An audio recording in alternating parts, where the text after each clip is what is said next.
a young woman vanishes from her home in the dead of night. She has not been seen since. Hello, true crimerers. This is the case of Amber Hoops. Viewer discretion is advised. Amber Chanel Hoops was born on December 27, 1980, and she lived in Idaho Falls, Idaho. And at that time, she was living with her grandparents there in Idaho Falls. They were Norris and Kathleen Bergener. Amber was a regular churchgoer when she disappeared. She loved photography. She loved writing. She was an incredibly creative young woman. Amber also loved playing the piano. She loved to sing. And when this all occurred, she had been working as a nanny, but her goal was to eventually go to culinary school. That was her passion. As far as anyone knows, Amber did not run with the wrong crowds. She was typically well-behaved. And certainly she was never the type of person to just pick up and leave and never come back. She had a good home life, something she liked, she was comfortable with. But then, one night, she just vanishes into thin air. Her and her grandparents lived on the 2700 block of East Lincoln Road in Idaho Falls, Idaho. It was September 14th, 2001. Amber's grandparents go to bed sometime around 10:30 p.m. or so. When they go to bed, right before they go to bed, her grandma notices that Amber is in her room. Later, Amber's sister would say that they were talking on the phone, and that was around 11 p.m. Then, sometime shortly after 1 o'clock in the morning, her grandmother wakes up and she notices that Amber's TV is on in her room. And she pokes her head into the room. She doesn't see Amber anywhere. So she kind of does like a cursory check of the house. She doesn't see her. She notices a back door is unlocked. So she wakes up her husband, Amber's grandfather, and they search around the house again, and they search around the neighborhood, but they come up with nothing. And so they call police to report her missing because this is very, very unusual. Now, her grandparents owned an auto body shop, and this is the location where it was at and actually was right next to where they lived. Now, sometimes the grandparents say that Amber would go there maybe in the later evening hours to use the computer to like send emails and stuff. Once they realized Amber was missing, they walked over to the shop, they go inside, and they notice that the computer monitor is turned on, which is unusual because they were always turned off when they left. It appeared that perhaps Amber had used her email that night. The grandparents then realize is not only Amber missing, but so is one of their trucks. Specifically, this truck here. The truck would be found here in this kind of empty parking lot not too far away. There were really no clues inside. The keys were in the ignition, so that was definitely strange, but there was no sign of Amber. They have no idea who took the truck. And unfortunately, it doesn't sound like they were able to get any kind of substantial forensic evidence from inside the car. There was one potential clue, though. The truck had a car phone in it. Yeah, car phones, yeah. And they would later realize that there was a single missed call that was made to that phone in the early morning hours of the night that Amber disappeared. They don't know, unfortunately, though, who the number belonged to, or if it had any relevance whatsoever. They don't even know if the truck had any connection to Amber's disappearance or if it was just a crazy coincidence. Amber's grandparents would tell police about a potential maybe suspect, a former employee of theirs. Now, this man had quit his job at the auto body shop about 2 years prior to this. The grandparents felt that he had some animosity towards them. And he also had connections, like friendships, with other relatives of Amber's. This man allegedly threatened Norris, Amber's grandfather, just a few days prior to her disappearing. That man was a Wallace and Gromit character? Pixar character? Oh, that's very foreboding. Ugh. His name was Keith Mark Hescock. He had troubles with the law in various states. He had federal charges in various states. He was also suspected in the disappearance of this young girl, Stephanie Crane. She had never been found. Oh, God. Hescock had also attempted to abduct a 14-year-old girl in 2002. Well, actually, it wasn't an attempt. He actually succeeded in abducting her. He would chain her up to, I think, his bed or something in his house. He then went to work. And then when he got home, the girl was gone. She broke out and she escaped. And so police were led right back to him and he fled in his vehicle. He then went on a high-speed pursuit, which lasted about 40 miles or so before he got to a dead end. where he then got out of his car, took out a gun, and he shot and killed a police dog. Fucking prick. He also shot at another officer, but the officer ended up surviving. And then he turned the gun on himself. And he was gone forever. Hescock fit the bill. He was someone that made sense for what may have happened to Amber, and what may have also happened to Stephanie Crane. They could place him in Idaho Falls, Idaho, when Amber disappeared. He had a potential vendetta against her grandparents. The specifics of that, though, I'm not sure. Police believe that Amber was likely abducted from the home itself, not from the auto body shop. But they also don't know that for sure. The grandparents heard nothing that night. There were no witnesses that night. It is possible she left the house on her own accord, went to the auto body shop, and then something happened there, or maybe just outside of it. Judging by the fact that the computer monitor was still left on, someone could have surprised her. But who would that be? Or did a completely other scenario take place that nobody has even thought of? The only known fact here is that Amber disappeared that night, and she has not been seen since. There have been virtually no sightings of her. She has not tried to use her social security number at places. They have no idea what happened to her. But we all know a person can't just poof into thin air and they're gone. Someone has to know. Perhaps that someone is you. If you have any information on the whereabouts of Amber Hoops, or what ultimately happened to her, and you want to report information, but maybe you're scared, you can report info anonymously. So if you have that information, the updated number you can call is 208-529-1200. This is the actual image of the deadliest aviation accident in American history outside of 9/11.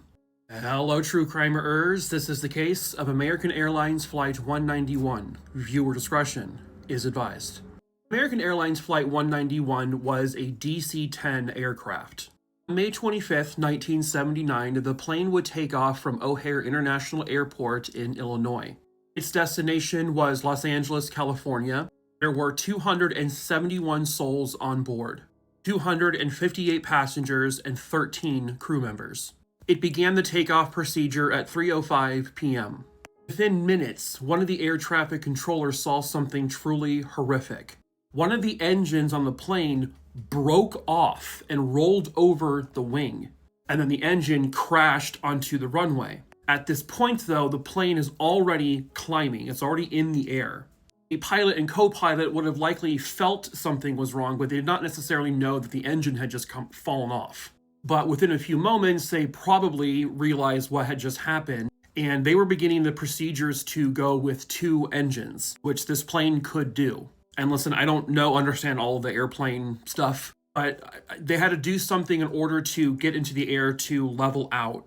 What's more frightening is that this particular aircraft had a CCTV camera facing towards the window the pilots see out of. And those images would be played on the little TV screens on the airplane seats for the passengers to see. The engine that fell off also severed the hydraulic lines, which it says here, I'm going to read this. These are the hydraulic lines that control the leading edge slats designed to lower a wing's stall speed, ripped a section from the front of the wing, and disabled instruments that would have informed the pilot of the precise situation. Hydraulic fluid began to drain, and the pilots were unable to control the plane at this point. This is an actual photograph that there was a man out here taking pictures of the airport who saw this happen and snapped this photo. The plane was now flipping over to the left, and it was essentially now on its side. So what you are seeing here is the plane completely on its side, and you can see the trail of smoke coming from behind. Power in the plane, they believed, had shut off. There was nothing the pilots could do to salvage this. This is a recreation of what happened. The airline crashed at that angle, and it basically was obliterated into nothing. The video they show of what it looked like, I mean, it's like the plane is there, and then it's just gone completely. 0% chance of survival. There was nothing left. This is a follow-up photo, the actual photo of the incident, and you can see that it's completely catastrophic. And they all knew that They weren't going to find anyone. There's just no way. Which then became the reality within minutes of everyone arriving at the scene. There was virtually nothing of the plane left. They did find some of the landing gear, and they also found the engines. But outside of those things, it was just a field full of tiny little debris. And unfortunately, they would be pulling body after body after body. All 271 souls on board were killed instantly. What's really terrifying is that the CCTV that the passengers could see on their screens, I believe they said it was on a different circuit, and so they likely saw what the pilots were seeing as this all happened. Not only were they seeing it outside of their window, but they can get a front row look.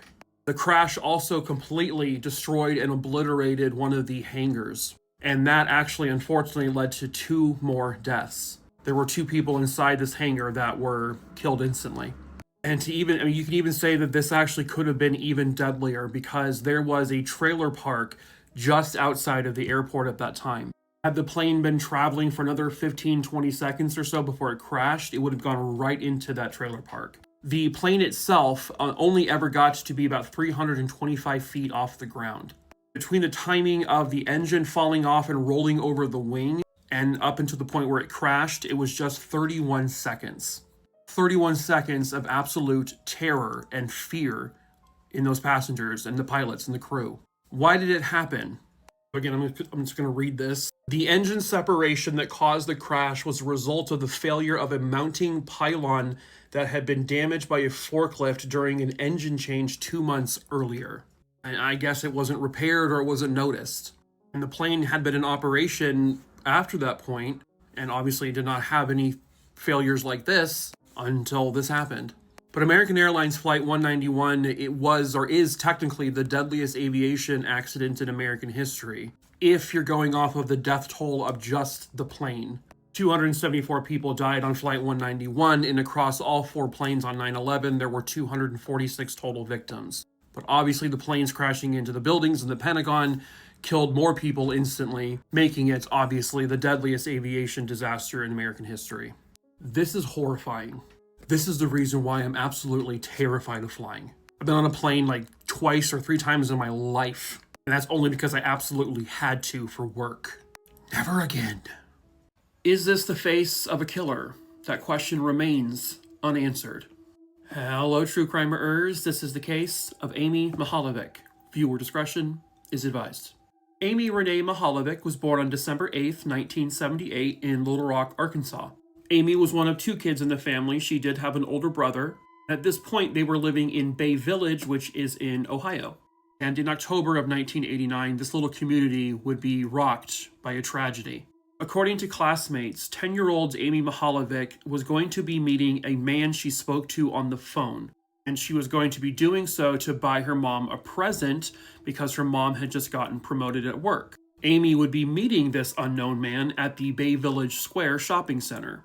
As a matter of fact, 2 of Amy's classmates saw Amy there at the shopping center. They saw a man who appeared to be in his 30s, a white male, approached Amy, put his hand on her shoulder, and began to walk away with her. And that was the last time anyone saw Amy alive. And Amy's parents got home from work and they realized Amy wasn't there. They searched the neighborhood for her. They began calling around. They couldn't find her. And so they panicked and they reported her missing. That's when they found out through the friends that Amy said she was supposed to be meeting some man at the shopping center, which absolutely horrified everyone because this was clearly someone who had lured her away, took advantage of an innocent 10-year-old girl who didn't really know any better, and believed this man when he said, "Hey, I know your mom, we're going to go get her a present." But the likelihood is that he lured her there to kidnap her and do God knows what. This is the composite drawing that was done from the description the 2 children gave and other people gave with regards to the man they saw with Amy. Described as a white male, aged 30 to 35, 5'8" to 5'10". He had a medium build, dark hair, possibly curly with a bald spot on the top, trace of beard growth. He was possibly wearing round glasses and a tan jacket. They immediately put this image all over the news, in the newspapers, on the news stations, and they got tips, but it never led to anything. Meanwhile, they are still out there desperately searching for the 10-year-old girl. While police are interviewing family, friends, classmates, people who were at the shopping center that day, you have a whole bunch of other people searching. Unfortunately, a few months later, in February of 1990, their search would come to an end. It was February 8th, 1990, off of a rural county road. And this is actually in Ashland County, roughly 50 miles from where the shopping center was. A jogger was running down the road when they spotted what looked like a body. When they got closer, it was very clearly a decomposed body of a very young person. And the coroner was eventually able to determine that the body was that of 10-year-old Amy Mihaljevic. Amy had been stabbed one time through her neck, and they believe that she was likely raped.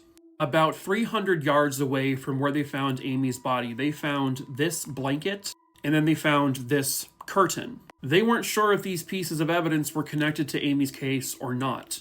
But what they found odd about this curtain, because it's very specific, is this was not originally meant to be a curtain. This was clearly like a quilt comforter that someone had made those little loops to ring a curtain rod through. And so they figured that this is such a unique item that someone has to recognize it. But unfortunately, no one did. It actually wouldn't even be until a very, very long time later, when DNA technology had advanced further, that they were able to take evidence from this curtain and this blanket, and they found evidence linking it to Amy. They found Amy's hair as well as dog hair from a dog that the family owned at the time. So they knew that these two pieces were connected to Amy's case. So they're hoping someone can see something like this and go, wow, that is super unique. That's different. I know someone who had that. And then suddenly it's no longer in their home. Now, there was also another witness who saw a man on that road where the body was found next to a blue hatchback vehicle. And the man was standing outside of that vehicle, looked like this. They don't know if this was the man who dumped the body and, also her killer or not. This was just a random person. They don't know. But this person and this person have never come forward to say, oh, hey, I'm the guy, but I didn't do this. Police learned in their investigation, and this was something they did not tell the public for a very long time, like decades later, that they believed Amy had been called by this man a couple of times prior to this time where he was able to lure her out. And if that wasn't alarming enough, there were actually 2 or 3 other girls in that area who also received phone calls from a man trying to lure them away from their homes under the guise of purchasing a gift for their mother. It doesn't sound like they've had any luck tracing who made those calls, however. They also don't know is, did this man actually know Amy's mom to know that she got promoted? It doesn't sound like her mom recognized this man, and I have to imagine they looked at the people she worked with, and so they don't really know. I don't think the mom knew him at all personally. It's just the question is, how did he know information about the family? They also would learn that all of these girls, including Amy, who had gotten these phone calls, had all recently visited the Lake Erie Nature and Science Center, which was a crazy coincidence if you really think about it. So what does that mean? Could it be someone who also visited the same day these girls were there? Was it someone who worked there? And I have to assume they've looked at that angle as well. But again, no one's ever been named a suspect. As recently as October of 2024, police have announced that they have another breakthrough in this case. They go through and they test Amy's clothing every once in a while to see if they can find any new additional forensic evidence. Obviously, as DNA technology progresses, they keep retesting things. So when they retested Amy's sweatpants, they found DNA, and that was DNA that did not belong to her. However, the DNA sample was still too small to test to create a full profile. Police believe that in 6 months to a year from now, they're hoping that that technology will be just advanced enough to continue to build this profile up. Build it to eventually, hopefully, find a match and hopefully catch whoever this is, if this is her killer. I mean, if this is an actual description of the person that they saw walking away with her, then yes, he is their killer. Something they also want to note is that they do not believe that Amy's killer was from that direct area where she was taken from. They believe he was probably more from the area where her body was found. They think that she was held captive for at least a couple of days, or she was killed that night and then he just waited a few days to dispose of her body to get to the state of decomposition where it was found.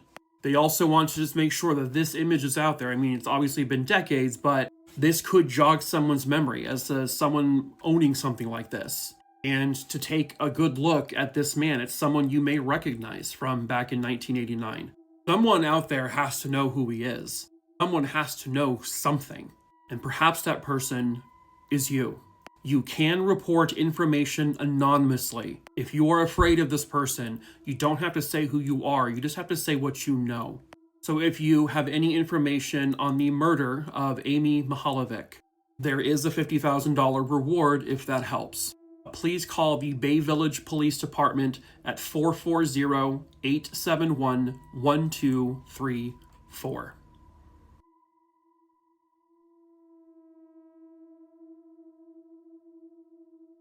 "30 miles off the coast of Mexico, a woman aboard a cruise ship would just vanish into thin air." Hello, true crimeers. This is the case of Annette Mizener. Viewer discretion is advised.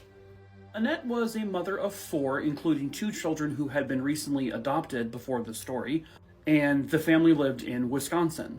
In December of 2004, Annette and her 17-year-old daughter were on a Carnival cruise, and Annette's parents were also with them. On the evening of December 4th, 2004, and this is towards the end of the cruise, and roughly 30 miles off the coast of Ensenada in Mexico, about 120 miles away from San Diego, Annette was expected to meet her parents to play bingo, and she had to walk through a casino to get there. And Annette was actually witnessed at 9:30 p.m. near the casino itself, but she never made it to the bingo game. And a little after 10 p.m. that night, her parents became concerned because she hadn't shown up, they hadn't heard from her, they didn't know where she was. Shortly after 10:15 p.m. or so, one of the ship crew members found Annette's purse. It was like a beaded purse, and it was just lying on the ground. The purse appeared to be broken because it was missing some beads. It was found near a railing towards a lower deck. Now, Annette's parents say that she would not go down to this deck on her own accord because it was a deck for smokers, and she was very, very much anti-smoking. But obviously it's not impossible. She could have certainly gone down there on her own. Now, where the purse was found, there was a security camera pointing right at it. But this one security camera, which would have captured what happened with the purse, it was covered up with a map of the cruise ship. Like crinkled up and like placed on the camera. That's a little fishy. They then found the beads that had been broken off the purse in a different location, kind of close to this though. Now, for some reason, it took the cruise ship captain 3 hours to initiate a search, like a formal search for her. And this was only because the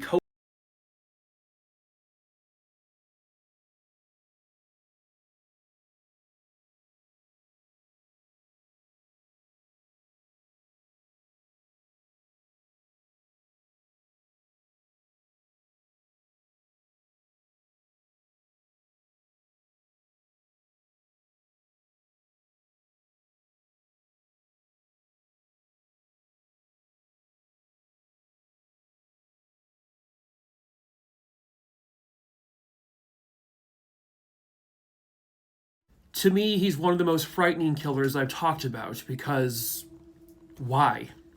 Hello, true crimeers. This is the case of the massacre at the Black Bear Bed and Breakfast. Viewer discretion is advised. Pictured here was the Black Bear Bed and Breakfast, or also called the Black Bear Inn, which was located in Newry in Maine. It was originally an 1830s farmhouse that was converted into a 6-bedroom bed and breakfast. And at the time of this case, it was owned and operated by 65-year-old Julie Bullard. And Julie took a lot of pride in her work at the inn. It was something she was really good at and something she absolutely loved doing. For about 28 days or so before this case occurred, she rented out a room to this man here, Christian Charles Nielsen. He was an Arkansas native that had recently moved to Maine, and he was working at the time as a line cook at the Sudbury Inn, which I guess is in a neighboring town. Everyone said he was a super quiet, shy, reserved kind of guy, but also really friendly. He never gave off a bad vibe to anyone, and sometimes those are the most frightening ones. Now, working at the Black Bear Inn was this man here, 50-year-old James Whitehurst. He did the maintenance stuff around the Black Bear Inn, and he had interactions with Christian Nielsen.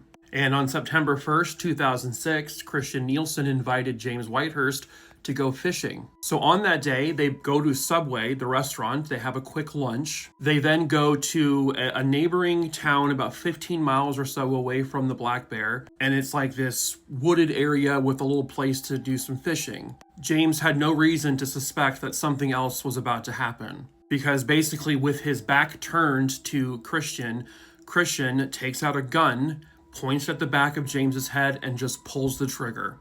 He then fires a few more rounds into his head, lets his body drop to the ground, and then he just leaves James's body there, gets into his car, and he goes to his job, like it was nothing to him.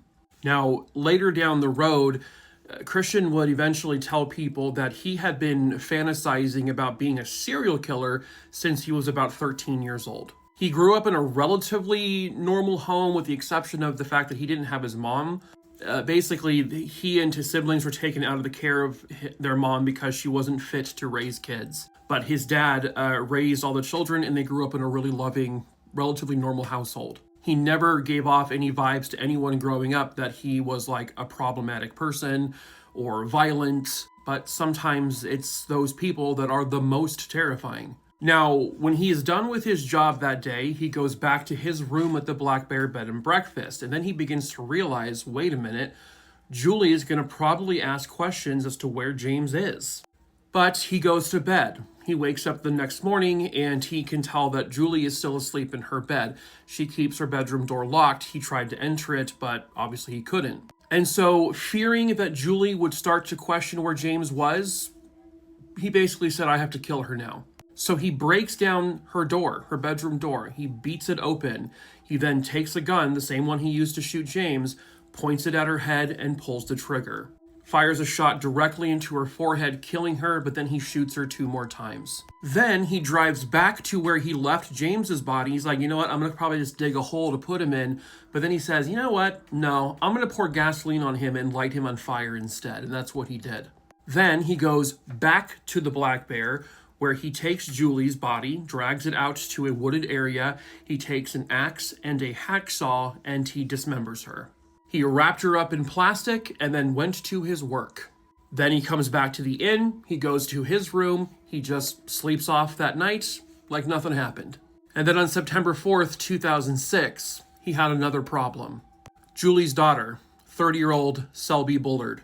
Selby and a friend of hers, 43-year-old Cindy Beatson, they show up at the inn expecting to see Julie. They were there for the Labor Day weekend. When Christian sees the 2 women, he recognizes Selby as being Julie's daughter, and then he's like, well, shit. Now they're going to wonder where Julie is. Guess I have to kill them too. So before they can even question where Julie is or what happened to her, takes out the same gun and he shoots both women in their heads.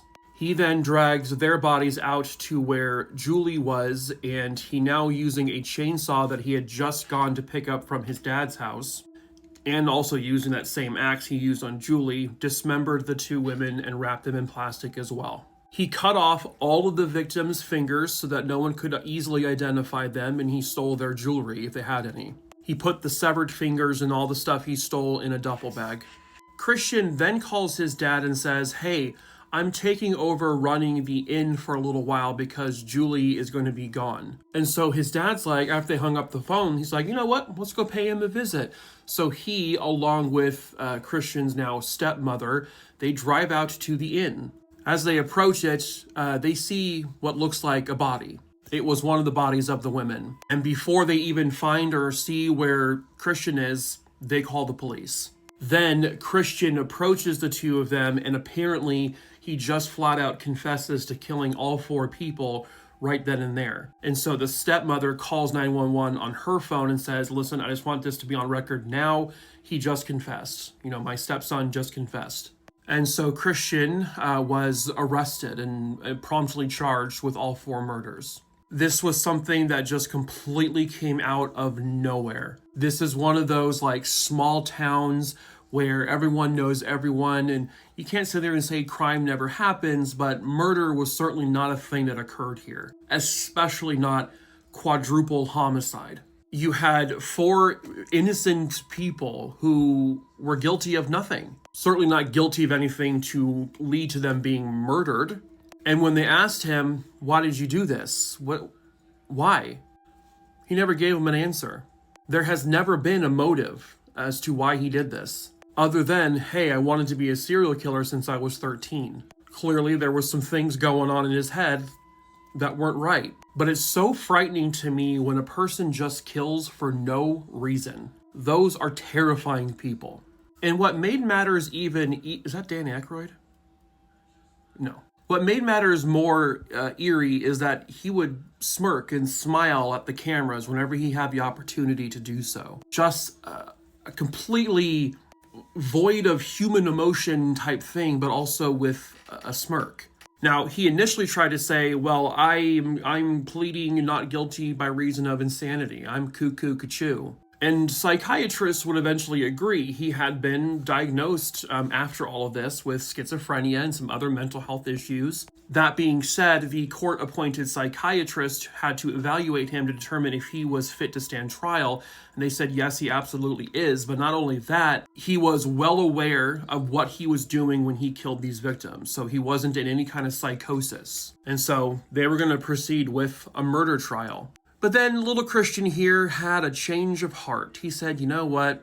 Let's just go ahead and plead this out. He then reverses his tune and says, yep, I killed all 4 of them. I can't tell you why, but I definitely did it. I was of sound mind when I did it. And so they were like, okay, easy peasy. He was convicted and he was sentenced to 4 consecutive life terms in prison. 4 people died for no fucking reason. It never ceases to amaze me when this kind of thing happens. People can just be so terrifying. A young mother is found dead in this Jeep, and the answers are still somewhere out there. Hello, true crimerers. This is the case of Brittany Stykes. Viewer discretion is advised. At the time this case occurred, Brittany Stykes was 22 years old. I believe she was one of 5 siblings, and they lived in Ohio. When this case occurred, Brittany had an 18-month-old daughter, and Brittany was also pregnant with her 2nd child. She was married to this man here, Shane, and by all accounts, they had a very good relationship. The 2 of them actually met when she was working at a Subway, and at that time, she had a boyfriend. But Shane was still pretty smitten with her. And then one day, Brittany, contacts him and says, hey, I, broke up with my boyfriend. And so the 2 of them started going out, and eventually they married. Then she got pregnant, and both of them were really, really excited. He also had children from a previous relationship. Brittany was someone who just loved country living. She loved horses, she loved the farm, she loved chickens and going to county fairs. And for her, family was the top priority. Her family was everything to her. She really, really enjoyed spending time with her siblings. And really the family kind of just did everything together. Brittany had no enemies, no one that anyone knew at least. And so when this all happened, it was just very confusing. It was August 28th, 2013. It was actually Brittany's father's birthday. She was planning to go over to his place at some point that day to celebrate. But Brittany never made it to that birthday celebration. Brittany's husband, Shane, drove this yellow Jeep, but she also drove it as well. On that August 28th, 2013 day, the yellow Jeep is found in the woods. And in the car, they found something just horrifying. Brittany Stykes and her 18-month-old daughter, Aubrey, were both shot. Brittany was pronounced deceased at the scene. Luckily, by some miracle, Aubrey, who had suffered a gunshot wound to her head, survived. But Brittany was pregnant at the time, and her unborn child also perished. It was sort of an unusual scene. I mean, no one really knew why the Jeep would be here. And not to mention, the fact that there was a homicide in this county was also very unusual.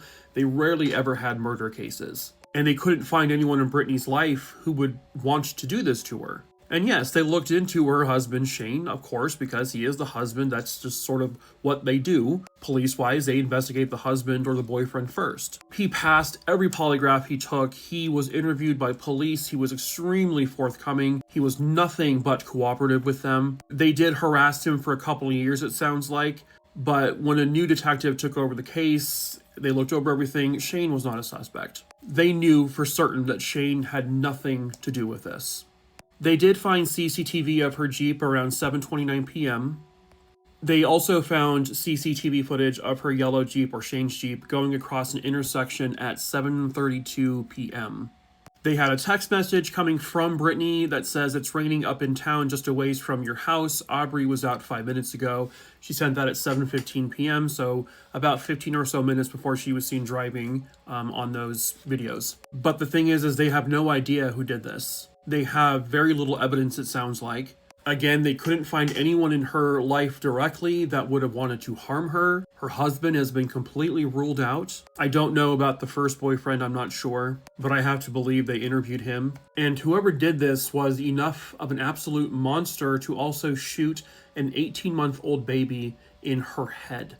This was someone who has absolutely no care for human life. They have gotten tips and leads over the years, but all of them have led to really nothing. It sounds like there are maybe people in the family and Shane himself who may have some of their own suspects in mind, but nothing has ever developed from anything. Her case remains cold and unsolved. Someone somewhere out there has got to know who did this to her. Someone has to know the truth, and perhaps that someone is you.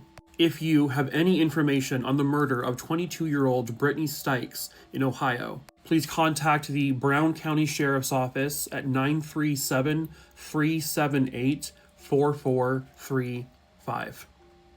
Millennials, you remember, what the hell is this kid doing?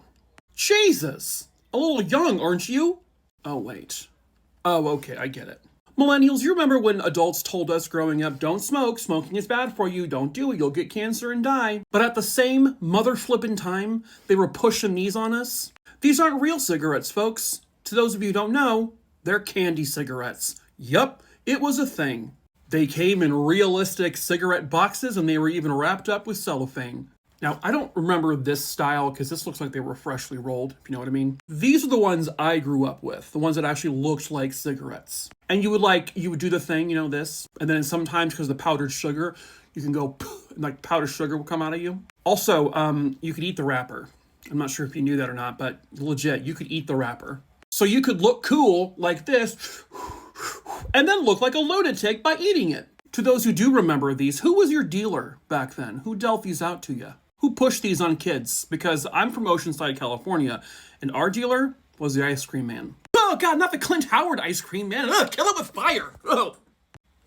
Oh. He didn't sell candy cigarettes. He sold mangled children brains or something. I scream, you scream. We all scream for the ice cream man.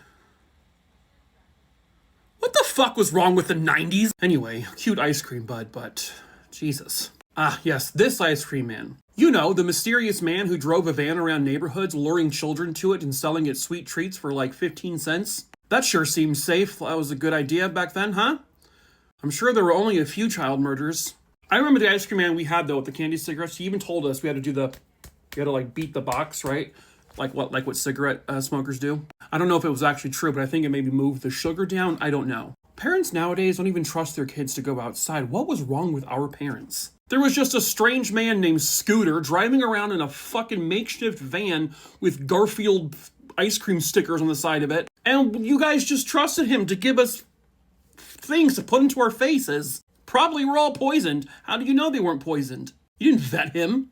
I'm beginning to think our parents wanted us to die back in the 90s. I understand, though. Anyway, what was the point of this video? I don't know if I can remember. Hey! I won't tell anything. Okay, goodbye.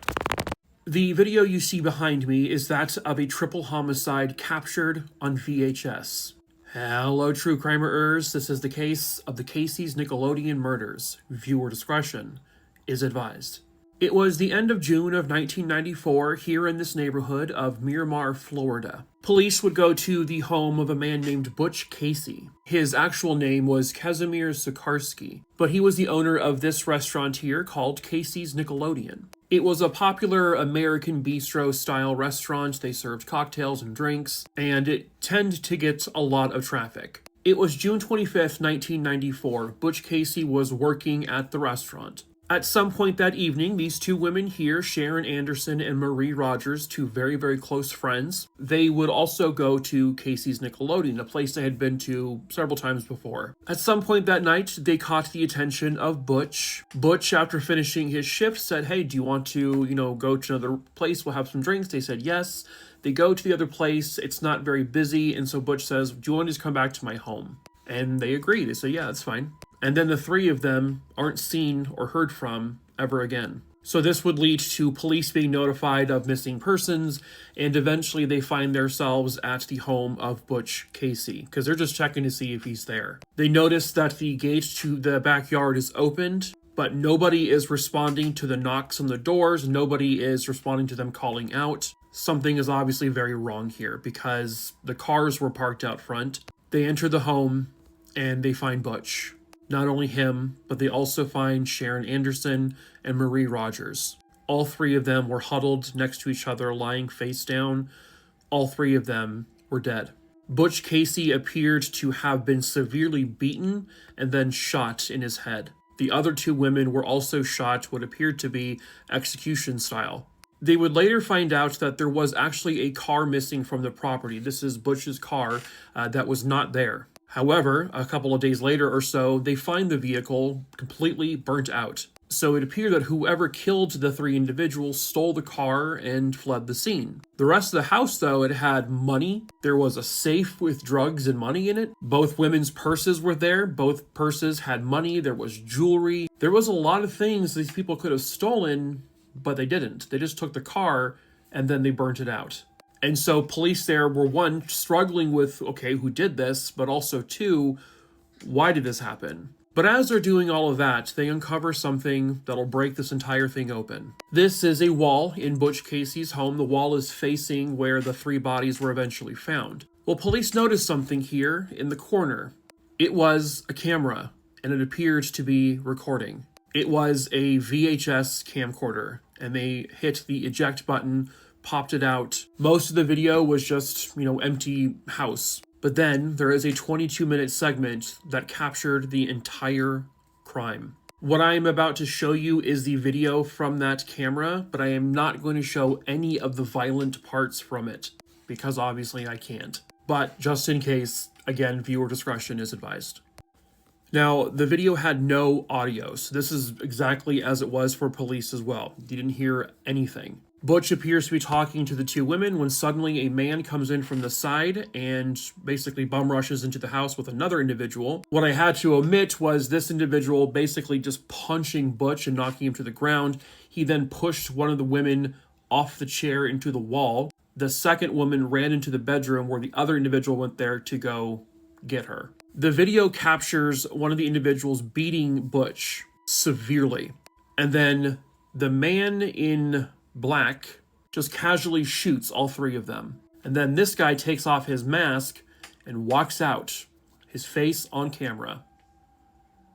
And when I say casually, by the way, that man in black in the corner, when you watch this, he just points the gun, just boom, and then boom, boom, like it's nothing to him. It was like it was his job. Like that's just how casual it was. Most importantly, though, this guy reveals his entire face. He had no idea he was being recorded. But the thing he took off his face was actually a t-shirt, which police found just outside the house right there. And it was from some Consolidated Electric Supply Company. This wouldn't really come into play for quite some time. So through their investigation, they learn about these two men here, Pablo Ibar and Seth Penelver. They had gotten to some kind of minor altercation with Butch at the restaurant that night. Something to do with like a stolen credit card or something. And it really angered especially Pablo. But when they saw Pablo, they said, "Oh my God, that looks just like the guy." The guy captured on camera, and that's Pablo. I know it's grainy and you can't say for sure, but I mean, that's...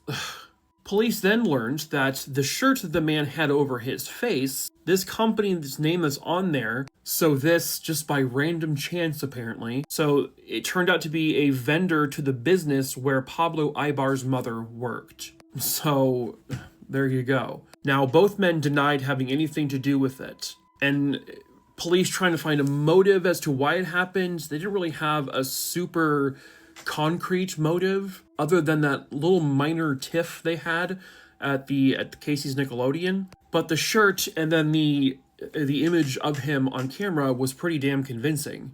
And then for Seth, they didn't really have anything forensic-wise connecting him to this because the second man never shows their face. And there's no biological evidence left behind with the bodies or anything. That being said, basically because witnesses placed him with Pablo Ibar that night, both men would be arrested and charged with the triple homicide. Now I'm just going to basically wrap this next part up quickly. Both men go on to have multiple trials. They have trials together. They end up having trials separately. There were mistrials. There were hung juries. There were convictions that were then overturned to bring forth another trial. So I know that both had at least 3 or 4 trials apiece. And by the way, at one point, both men were sentenced to death. But that all got flipped around because of everything with the trials and all that. The final trial that Seth Penalver went through, that jury found him not guilty. So he was completely acquitted. The big thing is that second man is the one who physically shot and killed all 3 of the individuals. Pablo had beaten one of them severely and he hit the other 2 as well, but it was the other person with the gun who actually killed them. And so they needed to be sure that it was him, but they had no way of proving it was him. He never showed his face. There was none of his DNA, none of his fingerprints, no hair, nothing that placed him in that house. It was just guilt by association. Pablo Ibar goes through multiple trials as well. He finds himself on death row, then he's no longer on death row, and most recently he has been reconvicted and sentenced to life in prison. I mean, you have this damning evidence. I mean, you can't say for sure, but holy hell, it's close. But then finally in that last trial he had, the shirt officially placed Pablo at the murder. They were able to, with now modern technology, test the entire shirt for any kind of DNA. They found a couple different profiles. One from a man, one from a woman. The female's DNA they found on the shirt matched one of the victims. The other DNA, which would have been on the inside of the shirt, so indicating this was the person who wore the shirt, it was a 100% match to Pablo Ibar.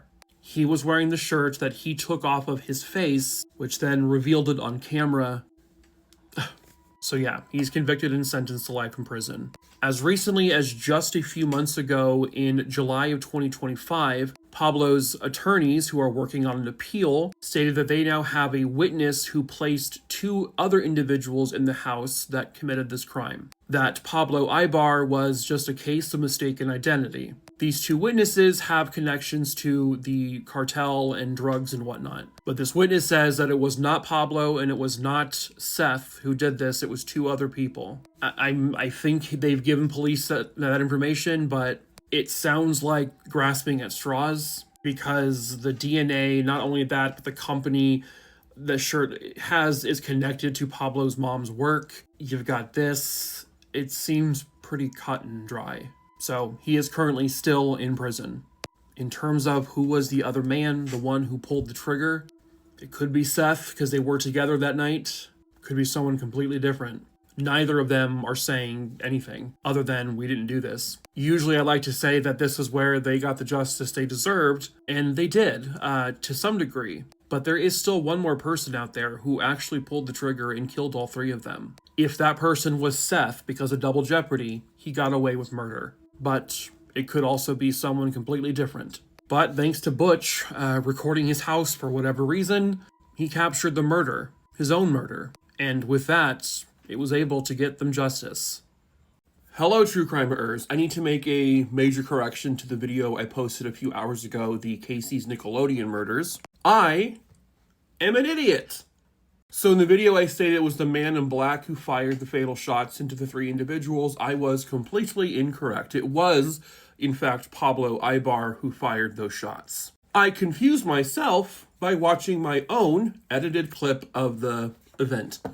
I have the full clip where you can very clearly see the man in gray, later determined to be Pablo Ibar, standing over each victim and just very calmly, without any care in the world, firing the shots into the 3 victims. Not the man in black. I was watching the clip and I saw, I was watching it as this guy hovered over them, but this was after they were already shot. So it's my own 40-year-old brain turning into mush and making me an idiot. But again, sorry, it was actually Pablo who fired the shots. This one's bad. This one's very bad. But hello, true crimerers. This is Worst Deaths Imaginable, number 79. Viewer discretion is strongly advised. I don't have a photo of the victim of this story, but the story is about 50-year-old David File. He lived in Southampton in England, and he had been living here at these flats for roughly a decade or so. In 2006, basically a bill passed, or something passed, where they were going to demolish the flats where he lived for something else. And David very strongly opposed of this. He was given opportunities and given many suggestions. He was given lots of help as to relocate, but he was just like not having it. He did not want to leave. They ended up having to go to court and repossess the property from him, and he was basically being evicted. On July 5th, 2008, after his parents could not get a hold of him, they had called the owners of the building to send in someone to please go check on him. Eventually, police were brought in, and they had to break the door down, and when they did, there was blood sprayed all over the walls, the ceiling, the floor. David had ended his own life. How he did it, however, is arguably the most gruesome thing I may have ever told on here. David had a small little electric, plug-in chainsaw, and what he did was he plugged it in and he set it on a timer. He then took some tape and he taped basically the power button so it would be on when the timer hit. He then took the chainsaw and he secured it to a table leg fairly low to the ground. And then David purposefully put his neck directly on the blade of the chainsaw. He basically squeezed his way in there so it was compressing against his neck. And then all he did was wait for the timer to go off, which it did, and the chainsaw powered on. The chainsaw would then cut through his throat, his neck, and almost to the other side of his neck. He was found almost decapitated. The building was still demolished, of course. And dear God, please don't ever try anything like this. And please call for help when you need it. Hitchhiking was a common thing in the 70s and the 80s, but unfortunately sometimes it led to murder. Hello, true crimerers. This is the case of Clara Grunst. Viewer discretion is advised. Clara Marie Grunst was born on July 20th, 1963. She was born in Minnesota. She was one of 5 total siblings. She had 2 sisters and 2 brothers. Unfortunately, outside of that, I don't really have any more information on her. I was having a really hard time even finding any newspaper articles about her story. By 1984, Clara is now 21 years old. Clara was someone who was known to hitchhike often, as did a lot of people in the 70s and the 80s. It was a very common practice, which ultimately would lead to some very deadly conclusions. At this time, Clara was actually living in Milwaukee, Wisconsin. However, she is last seen here in Joplin, Missouri in 1984. In October of 1984, she apparently had a job interview back in Milwaukee, Wisconsin, so she was going to be going from Joplin back home to Wisconsin. It is believed that she would go to like a truck stop or something similar to that to hitch a ride, which she, did frequently. And she did allegedly get a ride from a truck driver, but she never made it to her destination. She should have been back to Milwaukee fairly quickly, but she never showed up and she never called. The last time anyone heard from her was on October 9th, 1984, and she had called from a payphone in Pittsburgh, Missouri, just a little tiny bit north of Joplin. And that's the last time anyone heard anything from her ever again. And that phone call, by the way, was made at 11:40 a.m. She would reportedly leave from Joplin the following day. So she was visiting Joplin, and I guess she had received some gifts from her brother, including a brand new suede coat and a fairly large sum of money. The exact amount, I'm not sure. But it was a hefty amount of money. Cash. And the fact that Clara never got home and has never been heard from since, there is a belief that she was robbed and likely killed. Was it this truck driver that picked her up? They don't know. I know they did speak to a truck driver I think that they believed was the person. However, they never found any kind of evidence of any foul play on his end. There was no physical evidence, no financial evidence or anything to suggest he did anything, and so they never moved forward with him. There is, unfortunately, very little published about Clara's case. But given that this was the 80s and, we didn't have GPSs on our persons at all times, with there being virtually no electronic, trails to follow, you had to rely on witnesses in cases like this. Because of, the fact that she was traveling from state to state. It gets really difficult when you have a very broad search like that. But all they know is that Clara is just gone. It sounds like your family does believe that Clara was murdered, but they just want her home. They want to be able to bury her, lay her to rest properly. They deserve that. I believe her mother passed away a few years ago, though. But her siblings are still out there, and they can still bring her home. And if justice can be served, they can still find justice for her. Someone somewhere out there has to know the truth about what happened to her. Someone has to. Perhaps that someone is you. If you have any information on the whereabouts of Clara Grunst or what may have happened to her, please contact the Newton County Sheriff's Department at 417-451-8333 or the Missouri State Highway Patrol at 1-800-877-3452. The yogurt shop murders have officially been solved. I'm a little late to this, I slept in, so I'm sure many of you already know about this. But police, through DNA, have identified a suspect in the case. In 1991, these 4 young women were found murdered inside the I Can't Believe It's yogurt shop in Austin, Texas. 13-year-old Amy Ayers, 17-year-old Eliza Thomas, and sisters, 17-year-old Jennifer Harbison and 15-year-old Sarah Harbison. And whoever killed them also set the building on fire, which would have destroyed a lot of evidence. As many of you have seen, there was also a recent docuseries on HBO Max about this case that was not a very popular docuseries. But there had been suspects, there had been arrests, there had been convictions, and there had been overturned convictions. At one point, a DNA profile was discovered from one of the girls that obviously did not belong to them. It belonged to their killer, or killers. And when they finally had that DNA, they linked it against all of their suspects, and it did not match a single one of them. But as of yesterday, September 26, 2025, with that DNA now using more extensive DNA testing than what they had prior, and using genetic genealogy, they were able to find their suspect. This man here, Robert Eugene Brashers, a suspected serial rapist and serial killer, who between 1990 and 1998 had committed at least 3 murders across multiple states. However, he will not ever face justice for what he did to the 4 girls because in 1999, after a police standoff, he put a gun against his head and he pulled the trigger. Another piece of evidence that linked him to the yogurt shop murders is the gun he used to end his life. Once they had the DNA hit, they compared the casings they found at the crime scenes with the gun that he used that fateful day to end his own life, and it was, from what I understand, a match. Or at the very least, his gun had been considered consistent with firing the bullets that killed the girls.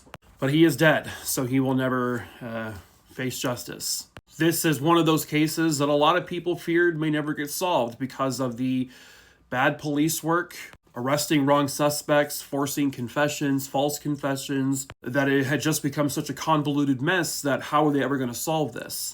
But thankfully, there were people there who persisted and wanted to truly get to the bottom of this case. Obviously, they'll never know his exact motive or exactly what happened that night. Could one man have overtaken 4 girls? Well, if he had a gun in his hand, and he could have scared all 4 of them, so yeah. He could have been holding the gun at them while blocking the way out of the building. So it is possible that one person did this. But while they will never get justice, at least their families know that their monster is gone forever. An entire basketball team gone in an instant, save for one person. But he wouldn't be so lucky for long. Hello, true crimerers. This is a Final Destination in real life story. Viewer discretion is advised. Pictured here is the University of Evansville's basketball team from 1977. The Purple Aces were 4 games into their season when on December 13th, 1977, they would board a small plane to head to Tennessee. One player was not on the plane. That was David Furr. He had actually broken his ankle, so he had to stay home while the team traveled. Just moments after Air Indiana Flight 216 took off, the plane would lose control and crash. All 29 souls on board, the entire basketball team, the coaches, staff, and obviously the staff of the plane, all died. Apparently the crash was due to some pilot errors, and I guess the baggage compartment was overloaded. David Furr obviously was devastated that he just lost his entire team, all of his friends, his coaches, gone in just a matter of 2 to 3 minutes. But he was also feeling very fortunate because I would have been on that plane had my ankle not been broken. Exactly 2 weeks to the day after the crash, David and his brother Byron were driving on the freeway, and David was actually behind the wheel, when because of icy roads, he lost control of the vehicle and crashed head-on into another car. David and Byron both died on impact. I believe the people in the other vehicle survived. This is about as close to like a Final Destination plot as you can get. But in all seriousness, it's insane to me how life tends to work. I found a dead body. Where? You know where that city field is, the Granville Garden? It was a female. Hello, true crimerers. This is the case of Debbie Dicus. Viewer discretion is advised. The 911 call you just heard was made on May 9th, 1987. The caller stated that there was a dead woman at this community garden center in Hampton, Virginia. It's a community garden where each person can have their own plot and plant things. But the body was found just outside of it, kind of in a ditch. She was partially clothed. It looked like whoever did this was struggling to get her clothing off, but they do believe that sexual assault was the intent. This woman had also been beaten by a couple different instruments, is what it appeared to be, and then she was also strangled, and that was her cause of death. The victim would be soon identified as 31-year-old Debbie Dicus. Debbie was a bit of a local celebrity in the area. She was a beloved radio DJ/host there for Hampton, Virginia. Debbie had a plot at the garden, and it appeared that she was likely in the middle of doing that or just getting started. Gardening is something she just really found therapeutic, and she loved doing it. Debbie was also dating a man that she worked with at the radio station. His name was William Campbell. He would describe Debbie as someone who was known for her kindness, and that she was a natural-born nurturer. She loved animals, she loved nature, she loved being outdoors, and most of all, she was just a really popular personality there in the area. Everybody loved her, which what made her death all that more shocking. Was this maybe a stalker who had called into the radio show numerous times? They had to investigate that angle, but they really couldn't find anyone that would fit the bill. Of course, they looked into the boyfriend at the time, and they determined that he was not anywhere near the garden during that time of day when she was killed, and he was very quickly ruled out. He was incredibly cooperative with police, gave them anything and everything they wanted. The murder weapon, or at least one of the murder weapons, was a broken hoe. There were injuries on Debbie's body on her head that matched what this would do, which included the broken off metal blade of that hoe. Sorry, that's just what it's called. And they found strands of hair on this blade that eventually would match to Debbie.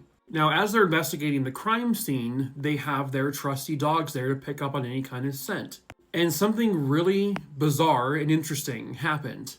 In this recreation that was done on forensic files, the dog walked away from the crime scene and went to the crowd of onlookers. And the dog's handler said, all right, everyone please stand still. He's not going to bite. Just let him do his thing. He's on to something here. And he stops at a particular man and he does the signal. Like he sits down and looks at the handler to say, this is the scent. I found the scent from, the crime scene and it's this guy. And the guy was Ronald Blanchard. He just so happened to be the voice you heard at the very beginning of this video. He was the one to call 911. His jeans were filthy, and it appeared that he had been lying down or kneeling down on the dirt and the grass for some time. They were also ripped. His shirt also had little spots of blood on it, which looked like some kind of cast-off pattern. Now, eventually, that blood that found on the shirt would come back to matching the same blood type as Debbie Dicus. Well, he found the body, so that could make sense. Maybe that's why the dog picked up on his scent, because, he had called in 911. So, when they were also investigating around Debbie's car, they found a little tiny piece of plastic. This little piece of plastic right here. They were kind of just baffled as to what that was. But, when they search Ronald's car, they find a gun, a rifle. And right there where that light part is, something had broken off of it. It was this. This is the part that broke off his gun. They also looked at the butt of the gun and they realized it matched an indent on Debbie's body, as if she had been struck by this gun. That now connects Ronald directly to the murder. And the forensic scientists would also determine that the blood spots on the shirt could only have gotten there had he been the one to actually doing the blows on her head. This would not come off as like someone who was like trying to help this dying person.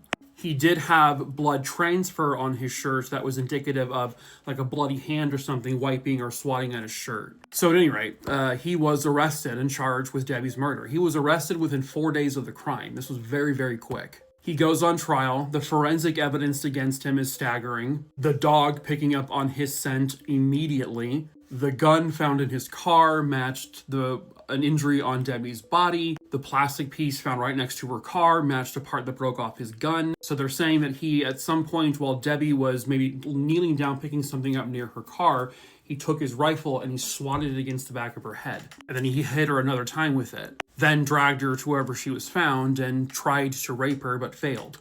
And then he struck her with other instruments and then he strangled her. The jury would find him guilty and they sentenced him to 2 life terms without the possibility of parole. And in case anyone had any doubt about his guilt, years would go by and he would write a letter apologizing for what he did and confessing directly to killing Debbie. I guess the guilt just weighed on him too much. But at least they know they got the right person.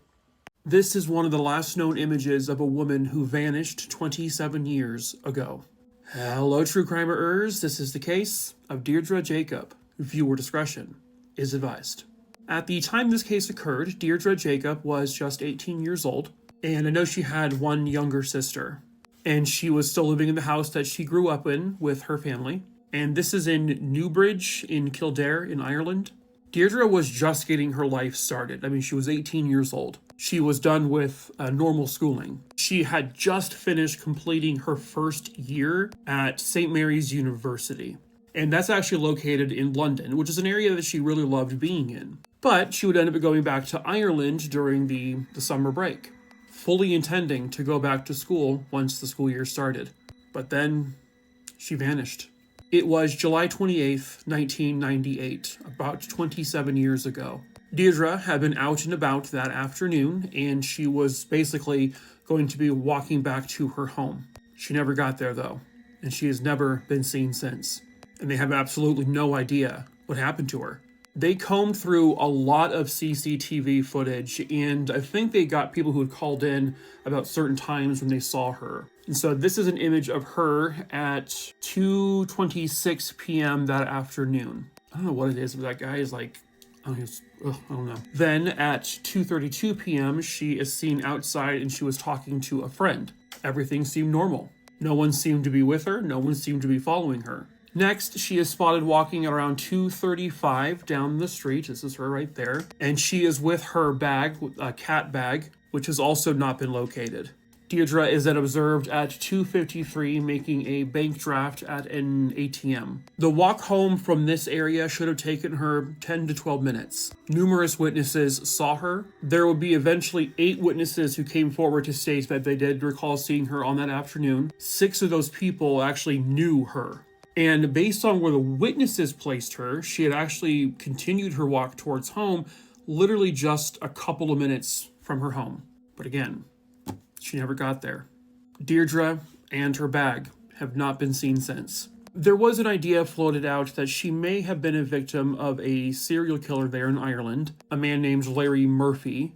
I think I've covered him before a long time ago. But her parents, who are still around today, they didn't really feel there was any genuine connection to Larry Murphy and their daughter. And the police, they agree. They can't even put Larry Murphy in that part of the country when this occurred. And it seems to them that the police are doing everything they can to find their daughter, or just find out what happened to her. In 2018, the police there would take her out of the missing persons files and put her into the homicide files, because they had reclassified this now as a murder. They are basing this off of information and tips they got, however, they're not stating exactly what that is. Probably for good reason, because if they maybe have their suspect in sight and they talk to them and they say something that no one should know, that's why police will withhold a lot of information from the public. In 2021, based off some more information and tips, the police did a pretty detailed search of a particular area, and they would end up digging up stuff, but unfortunately they did not find any trace of Deirdre. But the police there in Ireland, they still need the public's help. They need to know if anybody out there knows anything. A tiny little detail to you might be a massive detail to them. Just because you might think it's insignificant, still tell them. Because someone, somewhere out there, knows the truth. Someone out there knows what happened to Deirdre Jacob. Perhaps that someone is you. If you have any information on the whereabouts of Deirdre Jacob or what may have happened to her, you can reach the investigation team at the Kildare Garda Station at 045-521-222. Or the Garda Confidential line at 1-800-666-111. If you heard something, if you saw something, please say something. Did her stalker end her life? Hello, true crimerers. This is the case of Diane Newton King. Viewer discretion is advised.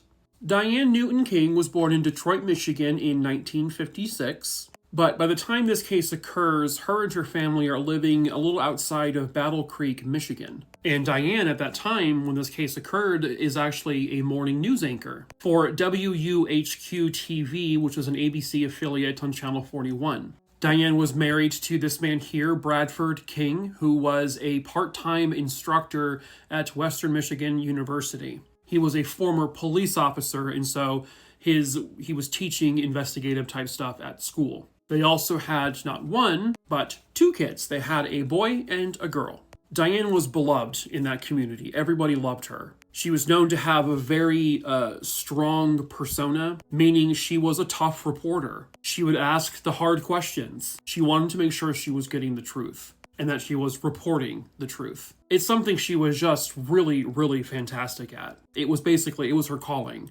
And then the stalker came. She started to receive phone calls from a man asking her to go out to lunch with her. And every single time she would say very politely, "No, I'm not going to do that. I'm married, but thank you." And after several harassing calls, she then got a letter. The letter, which was something you only see in movies and TV shows and never actually in real life, but it was made up of cutout letters from a magazine, and it said, "You should have gone to lunch with me." The frightening part is this was not mailed to her. This was placed in their mailbox directly by the stalker. One time when Gail was out, Brad called her and said, "Our house was just broken into." He had gotten home, he saw glass, and he realized someone broke in, but nothing was stolen, which made it even creepier. One thing that police noted, though, was that when they investigated that break-in, they saw that the glass of the window was outside the house, not inside.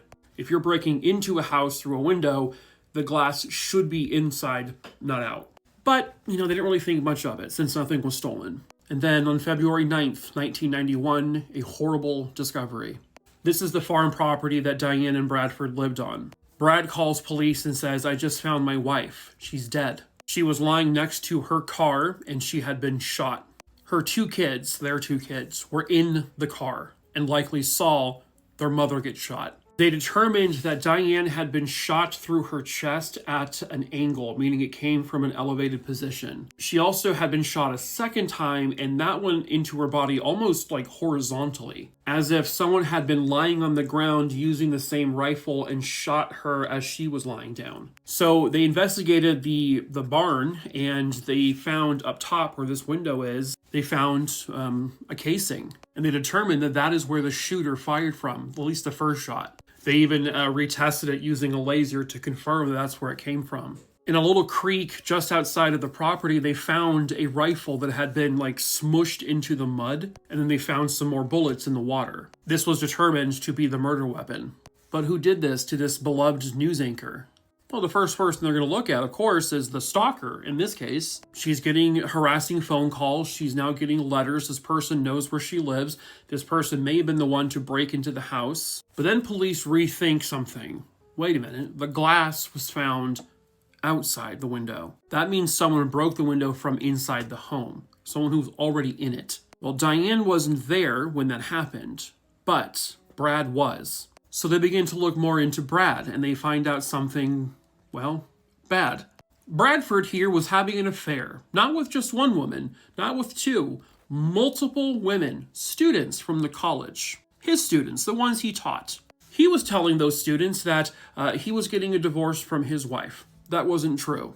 Police also found out that Diane had told Brad recently that I'm thinking about doing something job-wise that would have me working less and being at home with the kids more, which means that Brad would have to go back to working full-time, and he did not like that. He liked that she brought in the money.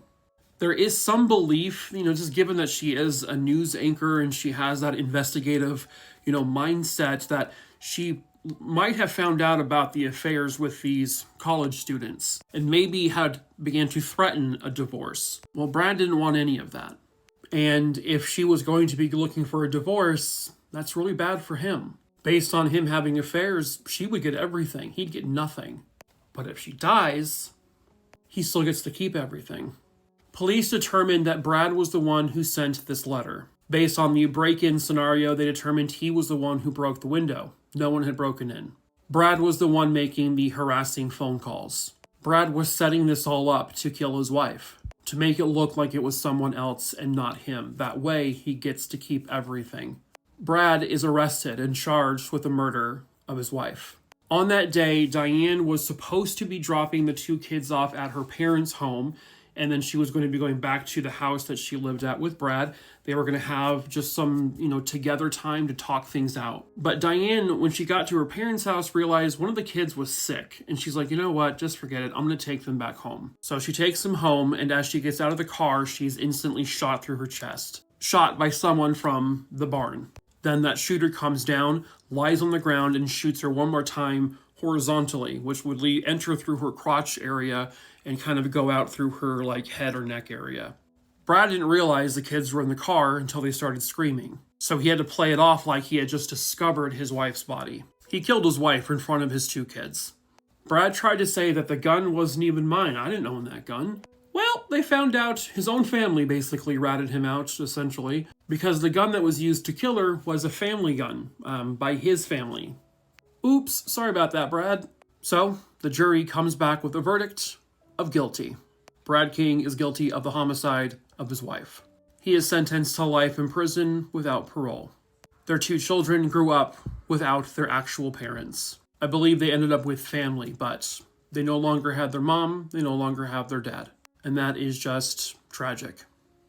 This man might be a killer, but nobody knows who he is. Hello, true crimerers. This is the case of Dona Paz. Viewer discretion is advised. Dona Jean Alcock was born on March 7th, 1966, and she lived in Ontario, Canada with her family. Dona grew up with siblings, and she grew up in a really normal, very loving household. She was always someone who was very well behaved. She never really got into any kind of trouble. Even from a very early age, she always wanted to help people. And as she became a teenager, she really wanted to babysit for people in the neighborhood. She loved babysitting. Described as a young girl who was just full of hopes and dreams, just a really good kid. Certainly not someone who deserved what happened to her. Pictured here is a neighbor of hers named Michelle Maynard. Dona would babysit Michelle's kids all the time. So Michelle had planned to go out to a local bar, which is why she needed someone to babysit. And this, by the way, is on October 13th, 1983. Michelle then gets home sometime between 2 o'clock in the morning and 2:30 a.m. or so. And at this point, she is in the company of a man. This would end up being the description of that man. Michelle Maynard did not know him prior to him coming to her apartment. They met at the bar. She did not know his name. She didn't know anything about him. So when Michelle gets home, typically at that point, she would say, Dona, all right, you're good to go home. Thank you. But this particular morning, she asked Dona if she could walk over to the convenience store and buy her some cigarettes. And, Dona said, okay, that's fine. To give you some perspective here, this is where, so the top one is where Michelle lived, and then here is where Dona lived, and then this right here is the store. This is the apartment building that Dona would have walked out of. She would then walk down this path here, and within literally moments would be here at the convenience store. This should have taken maybe tops 5-10 minutes. But Michelle never got back. Michelle never went home. No one saw Michelle alive after that.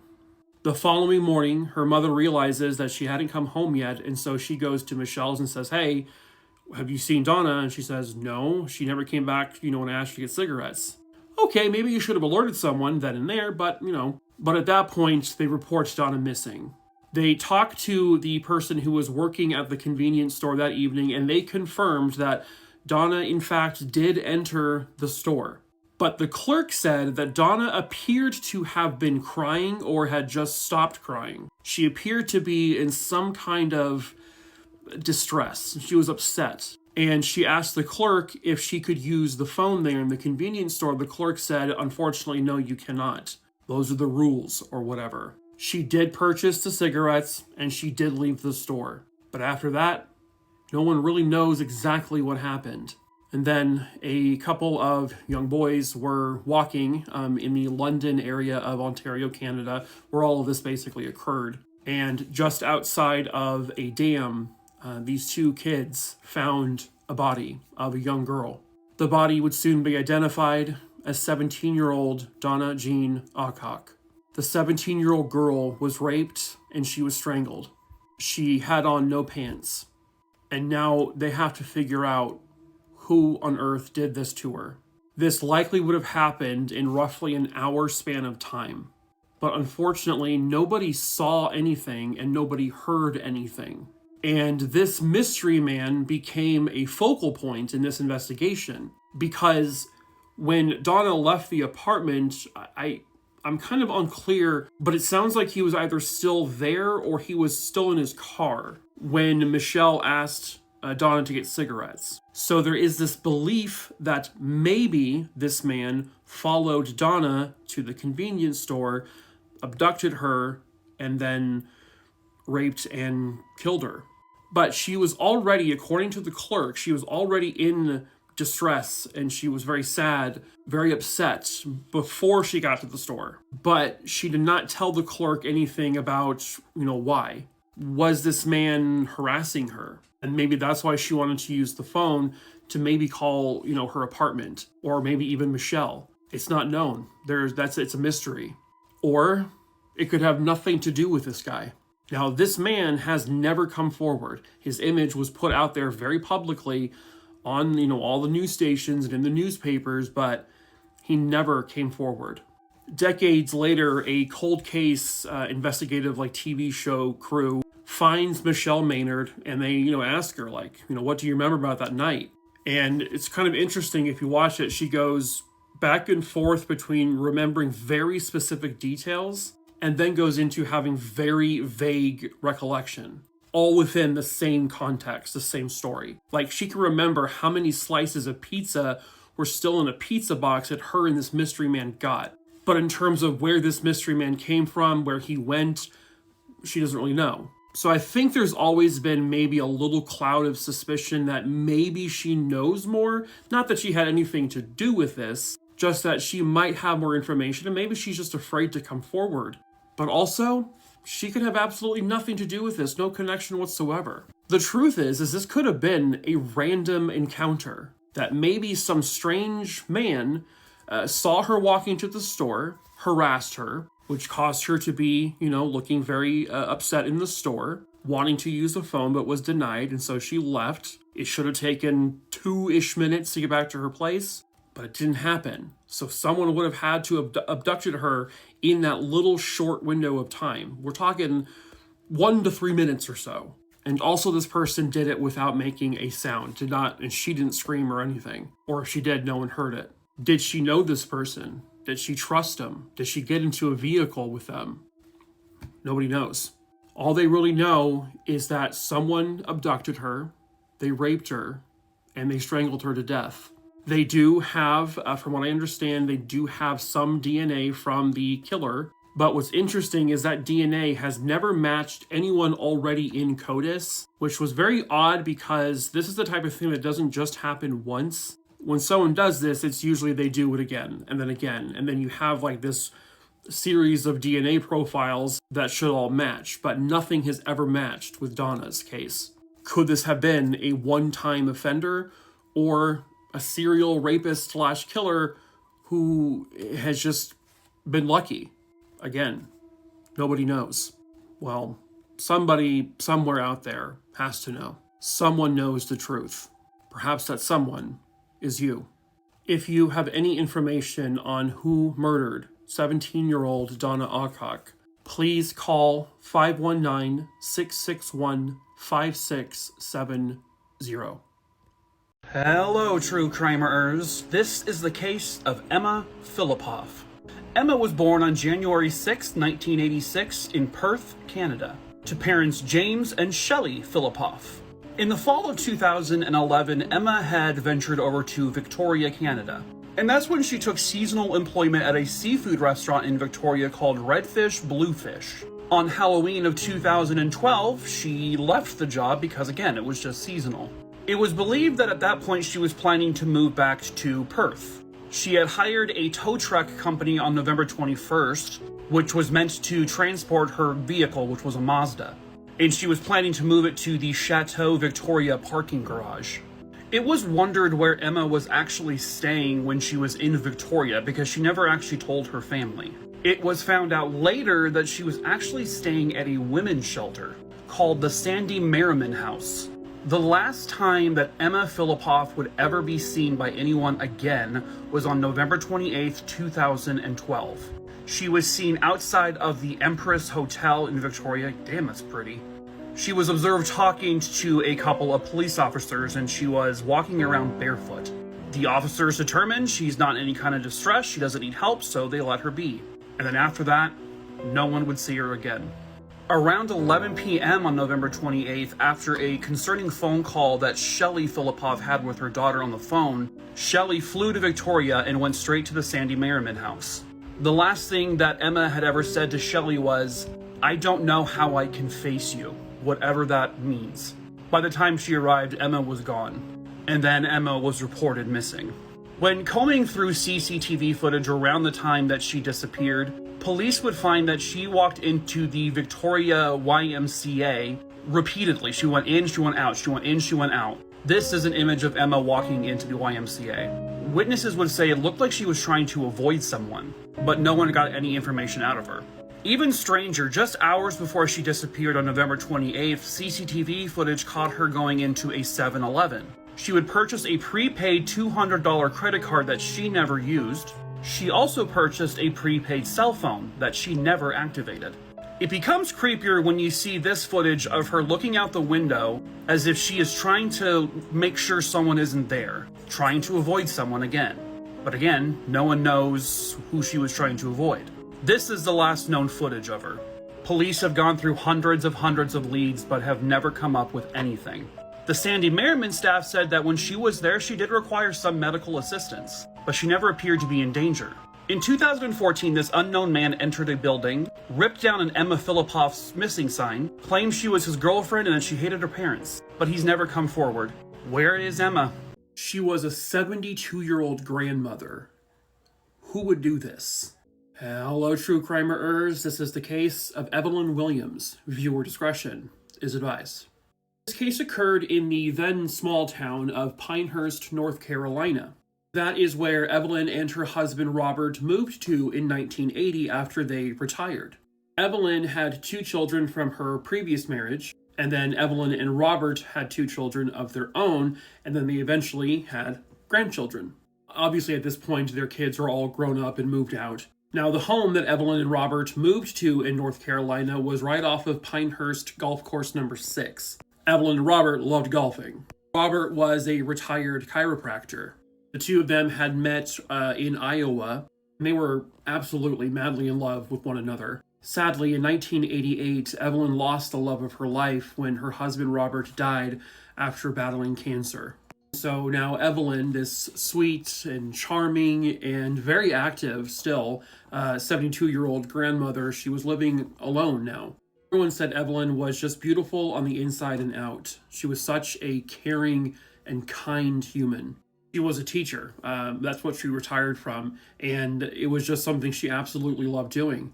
She was also very creative at home, when she was a homemaker. She would help her grandkids hand make Christmas cards. She made dolls' clothing. She enjoyed to read, and she loved to further educate herself. She was a very, quiet, unassuming woman, living here in this modest home, and, no one bothered her. She didn't bother anyone. And then it happened. Something absolutely horrific. It was January 30th, 1989. Some neighbors noticed that the garage door of the Williams home was open, which was extremely unusual. And so police were called to do a welfare check because people just thought something was off about all of it. When police arrived, they found Evelyn inside her home. The 72-year-old had been murdered. She had her throat slit from ear to ear.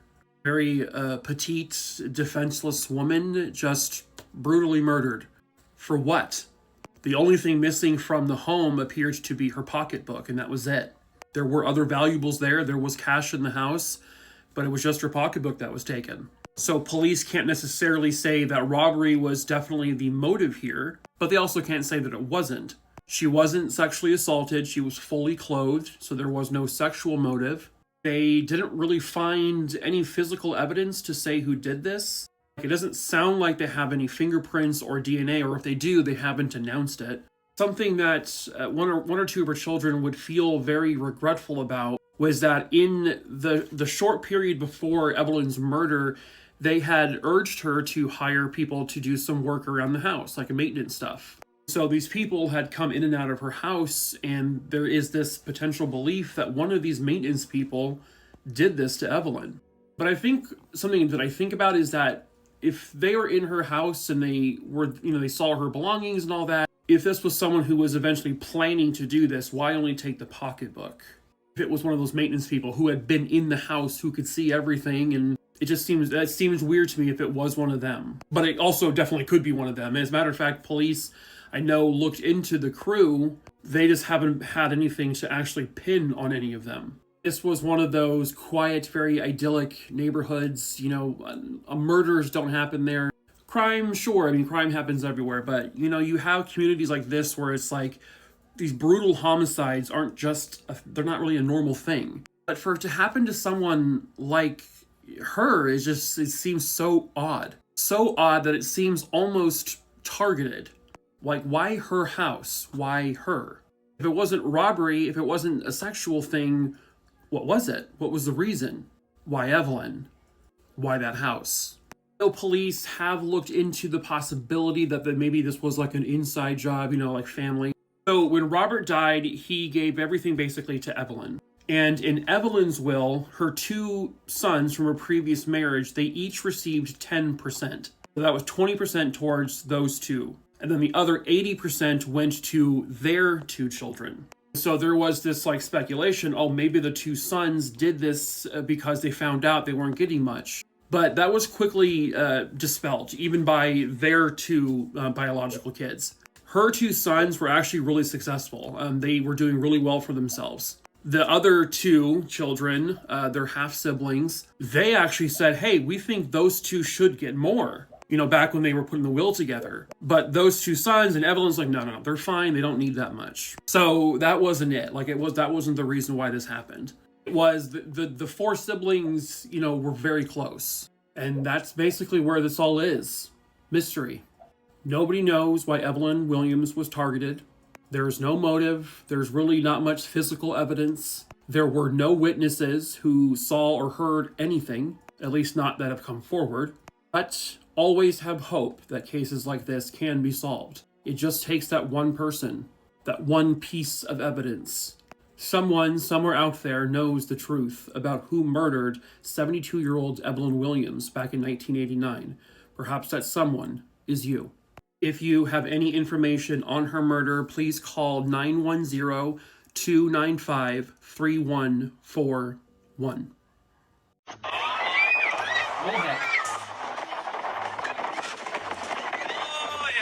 Oh, Jesus Christ.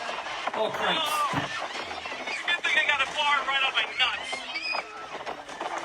Oh, my God. How are your nuts? Oh, yeah. Togo, death machine, Togo, death machine. So awesome. Your nuts okay? Oh, my nuts. Oh, my nuts. Oh, my nuts just got totally squashed. Oh, boy. Ow. You're going to need a new pair.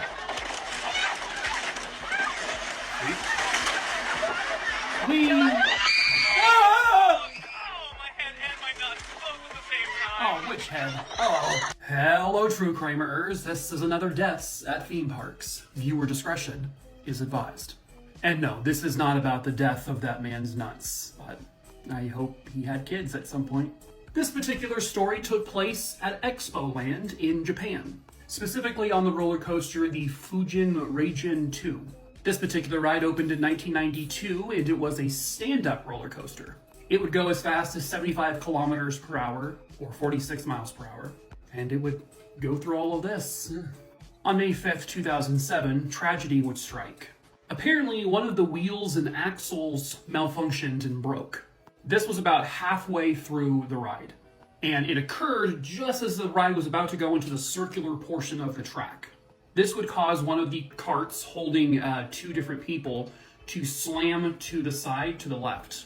And the 2 passengers who were in this, one of them was injured, and the other one, a 19-year-old student, she slammed her head into the side rail at a very high force, and she was killed instantly. They discovered she had severe blunt force trauma. They would end up finding, I guess, the wheel that broke off down on the ground below, and an investigation discovered that that particular wheel axle hadn't been looked at for over 15 years. As a matter of fact, the ride itself hadn't been properly maintained for a very, very long time. This entire incident happened like that. It was super quick. This type of event would put a damper on the park, understandably. They tried reopening the park sometime shortly afterwards, but nobody came. The theme park became a ghost town, and eventually they closed. Now it's just a home to a bunch of overgrown weeds and bushes, and people hop the fence to take eerie photos. But when somebody dies on one of your rides, you have to expect this to happen. 28 years ago, she was murdered in this apartment building, and her murder remains unsolved. Hello, true crimerers. This is the case of Fiona Yu. Viewer discretion is advised. It was August 4th of 1997 in Tempe, Arizona. 21-year-old Fiona Yu was attending ASU. Unfortunately, I don't really know much about her, but Fiona was described as someone who was just starting to come out of her shell. She had been quiet and shy, but she was really growing into a bigger personality. She was silly and she loved to laugh. Fiona would also be described as possibly an overly trusting person. They just don't know if that trust is what led to her killer getting access to her. Fiona lived here with a roommate at 1015 South Stanley Drive, which again is in Tempe, Arizona. A little after 5 p.m. on August 4th, 1997, Fiona's roommate comes home. When the roommate enters the apartment, she sees something that no one could possibly ever expect to see. Fiona was on the ground. It looked like a struggle had taken place, and her lips were blue, and she did not appear to be moving or breathing. The roommate calls 911, police arrive, and unfortunately, rescue was unable to save her. She is pronounced deceased at the scene. There was no known forced entry into the apartment. Nothing appeared to have been stolen. Her cause of death ultimately was strangulation, and she was also raped.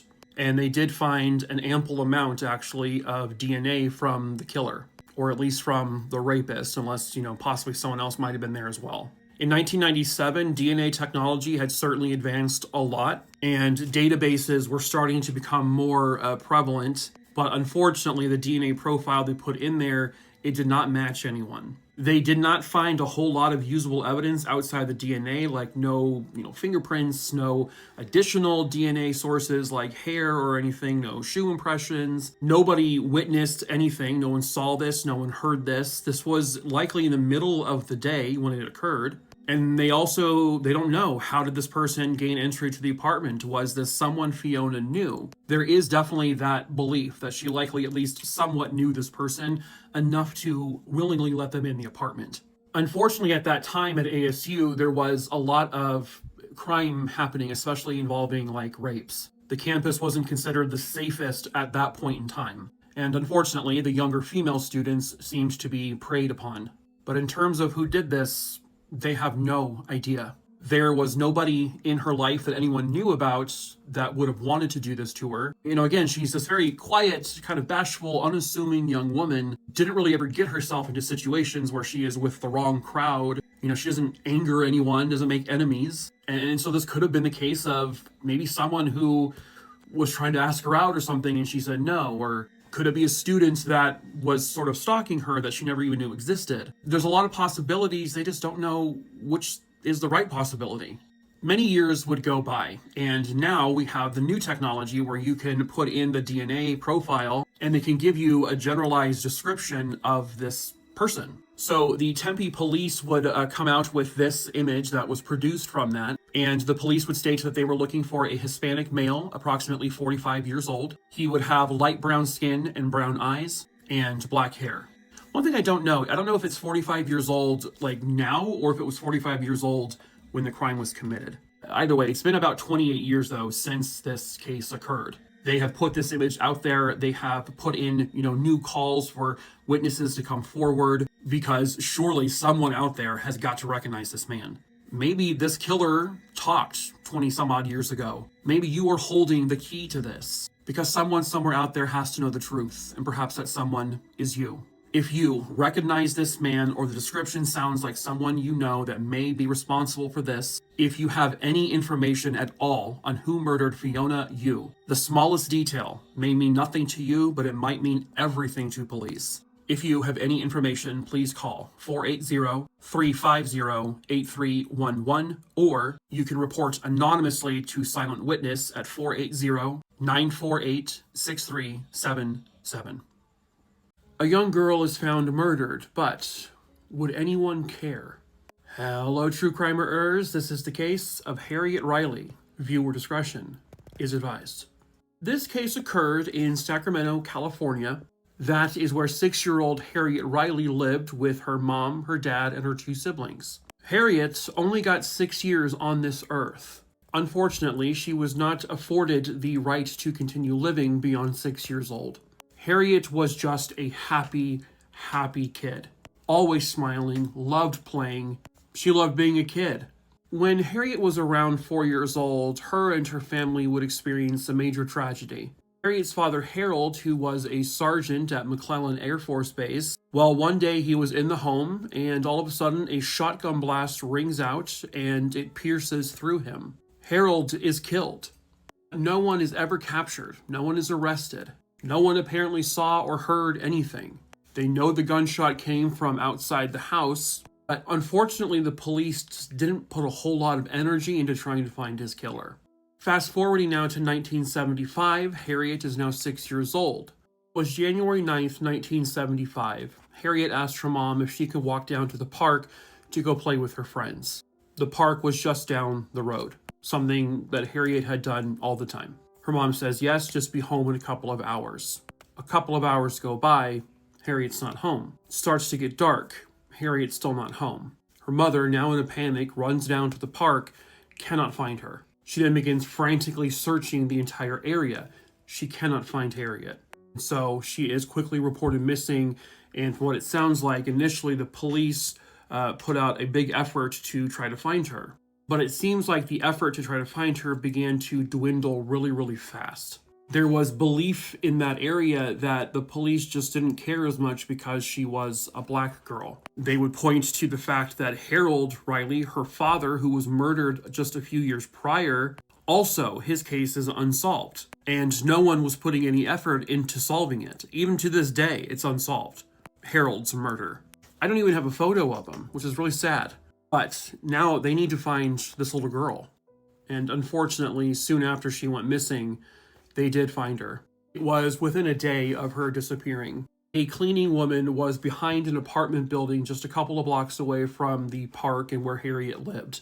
As she was throwing something in the dumpster, she noticed something wrapped in plastic. When she peeled the plastic back just a little bit, she saw a child. A dead child. She just discovered the body of 6-year-old Harriet Elizabeth Riley. She was wrapped up in plastic wrap, and her cause of death was determined to be suffocation. Harriet had no physical trauma to her body like wounds or anything. No stab marks, no gunshot wounds, no broken bones. Someone had just suffocated her and then threw her away like she was trash. And that's when the story of the little boys came in. A couple boys allegedly would tell police that the two of them plus Harriet were playing this weird game. They had left the park and then they ended up going to nearby one of the boys' house, and both the boys were also 6 years old. They told detectives that the game they were playing was to take Harriet and tie her up at her ankles, and then they covered her head with plastic wrap, and then she just died. And the police, they ran with that story. They said, boom, we got it. We got the answer. The problem, though, is how the hell did Harriet get in the dumpster? Even two very short 6-year-old boys were not going to be able to even open the dumpster, let alone lift her up and place her in the dumpster. And not only that, they had only mentioned that they put plastic wrap around her head. But in this case, in the dumpster, she was completely wrapped in plastic wrap, her entire body. So the boys' story wasn't really making any sense. And the families of those boys were like, wait a minute, like how are you even getting this story? They would end up having a hearing to determine, if these boys were telling the truth and what the case is. And eventually they basically just sort of dropped it. The families of those two boys would end up suing the police department for basically trying to falsely pin this murder on these two 6-year-old kids. Could that be what happened with this game they were playing? Yeah, it could. And maybe one of the parents or some trusted adult were like, whoa, we can't get in trouble for this. And so they are the ones, maybe an adult, disposed of the body to protect the two 6-year-olds. There's no proof of that. It's just a possibility. Because those two boys couldn't do all that on their own. They weren't mentally equipped to do that. They're 6. But could this have been an accident and someone helped cover it up? Sure. But like I said earlier, the police, once they kind of had that story, they clung to it like, aha, easy, we solved it, now let's move on. After those boys were like let go, essentially, the police were like, ugh, God, well, we'll work on it. But did they really? Not back then, they didn't. They kind of just seemed to give up on Harriet, just like they gave up on her father, Harold. 2 innocent people killed, one being a 6-year-old child. Now, one would think you would put all the effort you have into catching her killer. But other than those 2 boys, no suspects have ever been named, no persons of interest, barely an investigation. There really is no evidence to speak of. It was all mishandled. Evidence collection back then was not what we have and do today. And this happened in 1975. This was 50 years ago. 50. But that also means that her killer or killers could very much still be out there. And let's just say it was those kids. They would only be in their mid-50s to late 50s. Their parents or any other adult in their lives would probably be, maybe early 70s-ish? Or if it was someone completely different and random, that someone had just abducted her from the park and killed her. There was also no evidence, by the way, of rape or sexual assault. And they really didn't know what the motive in this would have been. But if it was a random adult, they could be anywhere between their mid-60s to maybe in their 80s or 90s. It just depends. But there's a very solid chance they are still out there and alive, enjoying a free life, while they got to kill a 6-year-old child, and they killed her future. They killed her chance to go to high school, go to prom. She didn't get to go to college, get the job of her dreams. She didn't get to get married and start a family of her own. But her killer probably did. And that is not fair. That is not right. Someone somewhere out there has got to know the truth about who killed the 6-year-old girl, Harriet Riley. Perhaps that someone is you. It's been 50 years. It is time to come forward. You can even report information anonymously.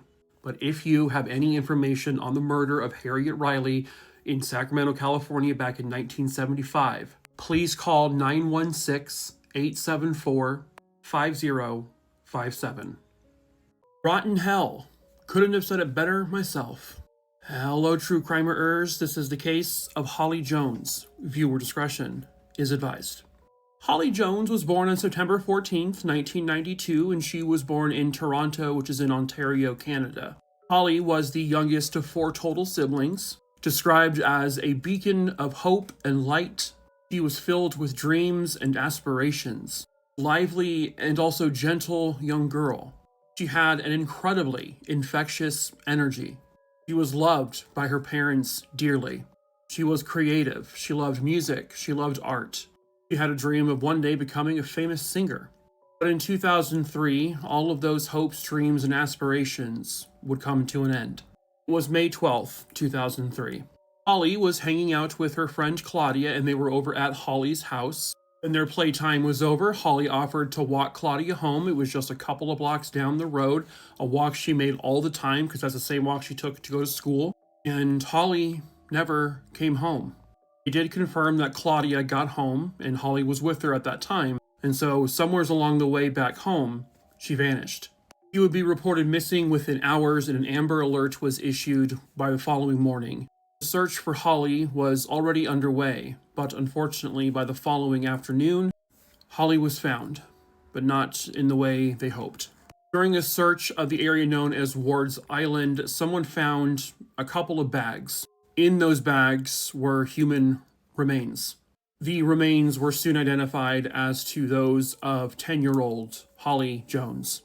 Holly's parents and her siblings were obviously incredibly devastated. Holly had been raped and she had been strangled, and the manhunt for her killer would begin. Obviously, they wanted to canvass her neighborhood and the surrounding neighborhood, especially also where she dropped off her friend Claudia. Police interviewed hundreds of people and asked for volunteers to provide their DNA. Most people, and this is primarily they were looking at men, most of them offered their DNA without any questions. There was one individual, however, who essentially said, no, I will not be giving you my DNA, which is a bit of a red flag, especially in a situation like this. That person was 35-year-old Michael Briere. He also lived in that neighborhood. And because Michael was not willing to provide his DNA, police basically had to do a stakeout. Watch him like a hawk, see if he disposes anything. And luckily he disposed a beverage can. They collected it and they swabbed it for DNA and they found a DNA profile. This is a picture of where he lived. But the DNA that was found with Holly was the same DNA that belonged to Michael Briere. Police searched his apartment for more evidence. They found a lot of stuff. Specifically, they found a lot of inappropriate images of children. They also uncovered something in their investigation incredibly alarming and terrifying, really. Michael had taken public transit, a bus, to dispose of the young girl's body. He brought her body, which was in a couple different bags, onto a bus to the area where he would dispose of her. So people completely unaware were on this mode of transit with him with the body of a young girl. Like, how bold of a person do you have to be? They found this out, by the way, through looking at CCTV. He is arrested and he is charged with her murder. The community, rocked forever by this, was also starting to feel a little bit of relief. The monster is off the streets. Holly's dad would basically tell him directly, rot in hell. That's the only place that man deserves to be. Michael would end up pleading guilty to the crime. He did not go to trial. He would go on to say that his crime was cruel, inhuman, and nightmarish, stating that he wished to spare his victim's family the pain of a trial. Gee, how nice.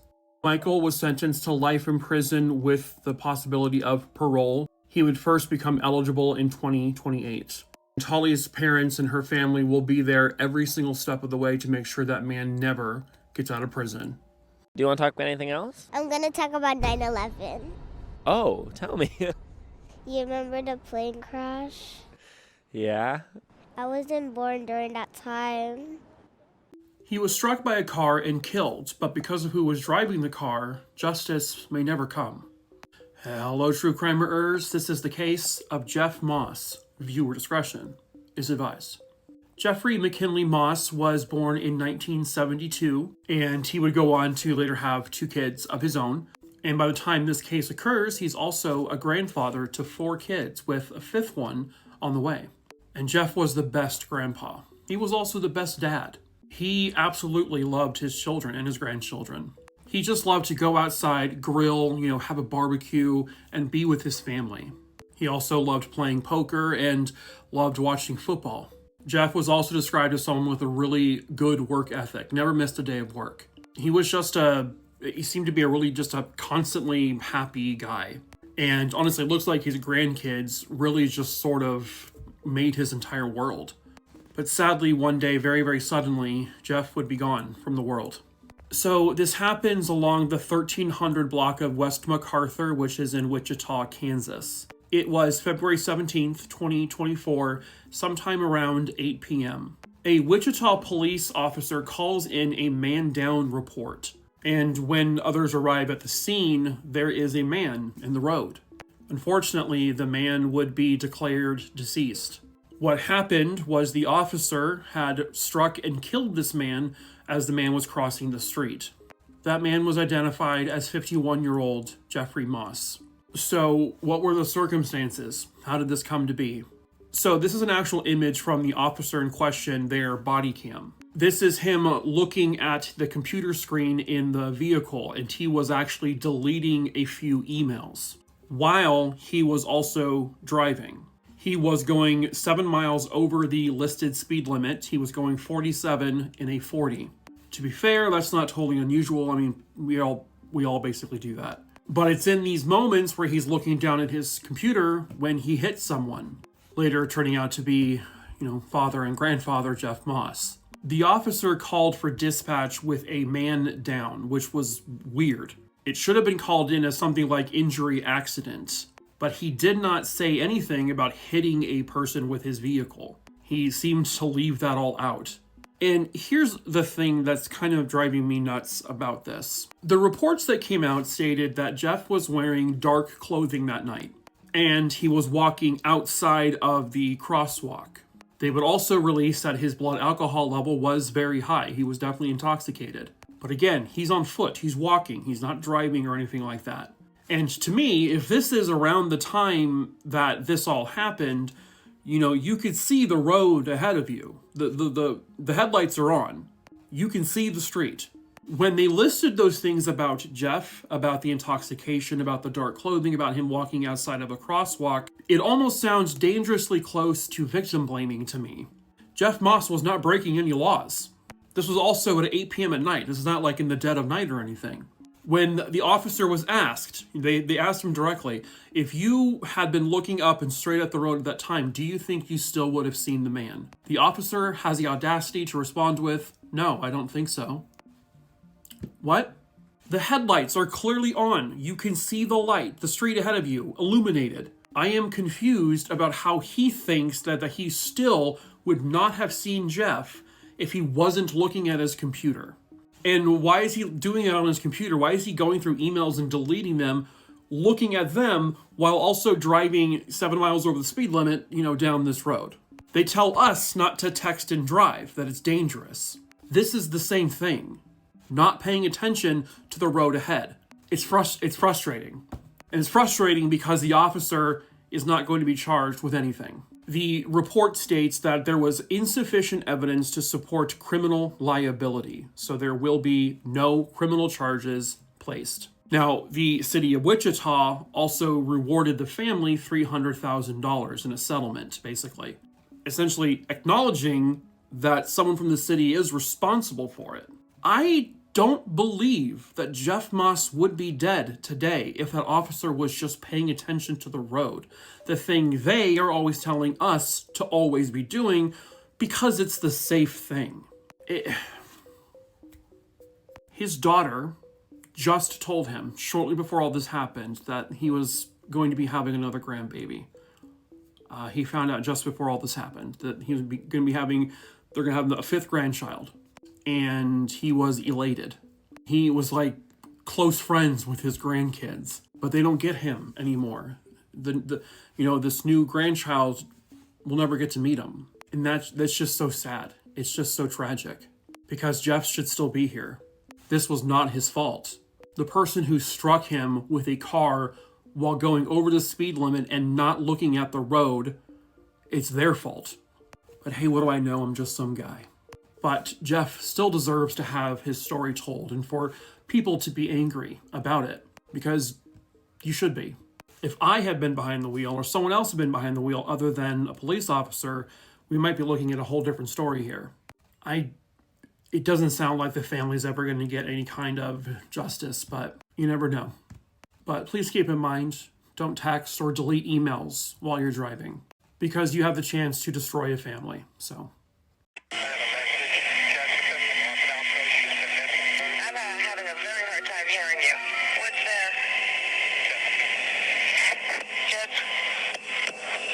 Hello, true crimerers. This is the case of Jessica Knott. Viewer discretion is advised.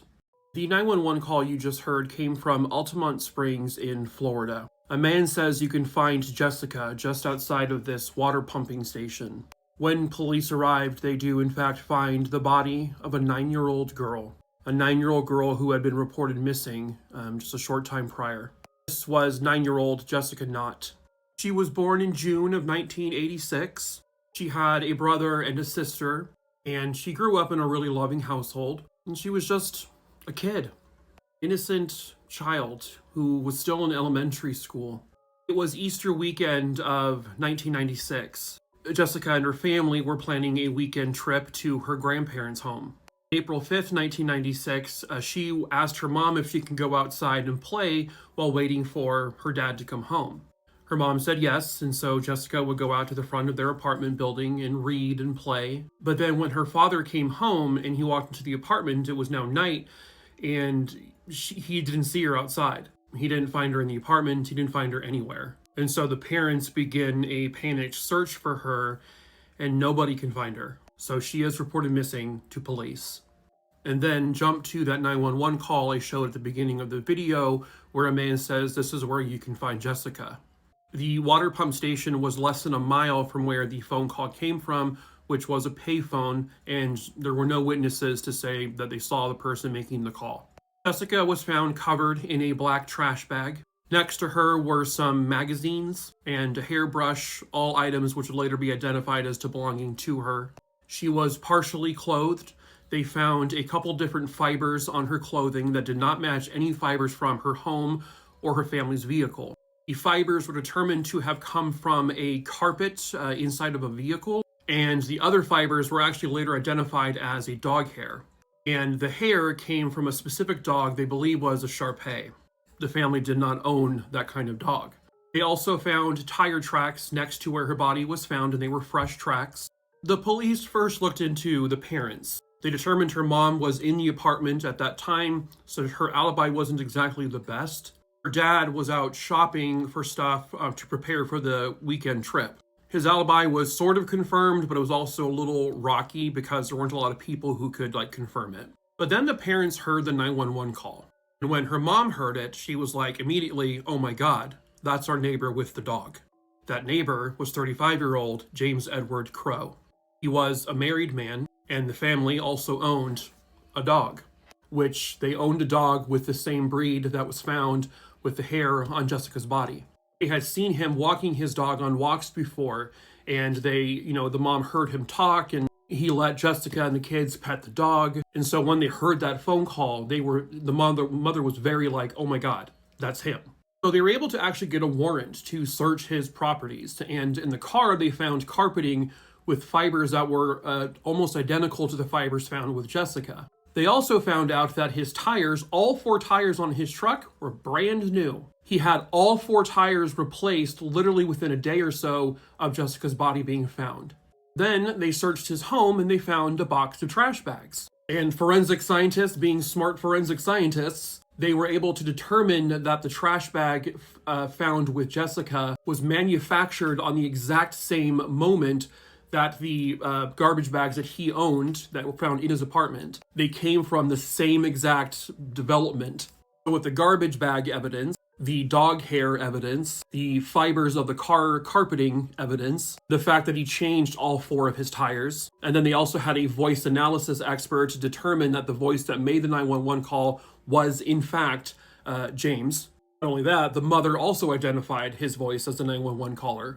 They believe that when Jessica was outside on her own playing, waiting for her dad, he lured her away with the promise of, petting his dog. He then managed to get her inside of his apartment where his wife was not home at the time, and he did God only knows what to her. Then he strangled her to death and then dumped her body.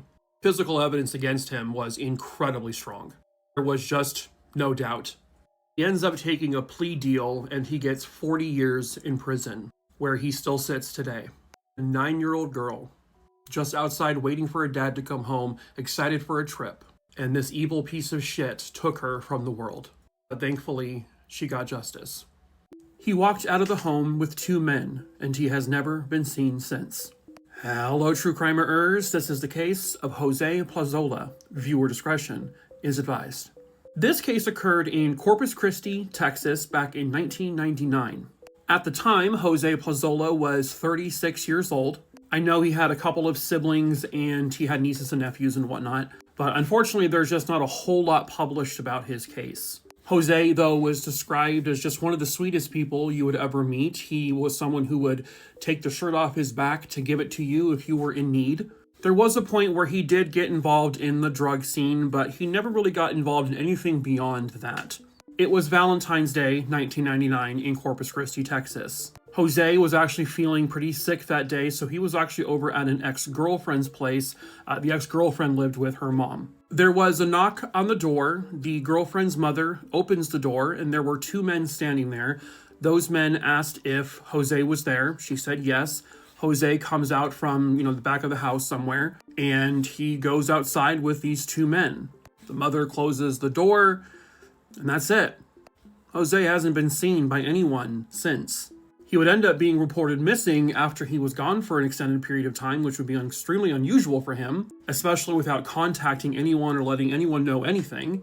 To my understanding, the 2 men that were with him when he left the house, I guess they were found and they were talked to by police. However, the police could not find any physical evidence, anything at all that would suggest that they had done something nefarious to him. They had no proof of foul play. It doesn't mean that foul play didn't occur. It just means that they don't have enough or anything to arrest anyone. First and foremost, they don't have Jose. The 2 men apparently did not provide any useful information that could help determine where Jose is. Jose's younger sister apparently did a lot of work on this. She did so much searching for him. Day and night, she would search down alleyways. She would look in dumpsters.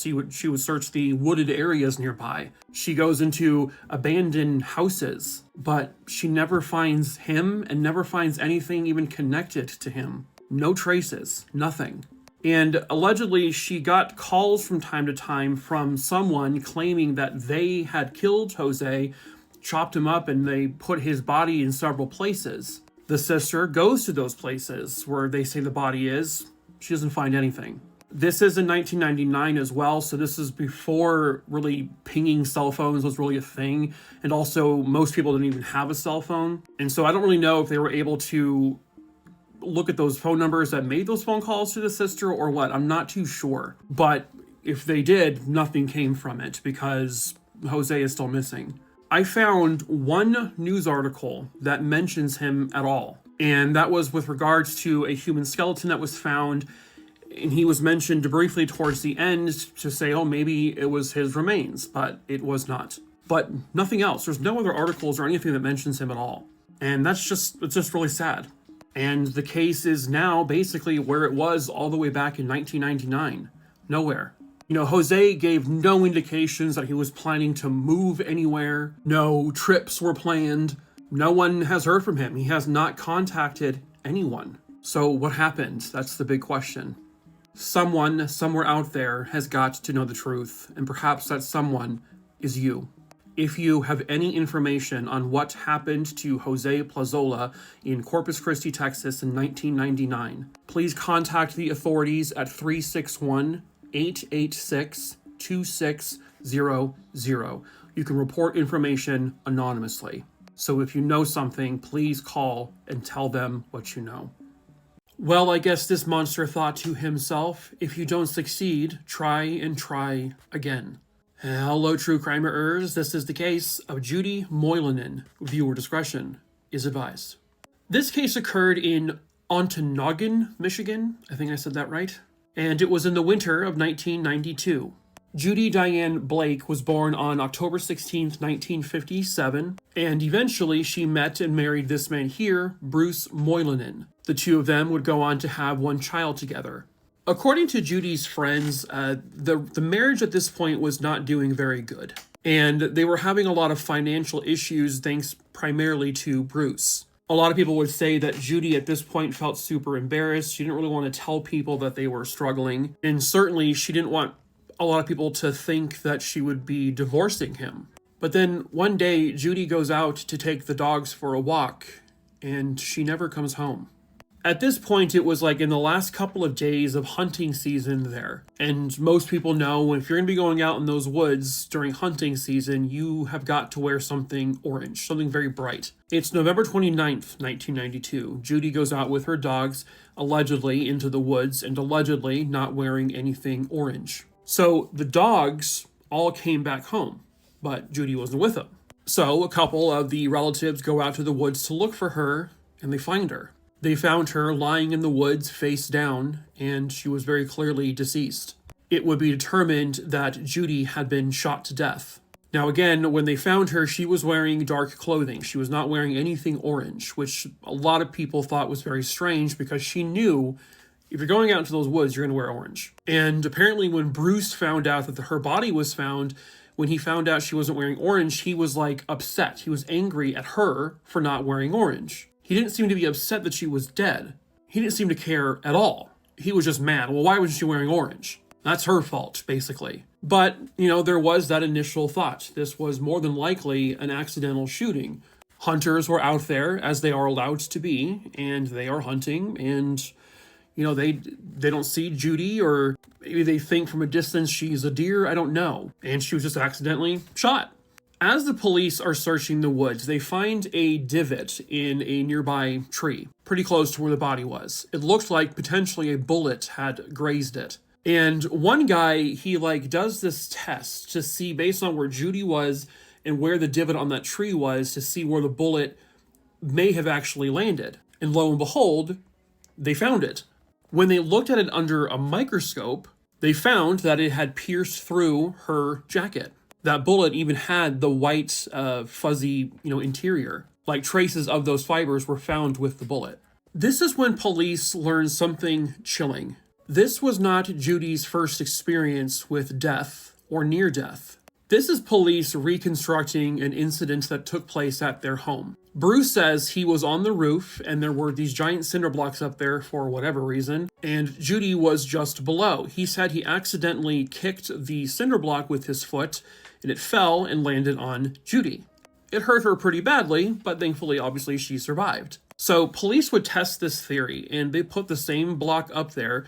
They tried to accidentally kick it and push it, but it wasn't working. They had to physically take that block and physically move it off of that roof. They also discovered that after that, there was a fire. When Judy and her then 3-year-old daughter were in the house, and Bruce was not, apparently an accidental fire started, almost killing Judy and the daughter. But thankfully, she got out and the fire was put out. And so when they look into Bruce after finding all this out, they then find out that he took out, you guessed it, a life insurance policy on Judy.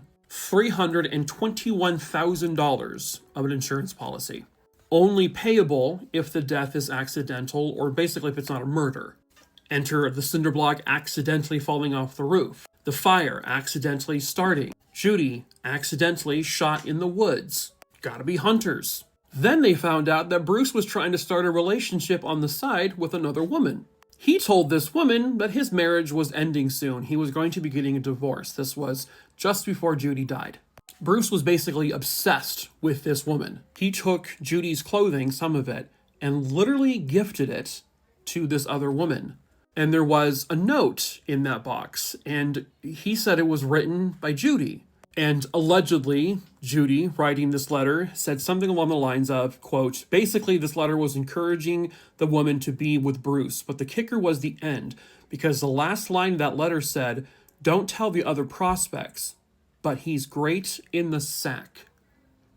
Why would Judy write that to Bruce's secret lover? That's super weird. They did handwriting tests on that letter. She didn't write it, obviously. They actually took a known sample of Bruce's handwriting and compared it to the handwritten letter.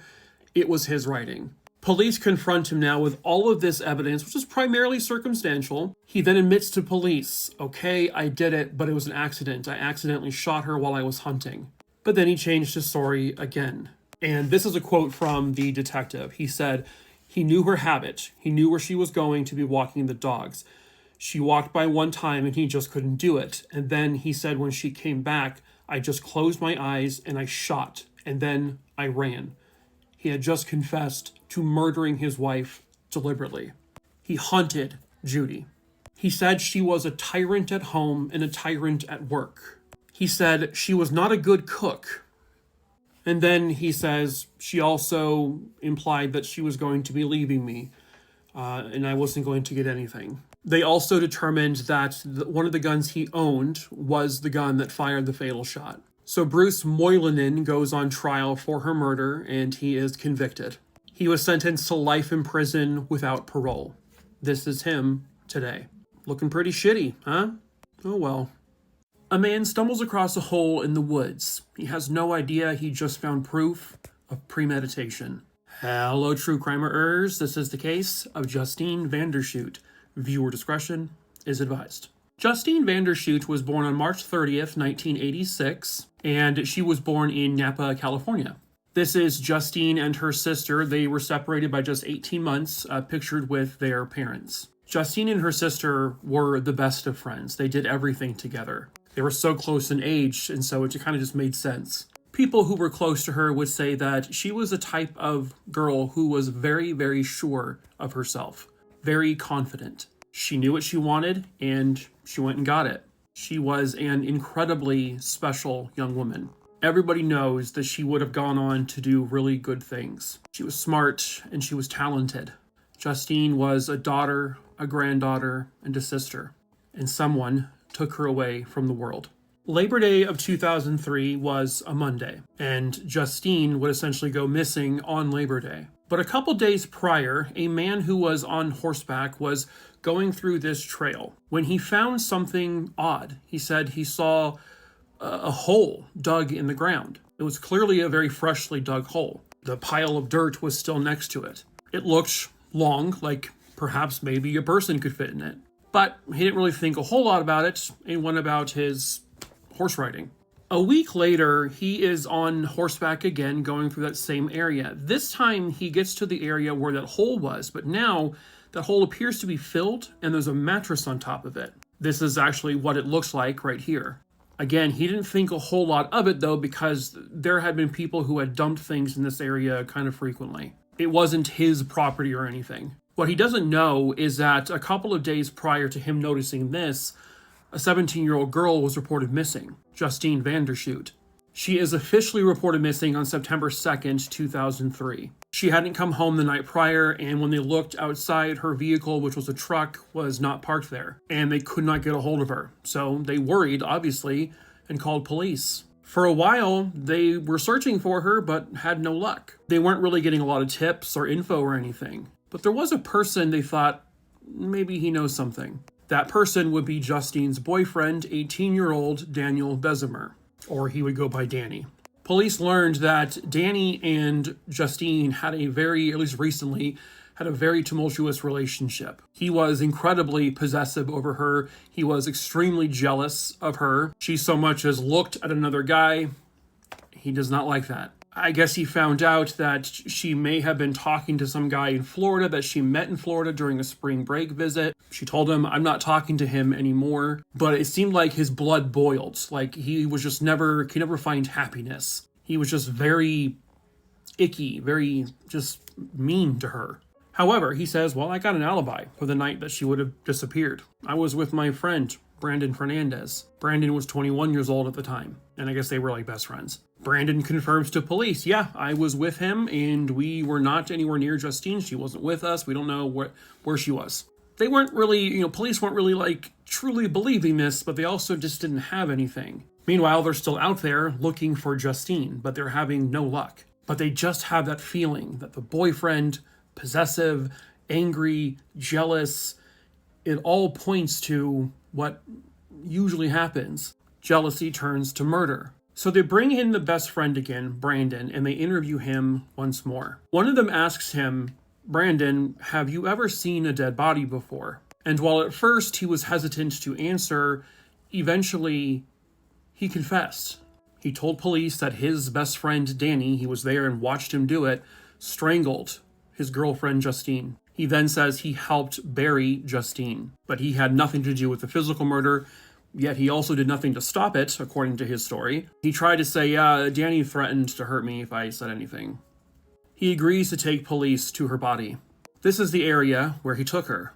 If it looks familiar, it's because this is the exact same area where, a while prior, that horseback rider found the hole, and then a couple days later found a mattress on top of that hole. But this is what it looks like when Brandon brought police. They move the mattress. Sure enough, there is a relatively fresh-looking grave. They remove the mattress, and they dig. And they find her, Justine. She was obviously deceased. Her cause of death is a little tricky, because they could show that she was definitely strangled. However, the frightening part is that they found dirt in her lungs and in her throat. Brandon told police that when they were putting the dirt over her, she moved and she made some sounds. With the dirt being found in her lungs and in her throat, that indicates she was breathing in dirt, meaning she was alive when they started to bury her. She was buried alive. In all this time, like, Danny goes on the news, he's like crying, he's like, oh, please, I want her to come home. But he knew what happened when he did this little TV moment. He already knew. What's the motive? Just jealousy. Apparently, his friend Brandon had tapped her phone and apparently found conversations between her and that guy in Florida, even though, she said they weren't talking anymore. But that guy was ruled out, and there was really nothing between them. But, Danny's like, no, I don't like it. And so basically, I'm guessing his anger led to the motive of killing her because he's jealous. But this wasn't a spur-of-the-moment decision. Brandon confirms what the horseback rider told them. That hole was dug before Justine even went missing. She was not with them when they dug the hole. She was still just living her normal life. And that means, with that evidence of what the horseback rider found and everything, is that they know that this was premeditated murder, which means first-degree murder. Both men go on trial. Danny is charged with first-degree murder. Brandon is charged with second-degree murder, which is basically a guilty by association, and you did nothing to stop it, and you helped bury the body. You're just as guilty. The evidence was overwhelming, and so both men took plea deals. The family did not want to have to go through a lengthy trial, seeing all these horrible photos. They just wanted it to be done. Daniel Bessemer got 25 years to life. Brandon Fernandez got 15 years to life. Several years later, Brandon tries to have his conviction thrown out altogether because there was a new law that changed in California where this all happened. Basically, taking a lot of the guilt off of a person who did not physically commit the murder. But that motion was denied. Again, because of the premeditation, he had knowledge ahead of time and did nothing and helped bury the body, so fuck him. I know Brandon was up for parole for the first time somewhat recently and was denied. And it says that Danny was also up for parole in the most recent years here, and he was denied. So hopefully both of them continue to be denied parole, and hopefully they rot in there for the rest of their lives. Domestic violence is an epidemic that needs to be stopped. Hello, true crimeers. This is the case of Kammy Mae Edmunds. Viewer discretion is advised. Kammy Mae Edmunds was born on December 7th, 1982, and she was actually the oldest of 4 total kids. Kammy started her life as a little beautiful, spirited, and spunky little girl that turned into a strong-willed and incredibly loving human being. Kammy was a mother. She had 2 kids that were the entire world to her. She really made sure that her kids grew up happily. Every opportunity she could get to celebrate the kids, she took it. Kammy was someone with her arms always wide open for anyone. She would invite you into her home if you needed help. If you needed a shoulder to cry on, Kammy was there. She radiated love. And then one day, someone took her from the world. Kammy lived with her boyfriend, Anthony Christensen. They lived in a house in Mount Pleasant, Utah. On March 31st, 2017, Kammy's family would be notified of the most devastating news they could possibly hear. Kammy was deceased. She was dead in her home. When police arrived, they found out that her vehicle was missing from the property. It was a 2001 Oldsmobile Alero, which was later found in a creek and was recovered by police. Kammy was found lying on the floor of the bathroom in the house. Her boyfriend told police at first that she got into some sort of car accident and walked all the way home. Well, that didn't make sense to police because the coroner's report would come out and they found out that she had some severe blunt force trauma to her head, not indicative of a car crash. So this is a quote from the police. Christensen stated that they were drinking last night. He stated that he was very drunk and went in and passed out for the night. Christensen stated that when he woke up for the day, he noticed that Edmunds was not in bed and he got up to look for her. Christensen stated that he found Edmunds in the bathroom. Tried to pass off this interaction he had with Kammy as a dream. He said, I was dreaming that Kammy was here, she got into a car wreck and her face got smashed. But police were like, okay, bud, no. Police found spots of blood on the outside of the house, specifically at the side entry of the home. There were indications on the kitchen floor that someone had recently been dragged. They also found like a faint blood trail kind of going down the house as well, inside. It looked like someone had tried to clean up blood. Kammy's purse and cell phone were found inside the house, but when police got the cell phone, they noticed that it had been reset to factory reset, which that's obviously very suspicious. They also discovered that Kammy had likely experienced domestic abuse in the home. She had been seen with bruises before, but she would always, because people would always ask her, like, hey, what's going on? Can we help you? She'd always pass it off like, oh, no, I'm fine. I fell, I tripped. You know, the things that they always say. Because, again, getting out of a domestic abuse situation is not remotely easy. It's a terrifying experience. They're literally afraid they're going to be killed by this person. Or maybe the children will be harmed. They're basically being held hostage by domestic abuse. People noticed and people wanted to help, but, she would refuse it, which is incredibly common. Oh, Jesus Christ. Anthony Christensen was arrested and charged with Kammy's murder because it was more than obvious that this was a beating. He had beat her to death. He had a rap sheet. He had been violent with children in the past. He had been convicted for abuse situations. He had strangled a family member before. He had beat another family member before, so it all lined up. In 2020, he ends up pleading guilty to the murder, and am I reading this correctly? He was sentenced to 5 years to life for the murder, and then an additional 1 to 15 years for an obstruction of justice charge connected directly to the crime. 5 years minimum? He can ask for parole after 5 years? For brutally beating her? I hope it's life. I mean, I hope they don't parole him, but that's crazy. 5 years. I almost feel like it's like rewarding a domestic abuser. Her kids don't have her anymore. They'll never have her again. That man could one day be free? I wish it was more. I wish it was guaranteed to be longer, because that's what he deserves. It was supposed to be a quick trip to the store and then back home. Instead, it's been 39 years. Hello, true crimerers. This is the case of Kevin Hicks. Viewer discretion is advised. This is Kevin Hicks with his sister. They grew up in London. The kids grew up in a great home, very loving household. Just your normal, typical family. By the time this case occurs, Kevin is 16 years old, and the family is living in this home in, please forgive me, Adscombe in Croydon, England. And it was the 2nd of March, 1986. That day, Kevin and his family had a very normal, family-oriented day. Absolutely nothing out of the ordinary. At about 8:30 p.m., he tells his mom, "Oh my gosh, I have a school project and I need to get eggs." And so the plan was for him to take a really quick walk down to the Sparings community shop to buy the eggs. I've seen it listed as anywhere between 350 to 500 yards away from where he lived. A maybe 5 to 8 minute walk. Kevin is last seen walking down the road, and then never again. Kevin has not been seen since that night.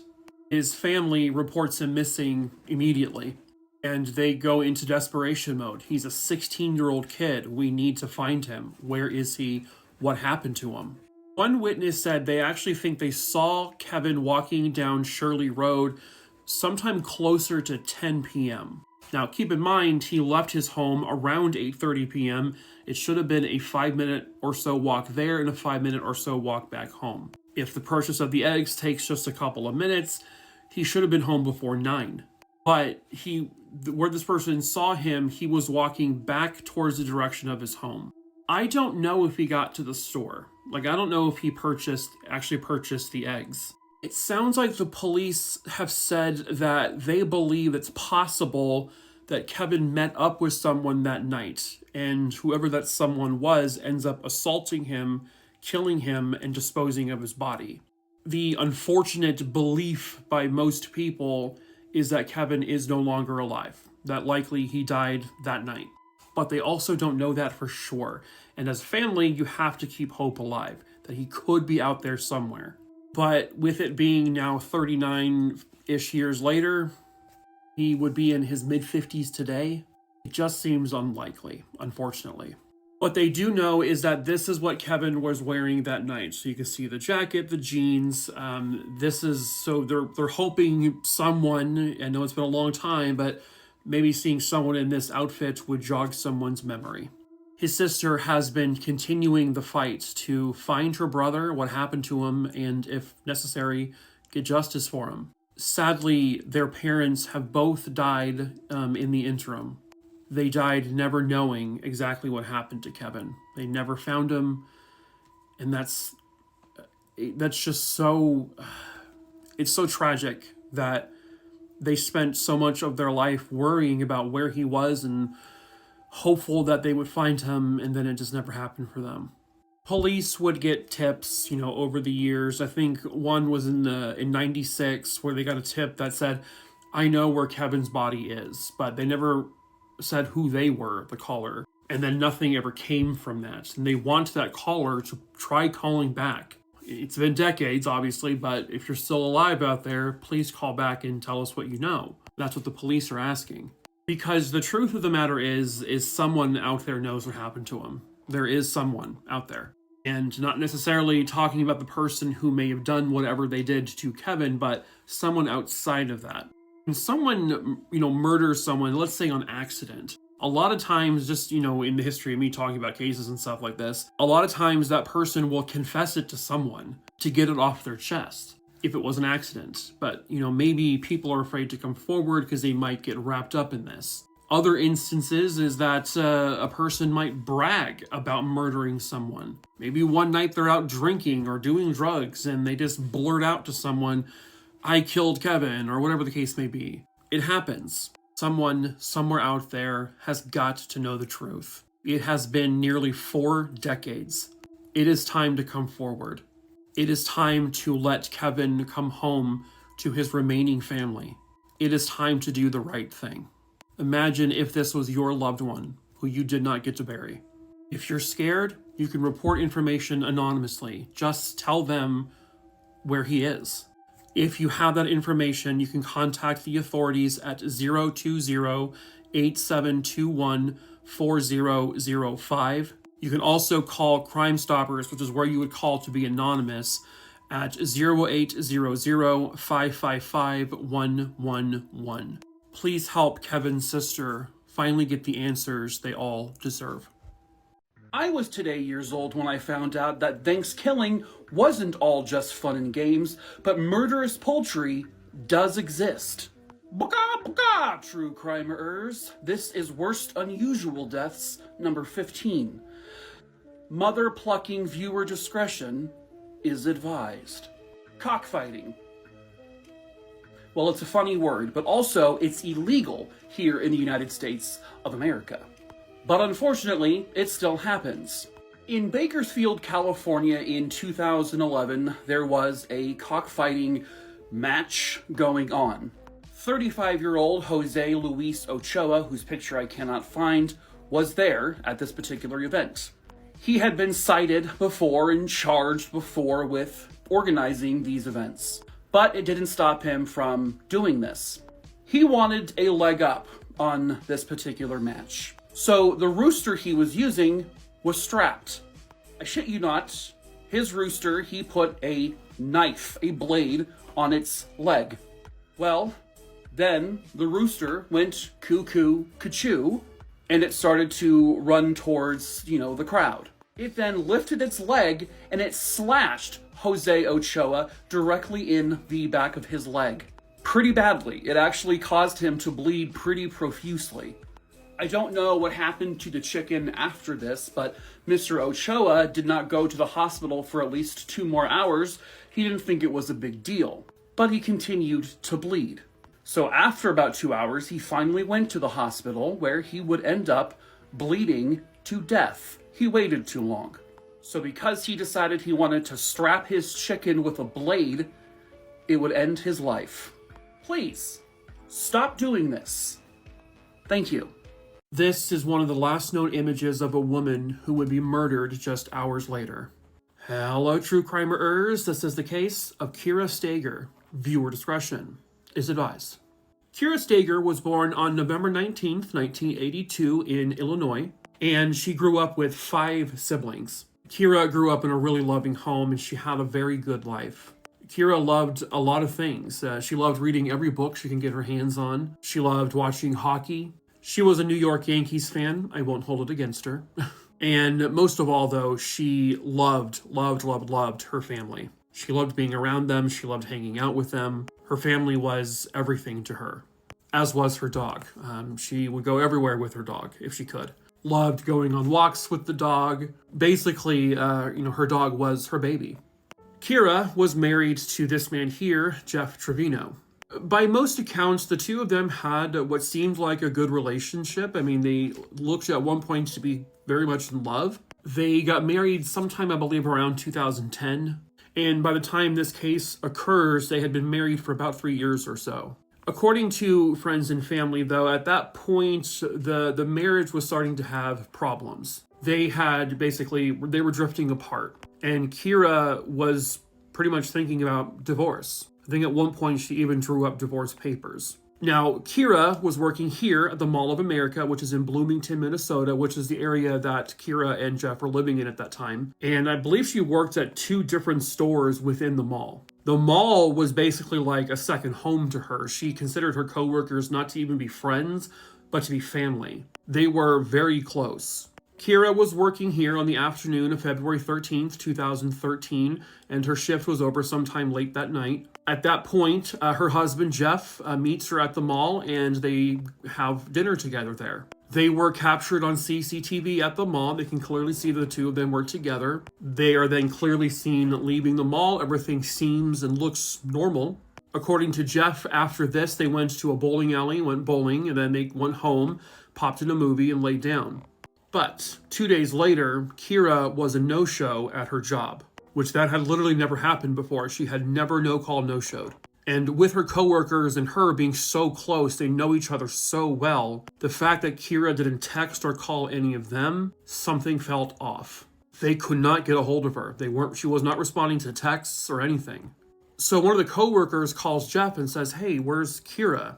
Well, he told the coworker, well, I saw her leave the house on the morning of February 14th, but she never came home, and I just assumed that she stayed the night at a friend's house that night. Didn't think anything of it.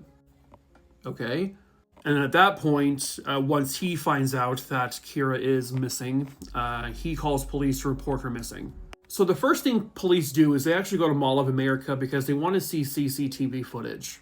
And they find the footage and they can confirm that they see Jeff and Kira. No one appears to be following them. It's literally just the two of them. They're seen getting into the car together and then leaving. And so what they have here is some confirmation, at least a little bit, of Jeff's story. The next thing they do is they go to the house and they can confirm that there is no camera at their home. However, they did find a neighbor with a camera that's had a very kind of unclear angle of the house, and this neighbor's camera swiveled, so it went back and forth. And at about 2:09 in the morning, when the camera swiveled towards their house, you can actually see Kira's white car backing into the garage area. But it's also so unbelievably grainy, you can't see really anything else. There will be no way of knowing who was in the car. Then at 9:21 a.m., Kira's white car is seen driving down the street, and that neighbor's camera picks it up. Unfortunately, though, again, it's grainy. You can't see who's driving it. Now, as police are looking through all this footage, they get a call from the Mall of America security. They found Kira's car in the parking lot of Mall of America. The car had been there for several days, and they were about to have it towed when they realized whose car it was. They also noticed there was blood on the outside of the car. It was obvious to police that something happened here. Something violent occurred. They even found on one of the car's floor mats underneath it was soaked in blood. The blood later confirmed to be Kira's. So they check the footage from outside the mall, and they can actually see Kira's vehicle pulling into the parking lot. There were no cameras, though, in the parking lot itself.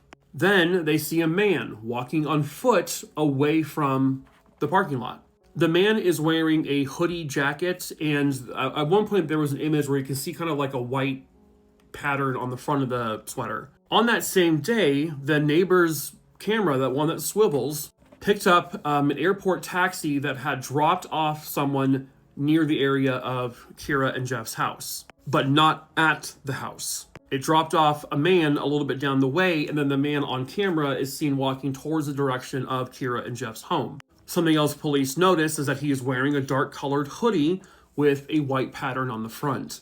This is the same guy they saw leaving Kira's car behind. At this point, they got a warrant to search the home. And when they sprayed luminol, they found blood everywhere. Blood soaked in a mattress. There was blood on the stairs. There were drag marks in blood. Obviously, something happened to Kira. It's just, where is she? There would be a bag of evidence found, I think near the Mississippi River. These items included like a bloody pillow and whatnot, and eventually they tested the blood, and the blood belonged to Kira. So they had searched that area and also in the water, but they didn't find anything. 2 months later, in the Mississippi River, they find her. She was obviously deceased. She was in a state of decomposition, and they really couldn't tell how she died, unfortunately. She did, however, have broken bones. Jeff Trevino is arrested and charged with his wife's murder. It sounds like he wasn't super happy about the divorce stuff that Kira was looking into, but more importantly, what they found out through looking at Kira's text messages and phone calls and all that, the night the two of them were out to dinner after she got off work, she was constantly texting someone, another man. while she's having dinner with Jeff. That other man had also been texting with her at a point where Kira and Jeff are back at home. And then suddenly the conversation stops. He never receives anything more from her. What they believe happened is that Jeff must have seen those text messages at home, snapped, hit her over the head or something, and then maybe suffocated her or killed her in some way. They initially wanted to go with first-degree murder, but they did not have the evidence to show that this was a pre-planned murder. They did have evidence that this was a spur-of-the-moment, almost reactionary type murder, second-degree murder.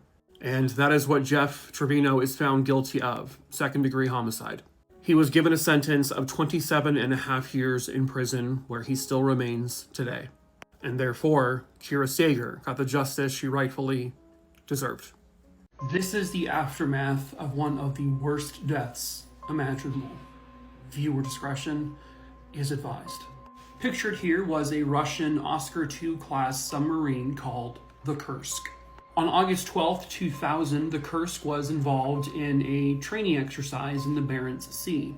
There were a grand total of 33 ships and submarines involved in this exercise. From what I understand, the Kursk was set to launch a dummy torpedo at a target with the warhead removed. At 11:29 a.m., they did just that. But from what I understand, the other vessels in the area, they basically picked up the sounds of a large explosion. It was actually registered as a 1.5 on the Richter scale. 2 minutes and 14 seconds later, another explosion is detected. This time measuring 4.2 on the Richter scale, and it appeared to be coming from the seabed.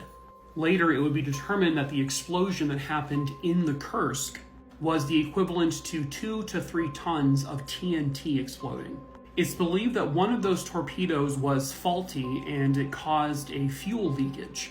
That caused a fire to spread pretty rapidly, which then exploded about 7 more torpedoes in the submarine.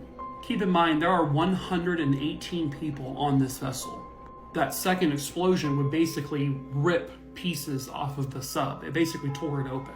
It ended up taking them a few days to actually be able to do a rescue attempt because of the horrible weather. This is what they found at the bottom of the ocean.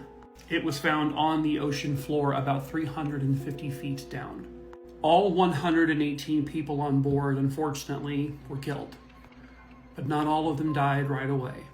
It is believed that 23 men at least survived the initial explosions. Some of the other people likely survived the explosions for some time, but died because of the explosion. This is further proved because they heard tapping noises when they were recording sounds in the ocean. They were tapping for help.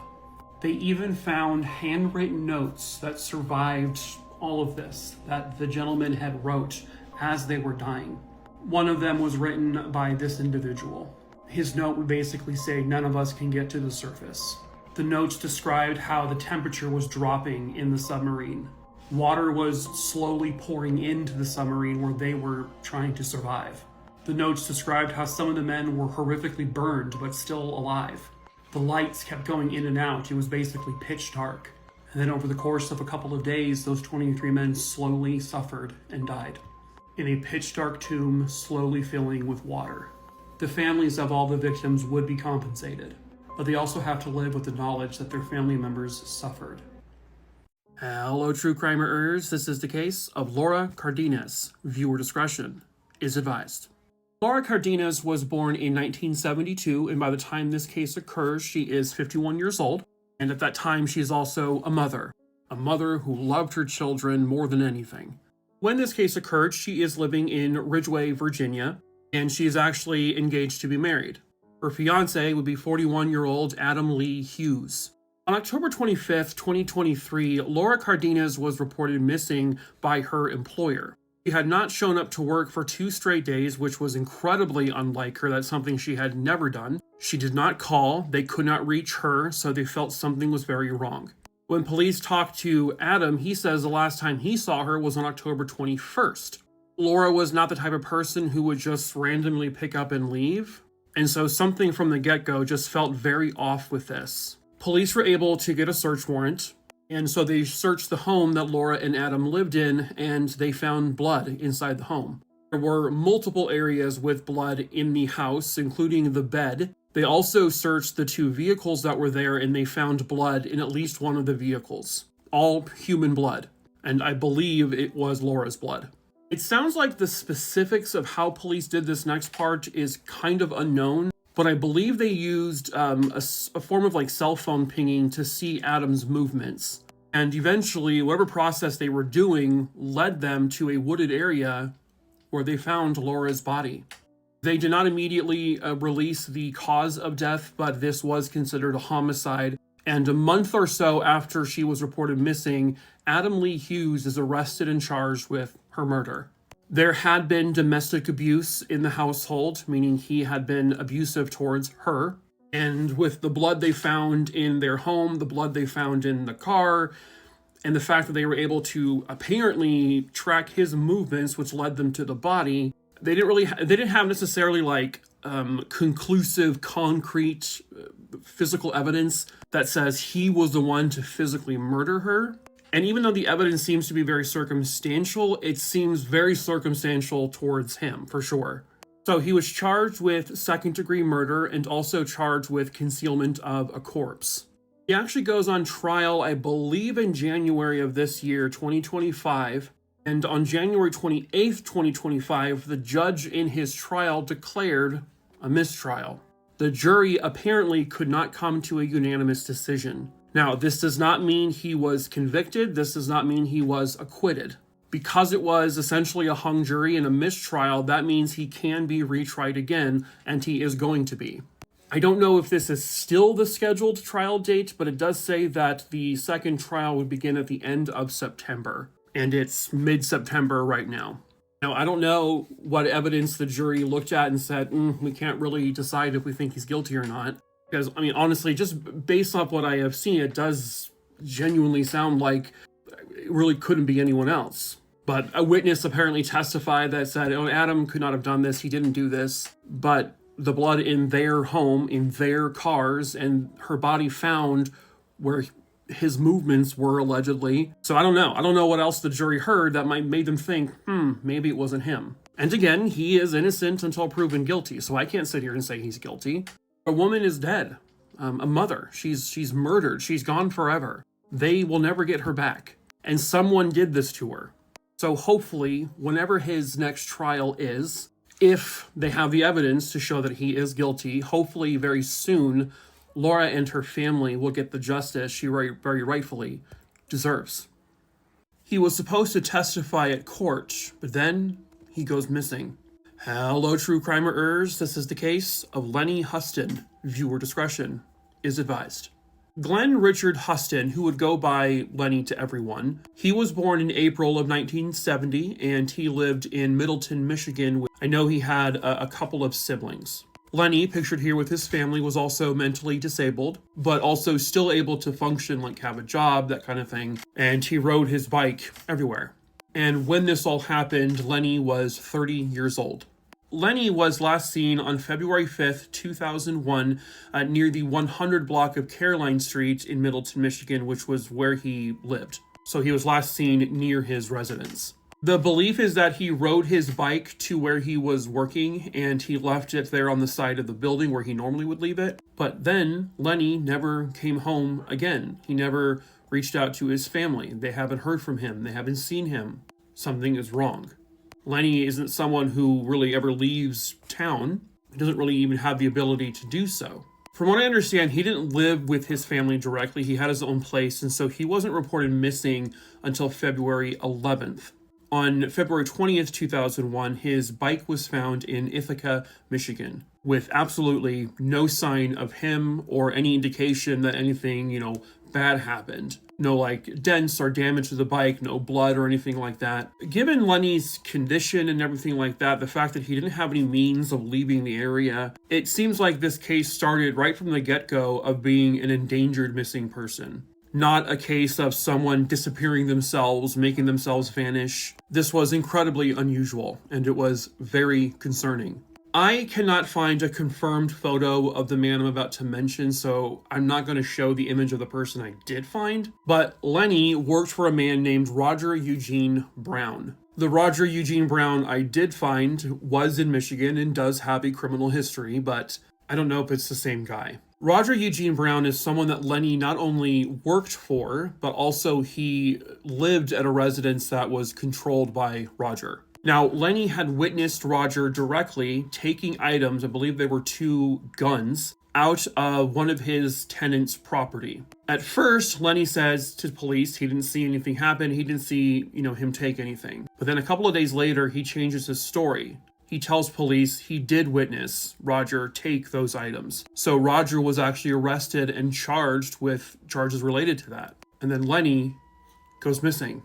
His disappearance came around the time that he was supposed to testify in court about exactly what he saw. He was the one and only witness to this. And if Lenny wasn't in the picture anymore, the police and the prosecution would have no case at all. And so, when he disappeared and they can't find him, they dropped all charges against Roger Eugene Brown. And it sounds like this guy is not good people. So several years ago, one of his sisters tries to basically investigate his disappearance on her own. But from the moment she started doing that, she just felt like someone was following her. And so she ended up stopping investigating this. And then the other sister would also begin to investigate, and she too began to feel like she was being followed and threatened. Her car windows have been smashed out.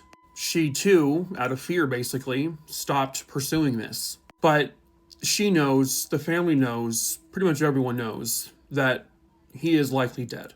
He loved living where he did. He loved his family. Again, he was not someone who really had the means to leave the area. The only mode of transportation he had was his bike, and that was abandoned. He was also receiving government assistance checks, which at that point of his disappearance, he never once collected after that. No one did. He had a bank account, but it had not been touched since before he disappeared. His social security number has never been used for anything ever since that time. Everybody knows something happened to him. But the question is what? And it seems like there is a general understanding of who might have done something to him, allegedly, but they have no proof, apparently.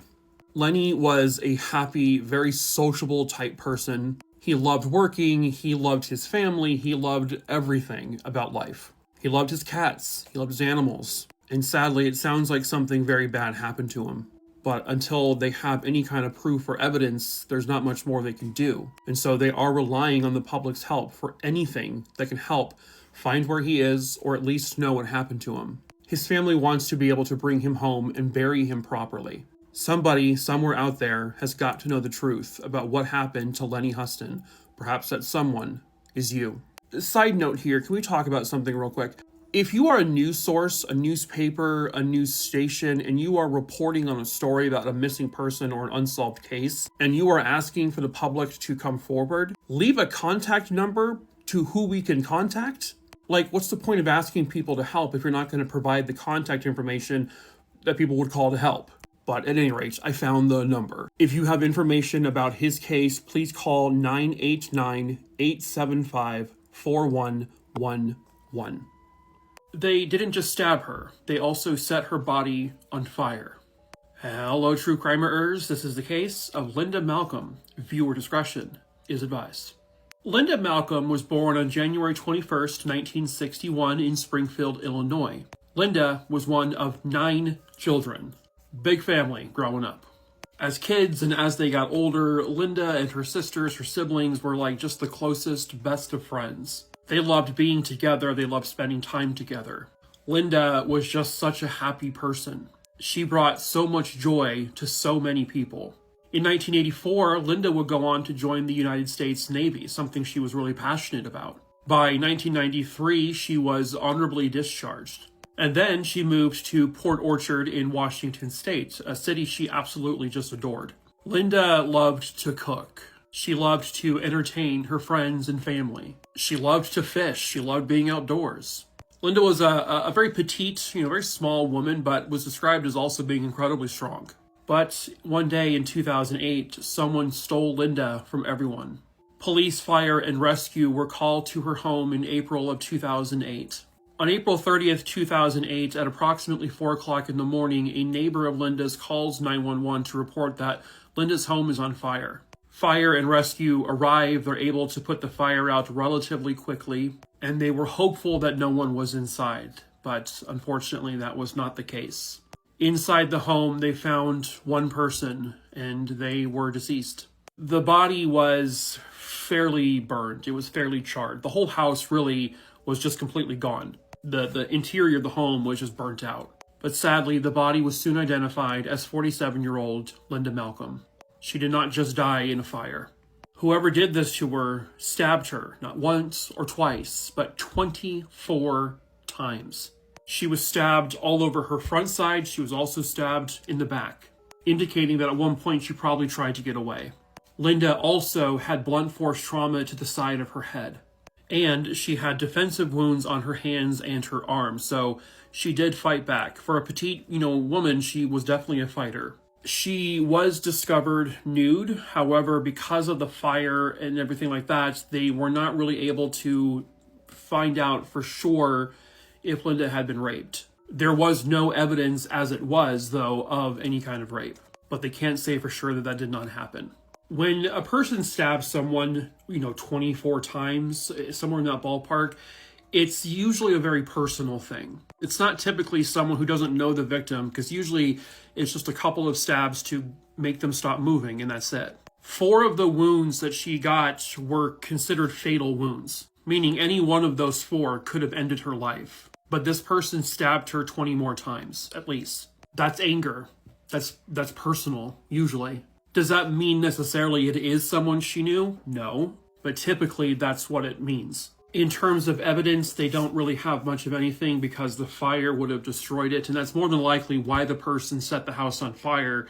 That was to destroy evidence. There was a man seen walking in the vicinity of her home around the time of the fire. It was a man wearing a pair of shorts, but there isn't a super detailed description of him. They also don't know if he had anything to do with this. They have not been able to find anyone in Linda's life that would have wanted to do this to her. There were no, recent altercations. There were no fights with anyone. Nothing financially. Nothing was wrong with her money. No one knows why someone would do this to her. But someone somewhere out there knows who did this. Perhaps that someone is you. If you have any information on the murder of Linda Malcolm, please contact the authorities as soon as possible at 360-876-1700. If you need to, you can report information anonymously. If you know something, if you heard something, or saw something, please say something. A brutal murder in the dead of night, but did the police get the right person? Hello, true crimerers. This is the case of Lisa Pruitt. Viewer discretion is advised. Lisa Lee Pruitt was born on May 29th, 1974, and she lived with her family in Shaker Heights, Ohio. When this case occurred, Lisa is 16 years old. She has a boyfriend. She's doing really well in school. She is a well-liked kid, popular, funny, someone who had a good head on her shoulders and was going to do really well in her life, had not someone ended her life. It was the early morning hours of September 14th, 1990. Lisa was going to sneak out of her house in the middle of the night to go to a friend's place, or specifically her boyfriend's place. Her boyfriend's name was Dan. So Lisa gets on her bike and heads that way. This is now shortly a little after midnight. Dan and his father were both home, and around 12:30 in the morning, they heard what sounded like a female screaming. When they go out to see where the screaming came from, they couldn't find anything, nothing at least in their yard or in front of their house. So they didn't think anything of it. But then Dan apparently remembers, oh, wait a minute, Lisa's supposed to be coming over. Maybe that was her. And so he goes back outside to check, and he finds her bike leaning up against a hedge. They call police because something felt off. When police arrive, they do a search of the area about 100 feet or so away from the back door of her boyfriend's house. And I believe this was in another part of someone else's yard. They found Lisa. She had been killed. Lisa was stabbed a staggering 22 times. Typically, when you see stuff like that, 22 stabbings, it tends to be something very personal, something coming from anger. Is it always that, though? No. but that's just common. So they kind of thought to themselves, was this someone she knew? Was it the boyfriend? Now, I guess Lisa's boyfriend, Dan, had just gotten home after a month stay in a nearby clinic. It was like a premier clinic that his dad had paid a lot of money and pulled a lot of strings to get him into. And I guess it was for some mental health issues. And Dan had just gotten back like that day or the day before. And he had just forgotten that he, was supposed to be meeting Lisa that night, a little after midnight. Now, it is confirmed that Dan was in his home when all of this happened. His alibi was pretty airtight, and so police began to focus on other people. Well, the kids in the neighborhood, including Dan, all pointed their fingers at one other person. This kid here, another teenager in the area, his name was Kevin Young. Why was everyone pointing their fingers at him? Simply because he was just a weird guy. That's all the local kids said he was guilty of, being an odd duck. And so because of that, they perceived him as a killer. Here's the thing though. Kevin did not know Lisa. Lisa did not know him. Kevin did not live anywhere near the proximity of the murder scene. He had no connections to that area. He had no connections with the murder weapon. There was no physical evidence at all found at the crime scene that would implicate him. The only reason his name even came up is because the local kids said he was weird. And police just ran with it. And that frustrates the hell out of me. Because if you get this wrong and something bad happens, like he gets convicted, you don't just have one victim, you have two. Kevin Young had an alibi that night as well, a confirmed alibi. Yet he was still arrested and he was still charged with the murder of Lisa Pruitt. Has an alibi, no physical evidence, no connection to the victim or the area. Guilty of being a little different. He goes on trial for her murder. Luckily, because his defense team, which his parents hired some of the best attorneys you could get, they were able to show that his alibi was real, that no physical evidence pointed to him, and the jury thankfully acquitted him, found him not guilty, meaning he is now free and clear of this case in terms of he'll never be able to be charged with it again. But he's not free and clear from the court of public opinion. I've talked about this a few times, and it's something I cannot stand. For a very long time, even after he was acquitted, after he was found not guilty, the Shaker Heights community still vilified this young man. They still labeled him the murderer. He never really escaped it. Sadly, in recent years, at the age of 44, he is found dead in his apartment. I don't know if he ever was able to escape the stigma of all of this. I hope in some way he was able to. Decades would go by, and her case is now, it's just completely cold. They think they got the right guy. They just didn't win. An author begins to look into her case during COVID because he was bored. This author pretty much just verifies the belief that Kevin Young was not guilty. He said he looked through all of the case evidence. There was just nothing, it just wasn't him. But what he did find was that there was another murder about 5 years prior, the murder of a prominent couple in the area, an older couple, Philip and Dorothy Porter.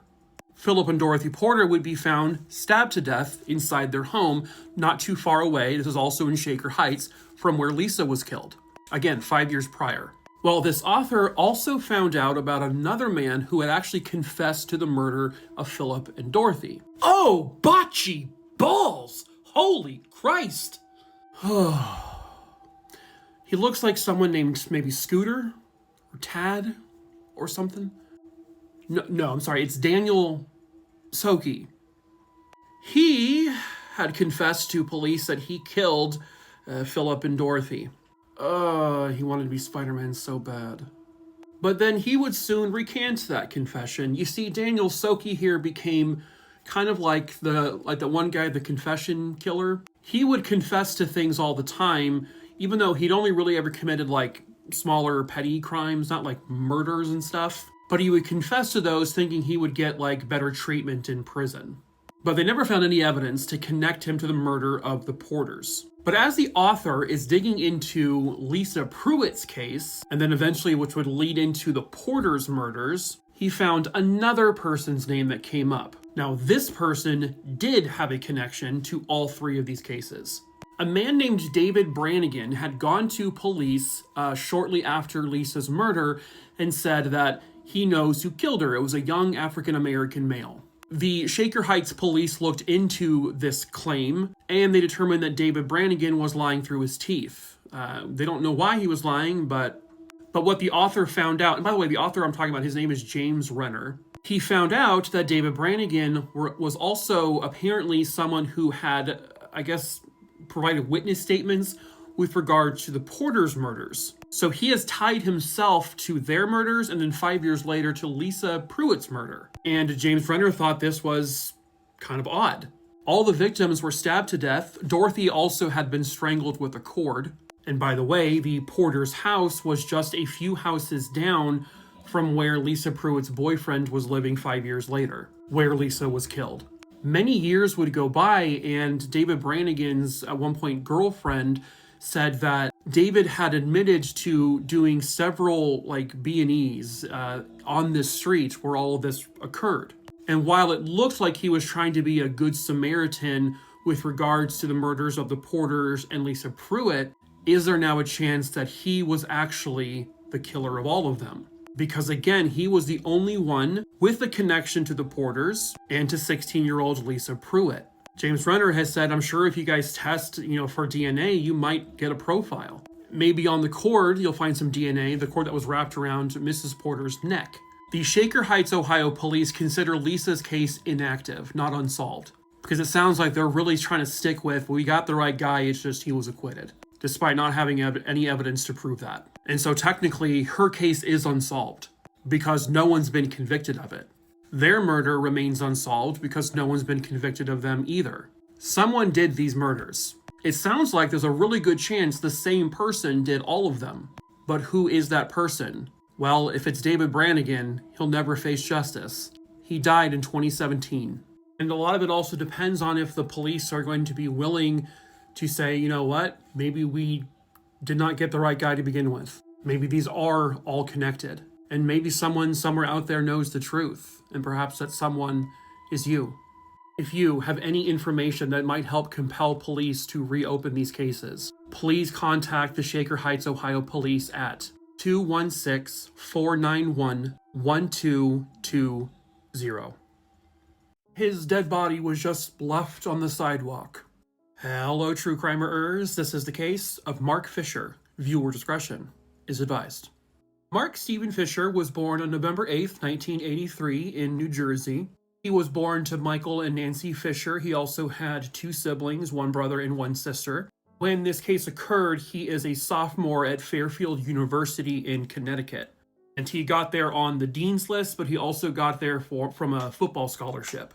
He was basically a standout all-star football player in high school, where he was also a part of the National Honor Society. He was a really, really intelligent guy. And football was a big passion of his. He absolutely loved it, and he was really good at it. Mark was a well-behaved young man. He never really got into any kind of trouble. He didn't really run with the wrong crowds. He had a good head on his shoulders, and he was going to be doing something good with his life. But then tragically, it all came to a very sudden end. It was the night of October 11th, 2003. Mark had gone out with a couple of friends to a bar in Manhattan, New York. When they were there, he ran into a couple of his other friends from high school. The high school friends he ran into, they also ran into some other friends, a guy named Albert Cleary, then another friend of theirs named John Juka.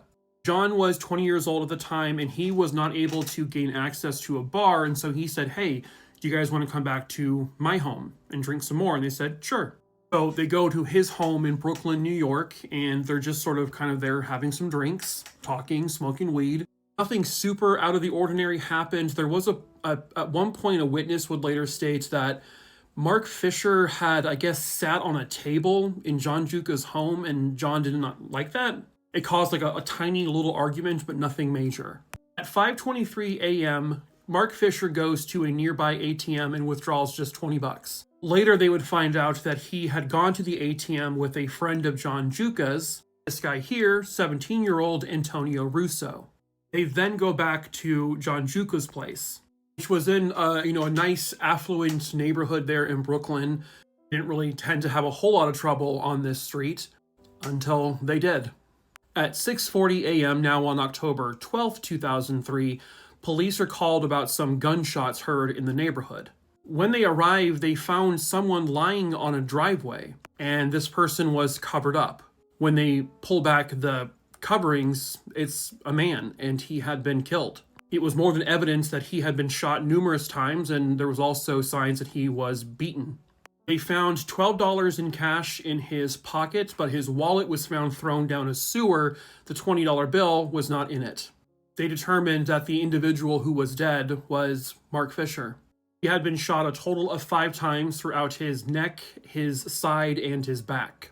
Now, Mark Fisher was found wrapped up in a blanket. It was determined that that blanket came from John Juka's home, which I believe was just a couple houses down.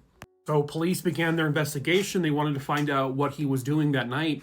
They found out that he was at John Juka's home. They were having some drinks. According to John Juka, nothing out of the ordinary happened, especially not that would lead to killing him. As a matter of fact, John Juka said the last time he saw him was in his house at about 5 o'clock in the morning, lying on the couch. And then he said he never saw Mark again. So other witnesses would come forward to state that Antonio Russo and John Juka were possibly involved in this. When police checked their phone records, they determined that over the course of the 24-hour period after Mark's murder, the two of them had exchanged 26 different phone calls. And based on their history, that has never happened before between the two of them, not even close. As a matter of fact, the two of them almost never communicated by phone, very rarely. So they thought it was very strange that suddenly there's a spike where there's 26 calls within a 1-day period. Based on the blanket being found that belonged to John Juka, and the fact that Antonio Russo was with him, Mark Fisher, at the ATM, the fact that his body is found just outside John Juka's home, there was a minor little tiff between him and Mark Fisher. Both of these men were arrested and charged with Mark Fisher's murder. Based on what forensic evidence, though? Almost none. There are several ways that Mark Fisher could have been wrapped up in that blanket and John Juka would have no knowledge of it. There were other people at the house lot that night prior. Now, the actual gun, a .22 caliber, I guess they determined that the gun was given to Antonio Russo by John Juka. So it was John's gun he gave to Russo. John Juka has denied any involvement in the murder completely. He said he wasn't a part of it. He didn't commit any murder. But some witnesses would kind of go against that, including his own girlfriend. She would later testify that John Juka did have some involvement because he did provide the gun to Antonio Russo. And one of the friends they had all met with earlier, a man named Albert Cleary, said that John Juka told him that John had led Mark Fisher out to the street to meet Antonio Russo. And Cleary would testify that Juka told him also that Russo had physically attacked Mark Fisher first, but then Mark Fisher, being a really big guy, fought back, and that's when Antonio Russo fired the shots. Initially, Antonio Russo also denied any of this information to police. He would later testify that it was John Juka who fired the fatal shots. That he was really just sort of like there, but he didn't have any involvement in killing him. And of course, John Juka's like, no, Antonio Russo had to have done it because it wasn't me. Now, the two men go on trial, and they actually go through the exact same trial, but with different attorneys, and they each have their own jury. When the trial is over with, the jury comes back with a verdict for both men as guilty. They are both sentenced to 25 years to life in prison. John Juka's mother would become basically a champion for her son, determined to get him out of prison because he was innocent. Again, there was no physical evidence that suggested he had anything to do with it, just hearsay and witness testimonies. But that's actually also the same thing against Antonio Russo, same boat.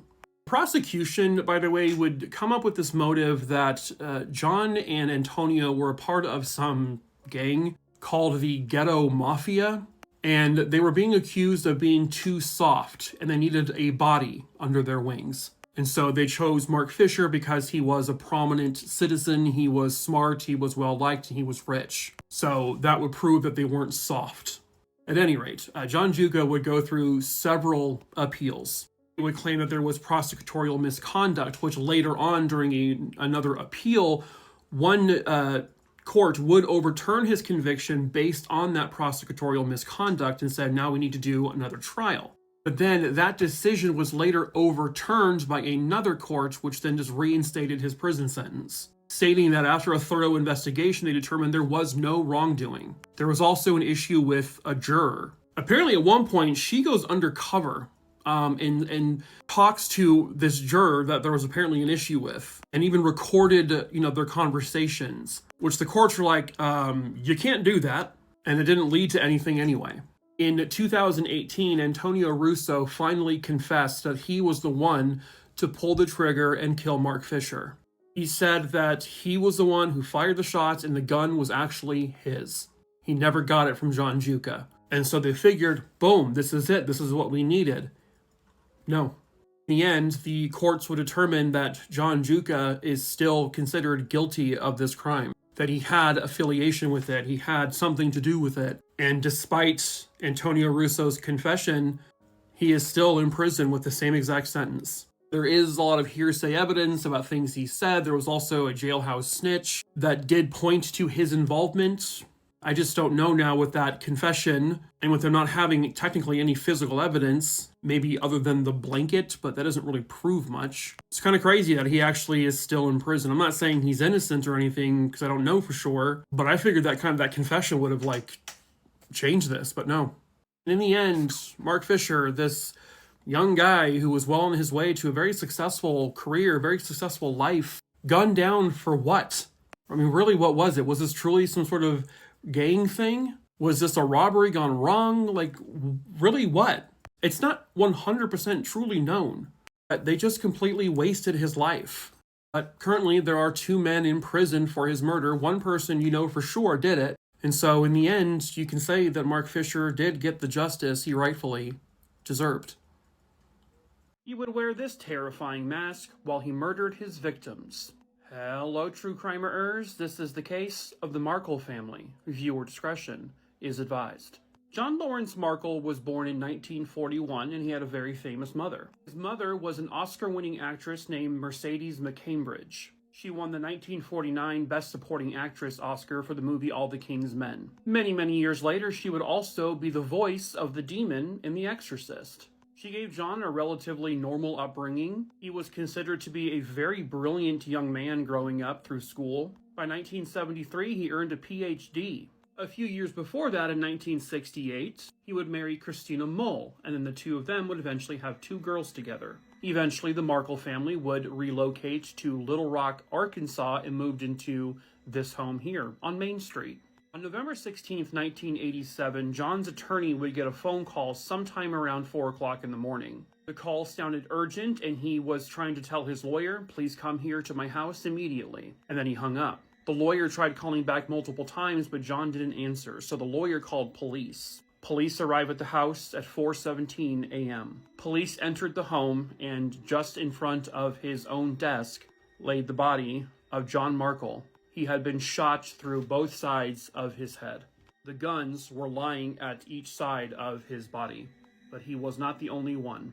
His 45-year-old wife, Christina, and their 2 daughters, 13-year-old Amy and 9-year-old Suzanne, were also found shot to death in the house. Each of them had been shot multiple times. Lying next to John's body was this mask. There was blood on the mask, like spatter-type blood, which would indicate to police that the killer was wearing the mask when the shots were fired. But who fired the shots? Well, John Markle did.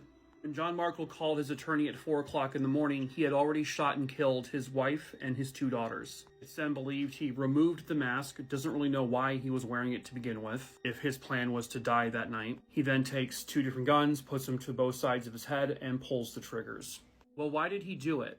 Well, 3 days prior, he was fired from his job. And not for normal reasons like, not showing up. He was caught embezzling money.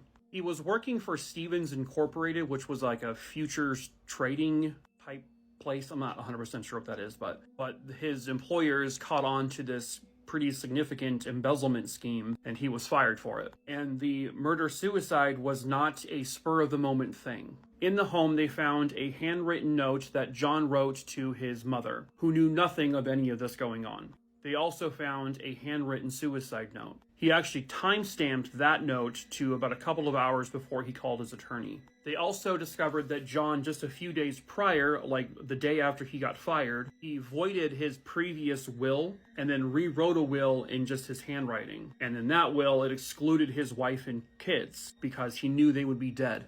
John was always described as a family man, someone who loved his wife and his daughters. He always seemed to be well-respected, well-liked, but he was also doing bad things at work. And perhaps the idea of being caught and perhaps going to jail for all of this, maybe he did not want to be embarrassed by it, and maybe he didn't want his family to be embarrassed of him and have to live with that. Obviously, that's a very shitty reason to kill your family, especially your 2 children. But that's likely what his thought process was. But it didn't need to happen. John could have just simply manned up, paid for his mistakes, but instead he made his wife and 2 daughters pay for his mistakes as well. Help, I need an adult. Okay. Hello, true crimerers. And this guy. This is the case of Marshall Lee Gore.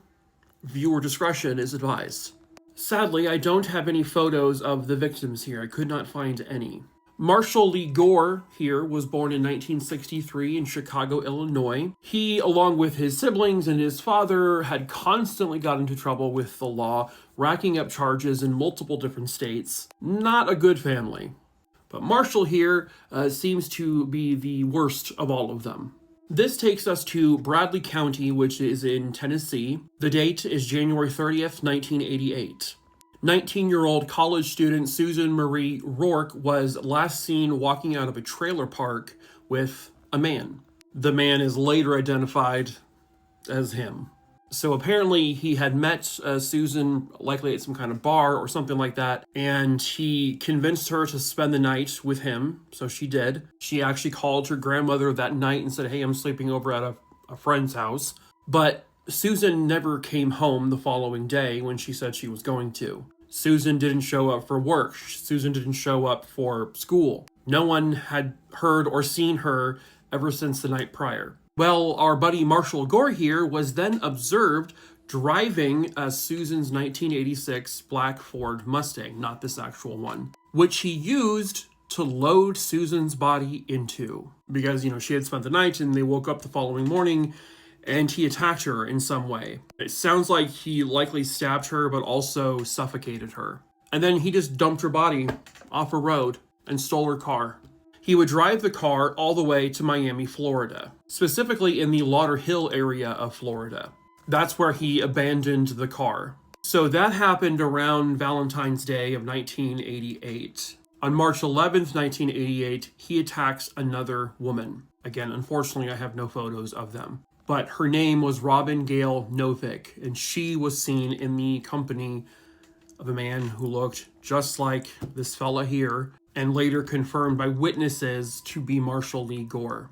On March 11th, Robin is seen at a tavern, and she is then observed leaving that tavern with this guy. She drove a yellow Mustang, again, not this one. Well, after she was last seen leaving with him, at some point, he killed her. He had stabbed her several times in her chest, and her ultimate cause of death was that he took a belt, he wrapped it around her neck, and he pulled it tightly until she died. Marshall Gore was then seen driving the yellow Mustang around well after her murder, but she wasn't found right away. A few days later, now on March 14th, Marshall had abducted a 32-year-old woman. He met her when she was dancing at a club, and at some point they were seen in the company of each other, but also with her child. She had a 2-year-old son. Well, at some point, this piece of crap, he took a rock and he bashed it over the woman's head. After she was unconscious, he raped her. Then he choked her. Then he stabbed her. Then he slit her throat and just dumped her off the side of a road. He then stole the car with the 2-year-old child still in it. The 32-year-old woman, who was identified as Tina Corollas, after everything he put her through, survived. And when police were searching the area where she was found alive, obviously she was rushed to the hospital, but in that same area, that's where they discovered the body of his previous victim, Miss Novick. Meanwhile, Marshall here takes the car with the child in it all the way to Georgia, where he then takes the boy out and locks him in a cabinet in an abandoned barn while still alive, and then he takes the car and flees more. But eventually he abandons that car as well. Thankfully, the 2-year-old boy is found pretty quickly after this all happened. Obviously, he's going to be traumatized, but he was physically okay. Based on several eyewitnesses, the description of the man, it got to a point where they knew who they were looking for, just given his previous criminal history as well. So, like, he lived in Miami, Florida with his family. So police there knew about him, which is why they were able to quickly identify who the attacker was of these other women. And then eventually that first victim in Tennessee would be linked back to him as well. He is found in Kentucky, and he is arrested without incident. When police started showing him photos of his victims, his murder victims, he looked at them and said, he actually started to cry. And he says, "Oh, I don't remember doing this, but if I did this, you need to give me the death penalty." But then at his trial, he doesn't seem to be as sentimental anymore. As his trial was going on, he has these random outbursts in court. He would scream obscenities. He would laugh really loudly, like he was a monster. And he is found guilty of the murders there in Florida, and he is sentenced to death. But then, because of prosecutorial misconduct, his conviction is thrown out and he's ordered to go on a second trial. This time, he is also convicted and sentenced to death. To go along with all of the other crimes, including he would be convicted of the murder of the woman in Tennessee, but to go along with kidnapping, grand theft auto, abandoning a child, like a whole bunch of charges. So he got 2 death sentences, he got 7 consecutive life sentences, and then an additional 110 years. This man will die, be reincarnated, go right back to prison where he will die again. Then he'll be reincarnated to go right back in prison for the rest of his life until he is dead. If only. In 2013, then Attorney General for Florida, Pam Bondi, as I'm sure most of you know who she is now, well, she rescheduled his execution because she had a fundraiser to go to. And the victims' families were like, "Excuse me? The fuck do we care about your little thing? Why are we rescheduling that? What?" It was supposed to happen on September 10th, but because of that, it was rescheduled for October. Pam Bondi would come out and she would apologize for rescheduling it. On October 1st, 2013, Marshall Gore is strapped to the lethal injection table after consuming his final meal, which was literally just a can of Coca-Cola. He had no final words, and Marshall Lee Gore was executed, and his victims got justice. A young couple would vanish after hitchhiking. Hello, true crimerers. This is the case of Sean Barrett and Melody Lopez. Viewer discretion is advised. Melody Lopez was born in Ohio in 1978. She grew up with 2 very loving parents. Even though they were divorced and living in different states, she still managed to have a very good relationship with both of them. In early 1999, Melody would meet this man here, Sean Barrett. Sean was a very free-spirited young man, and that really clicked with Melody because she was basically the same way. Something that both Sean and Melody had in common was that they both loved to travel, they loved to explore, and they both eventually just wanted to settle down. They wanted to start a family. They hit it off so quickly that they became a couple, and within a few short months, Melody became pregnant. Both were, nervous, but also really, really excited. Now, Sean Barrett was living in Canada, and in 1999, they decided to take a road trip to go visit Melody's mom in Oregon. She wanted to have the baby close to her mom so that her mom could help out. So this was going to be a fun little road trip that they would hitchhike along the way with their friend, Chris Rogers. But one day in August of 1999, Melody completely stopped calling her dad, and he thought that was something very unusual. He had a gut feeling that something was wrong. This is the end of the 90s. At this point, hitchhiking was already considered a fairly dangerous thing to do. And so that was kind of just not sitting well with her dad. So the friend that Melody and Sean had been with, Chris Rogers, he would basically get in contact with the right people to say, hey, I might know something about what happened to them. Chris Rogers would tell them that at one point the three of them were on St. Joseph Island, because around that time they were hitchhiking, and this man here, Robert Armstrong, along with Robert's brother Richard and another friend, they picked them up and said, hey, you can stay with us tonight. Maybe a little apprehensive to do so, but eventually they agreed.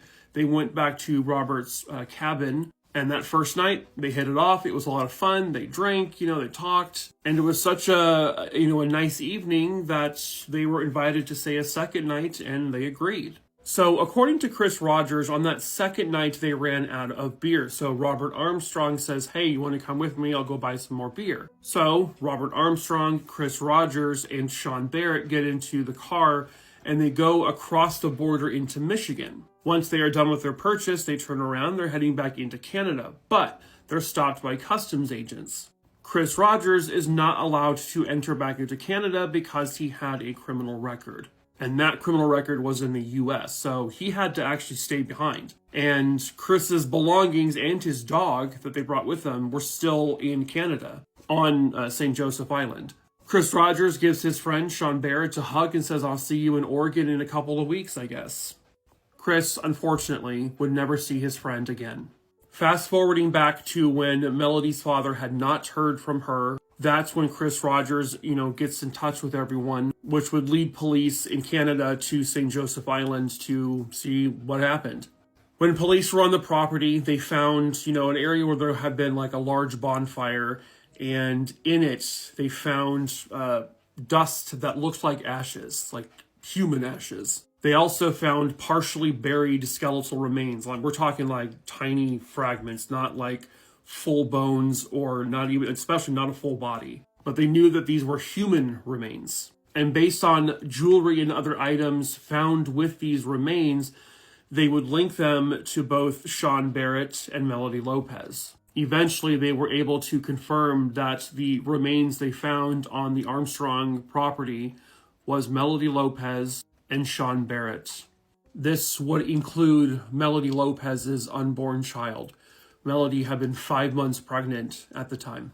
Something, again, that her and Sean were so excited for.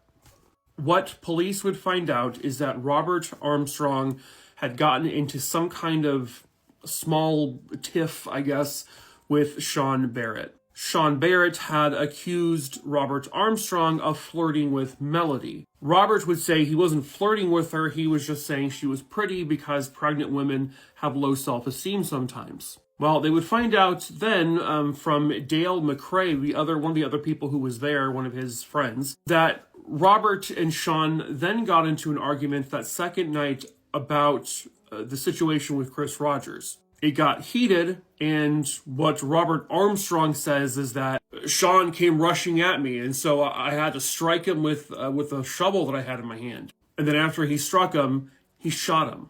He said self-defense. He was going to kill me, even though he had a gun on him and the shovel in his hand. Sean Barrett had no weapons at all. Dale McCrae was then forced by Robert Armstrong to help basically put the body in the fire, because they had a bonfire going that night. They threw the body in there. And then they went inside. Melody, who had still been sleeping, they said, hey, wake up. Sean wants to talk to you outside. She gets up. She's like, oh, she yawns. She puts on her shoes. She kind of just sort of saunters outside. She says, where's Sean? I don't see him. And Robert tells her, well, look in the fire. And as she looks into the fire, a gunshot rings out. Robert Armstrong had shot at Melody, but unbelievably, he missed. She tried to wrestle the gun away from him, but then he pulled the trigger again, and this time he had shot her. They then put her body in the fire. They then tried to, or Robert did at least, tried to break up the body. He took like a hammer or something, and he began to crush their bones, literally into a powdery dust, and then tried to bury the rest of the bones. They also burned all of their belongings, and they also had killed Chris Rogers' dog, who had been left behind, and threw the dog in the fire as well. Dale McCrae and Robert Armstrong are both arrested and charged with their connections to this double homicide. Robert Armstrong was the one who struck Sean over the head. He was the one who pulled the trigger both times to kill both Sean and Melody. Dale was more of an accessory after the fact. He did not actually commit any of the murders. In fact, police, it sounds like they believe that he was terrified of Robert Armstrong, and if he didn't do what Robert said, he was going to get killed as well. And there's no reason to disbelieve that. But he still took part in this. Dale McRae would end up being convicted of his basically accessory after the fact and was sentenced to 6 years in prison. Robert Armstrong is going on trial for 2 counts of murder. He pleads not guilty, but the jury says, nah. They convict him as well and sentence him to life in prison with the possibility of parole after 25 years. And a young couple madly in love who are about to start a new chapter of their lives together would never get to see that life become reality. But thankfully, they were able to get the justice they both very rightfully deserved. This is one of the most baffling cases I think I've ever covered.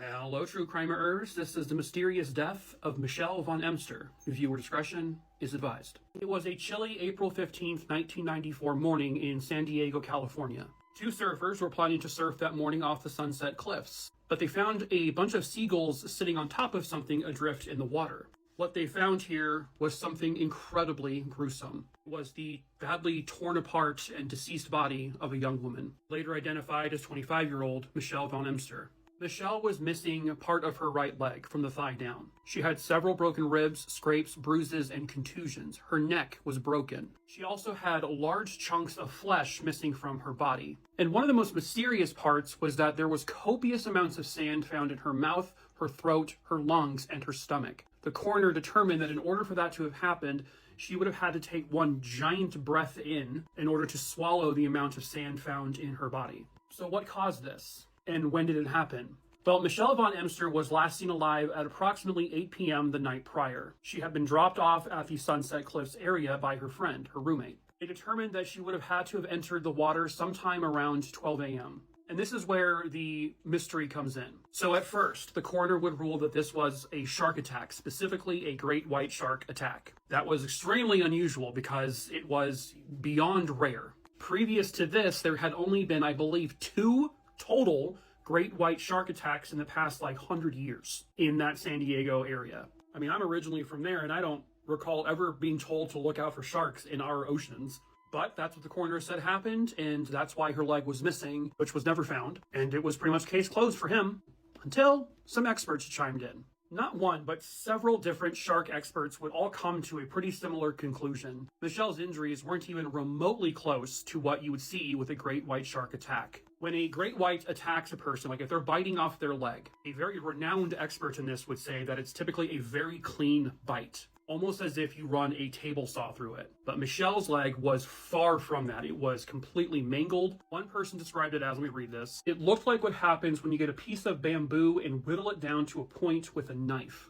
And this man looked at her autopsy photos and compared it to all of the photos of previous great white attacks that he has seen. Her case, Michelle, was not even at all close to any of those other ones. There was also not one single tooth found in the body, which is extremely common with these types of attacks. A tooth breaks off and gets lodged in the victim's body. That being said, these experts would confirm that there were bite marks on her body indicative of a blue shark. But blue sharks cannot bite off a person's leg, especially in one bite. So they've discovered that the bite marks on her body from the blue sharks were done post-mortem, after she was already deceased. They must have, her blood was in the water and they just began to, bite on her. This would be confirmed in 2008. Everyone would concur that the bite marks on her body were done after she was dead. So if Michelle wasn't killed by a shark, how did she die? I believe the ultimate cause of her death was ruled as drowning, but it's also extremely uncommon to see sand in a person's throat and stomach if they've drowned in water. And again, she would have had to take one giant gulp of sand to get what was found in her body. And then going back to the great white shark thing for a moment, even them, when they attack a person, they don't bring them down to the very bottom of the water so that the victim can take in sand. So how did the sand get in her body like that? Well, there are 2 kind of theories. Michelle was found completely nude in the water, which was yet another baffling aspect of this. Michelle did love to swim. She was an avid swimmer. And one person in particular would say that she usually did swim naked at night. But only one person said that, and none of her other friends can corroborate that. Her clothing was never found. However, her purse was found on the beach. Nothing was stolen from it. So one theory is that she was swimming and then she was just taken by a wave and crashed against the wall of the cliffs. And in doing so, she must have kind of swept with the sand and gotten sand in her body. That would attribute to some of the injuries, but not her missing leg. Another theory is that she was at the top of the cliffs and she was either pushed off or accidentally fell. That would attribute to like her broken neck and several of the other injuries, but again, not the missing leg. And then possibly if that happened and she landed on the beach, she may have been landed face first and just inhaled a bunch of sand because maybe she couldn't move. And then perhaps the water just took her out. But then where are her clothes? Again, they weren't found. And also to add on to the swimming aspect, if she was just going out there for a night swim, nobody did that in April in San Diego. The water was below 60 degrees. The air was about 59 degrees that night. No one in their right mind would go swimming, especially nude, in that frigid water. Not to say it's impossible, it's just not something you see. There is also a theory that she had been murdered. Michelle lived in a rough part of town. A lot of crime, especially drug-related crime. Michelle herself had recently taken into the drug world. They nicknamed this area the war zone. She could have just met with the wrong person just by sheer coincidence, and they killed her and then threw her off the cliff. There was a suspect named Edwin Decker, someone who worked with Michelle, someone who had romantic feelings for her. It would be him who was the one person that would say that Michelle liked to surf and swim nude, but nobody else could confirm that. It's possible he said that just to cover his tracks. A rape kit was never done on Michelle. He actually would say that he believed that the two of them had a strong connection, but then he said, well, at least on my end, I thought that. Is it possible she spurned his advances? And he didn't like that. He wrote a poem, and the poem said this. The report said there was a tattoo, a butterfly on her shoulder, which I remembered that night on my couch when I, like the shark, chewed on her lips and took off her shirt. Kind of weird. Allegedly, the two of them had a sexual interaction about 24 hours prior. However, in 2008, Edwin Decker was the one person to push the San Diego coroner's office to relook into her case and determine exactly how she died. He was pushing for it. That's not something that you typically would see from a murder victim. If this is a cold case, they're not going to want to rehash it. But maybe they do to make them look, less guilty. Another theory is that Michelle had a stalker at her job. There was a man that nobody knew his name, and he would really creep specifically Michelle out all the time. And apparently this man, or just a man, would take photocopies of her autopsy report, which was also strange. But who that man is, no one knows. No person has ever been charged with, indicted, or anything in connection with her death. In 2021, there would be one final theory, and it is heartbreaking. According to Michelle's sister, who wrote an article, Michelle had been the repeated victim of a serial pedophile priest named Greg Ingalls of the Catholic Church. The Catholic Church covered up his crimes. Michelle would never be the same after all of that. It led her into a life of alcoholism, addiction, consistent medical issues, depression. There is a strong possibility that Michelle willingly jumped off of that cliff and ended her own life. Like I said earlier, a fall off a cliff or a jump off a cliff or being pushed off would account for a lot of her injuries, but not the missing leg. And it's still pretty difficult to figure out exactly why all of that sand was in her body. If she was pushed off the cliff, or if she willingly jumped off or accidentally fell. They don't know why her purse was on the bottom of the cliff while she was at the top.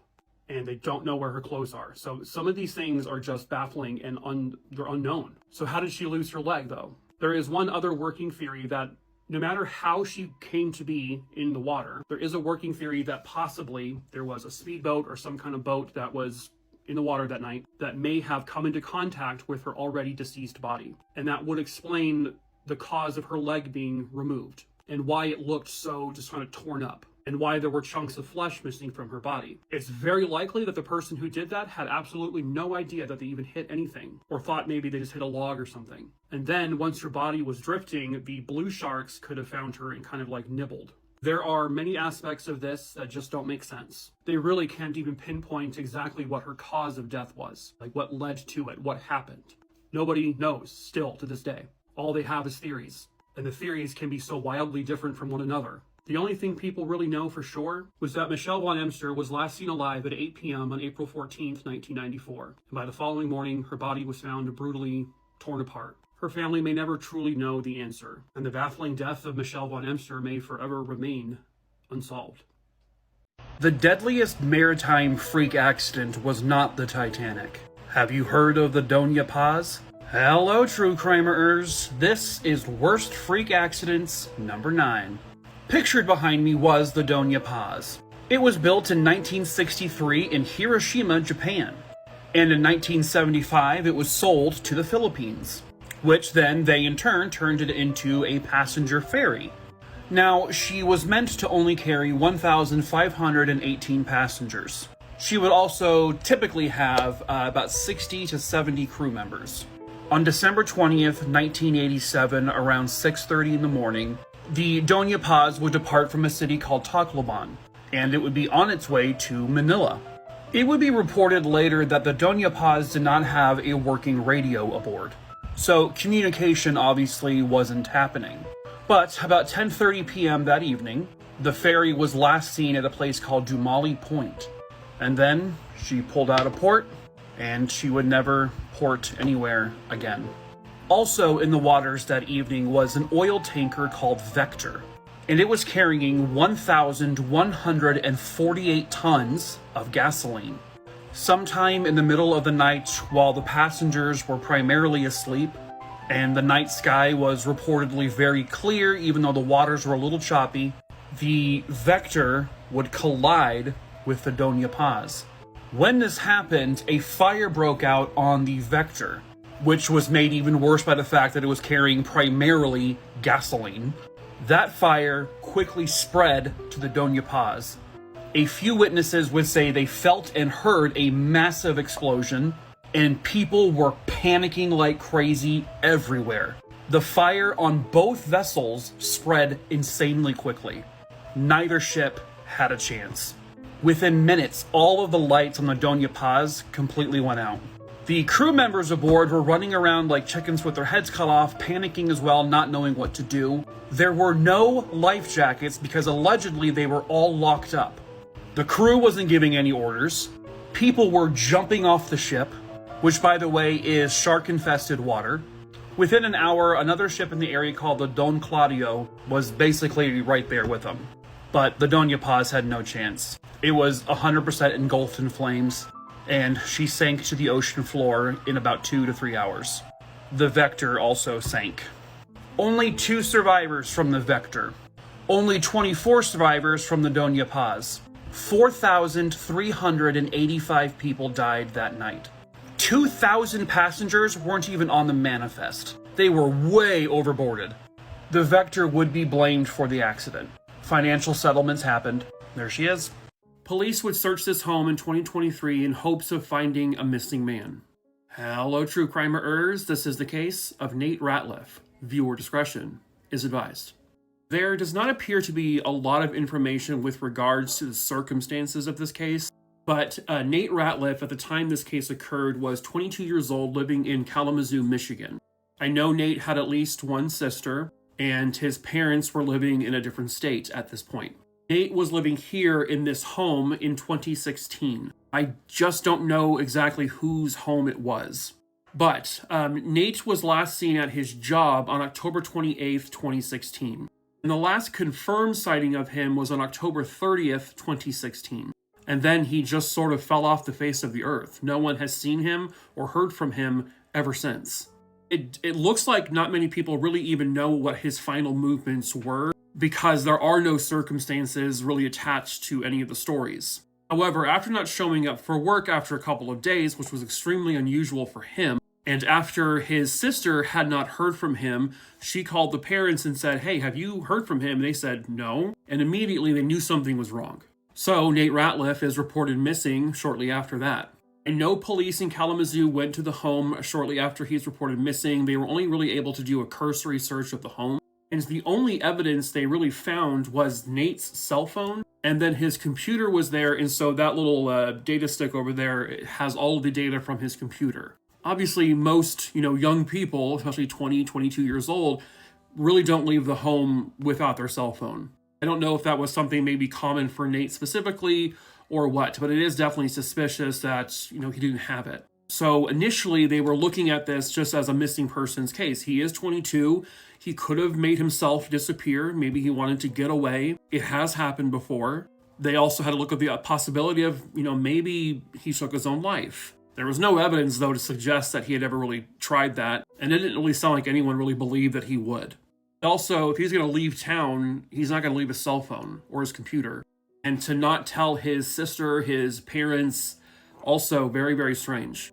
But unfortunately, they couldn't really find much of anything. There was really no evidence. No one seemed to know what his final movements were. There weren't any witnesses that heard or saw anything unusual. He was literally just there, and then he wasn't. Fast forwarding 7 years later, the police are now working off of some tip that they have not stated exactly what the tip was, but they are now under the impression at that point that this is no longer a missing persons case, that this is now a homicide case. So they would go back to the home in Kalamazoo that he was living in, and at this point they're able to get a warrant to do a very thorough search of this property. I know that police were at that home for at least a 24-hour period with several different companies. They were digging up concrete, were digging up the dirt in the backyard. They searched that home with a fine-tooth comb, top to bottom. And in the end, they found nothing.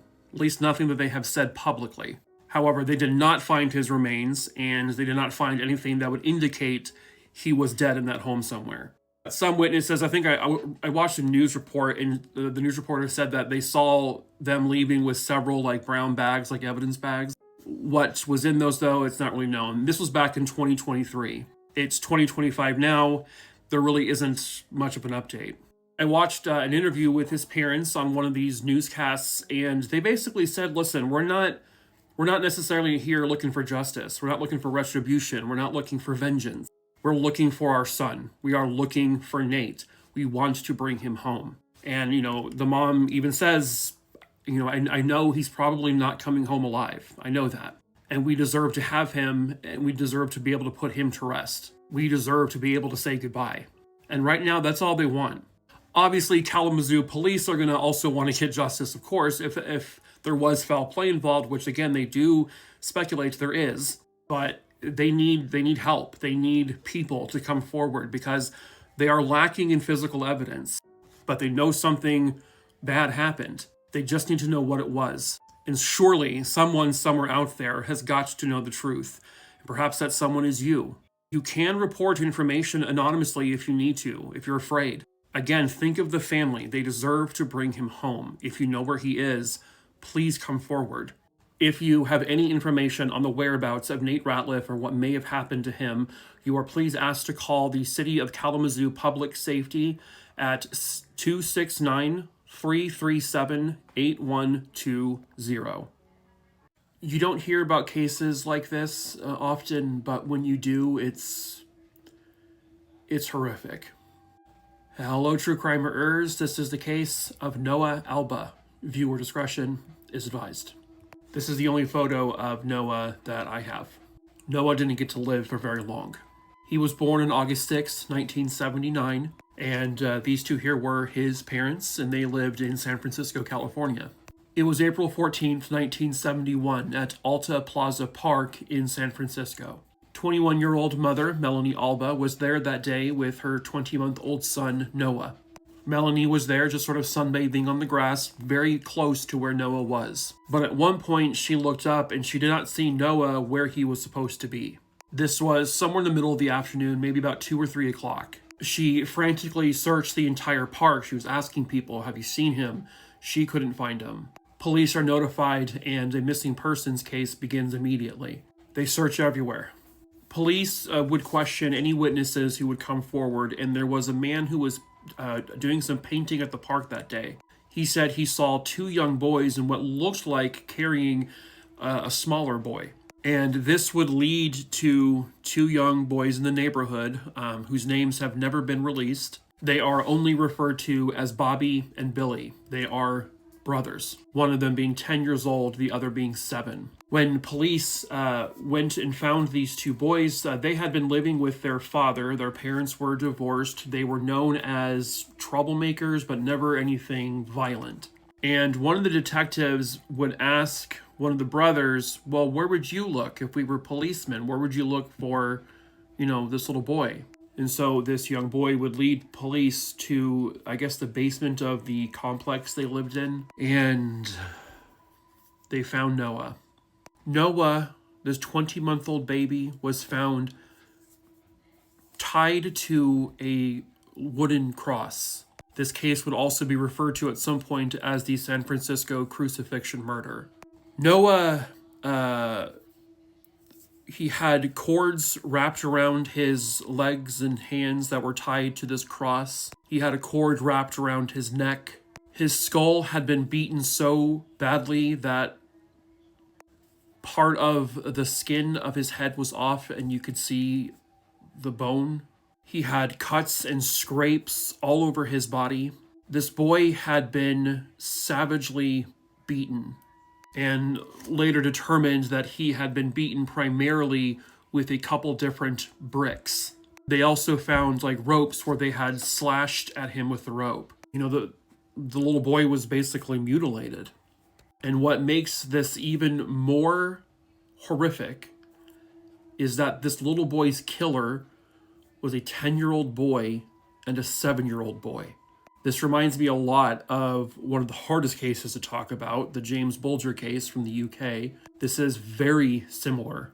I think that with the James Bulger case, the two boys who did that, I do believe they were definitely more psychologically aware of what they were doing, and they were just evil little shits. These two boys, it didn't sound like 100% that they were fully aware of what was going on, especially the 7-year-old, but they knew what they were doing was wrong, that this was bad, and that they can't get in trouble for this. And they would say that they tied him to this cross because they thought that would help hide him.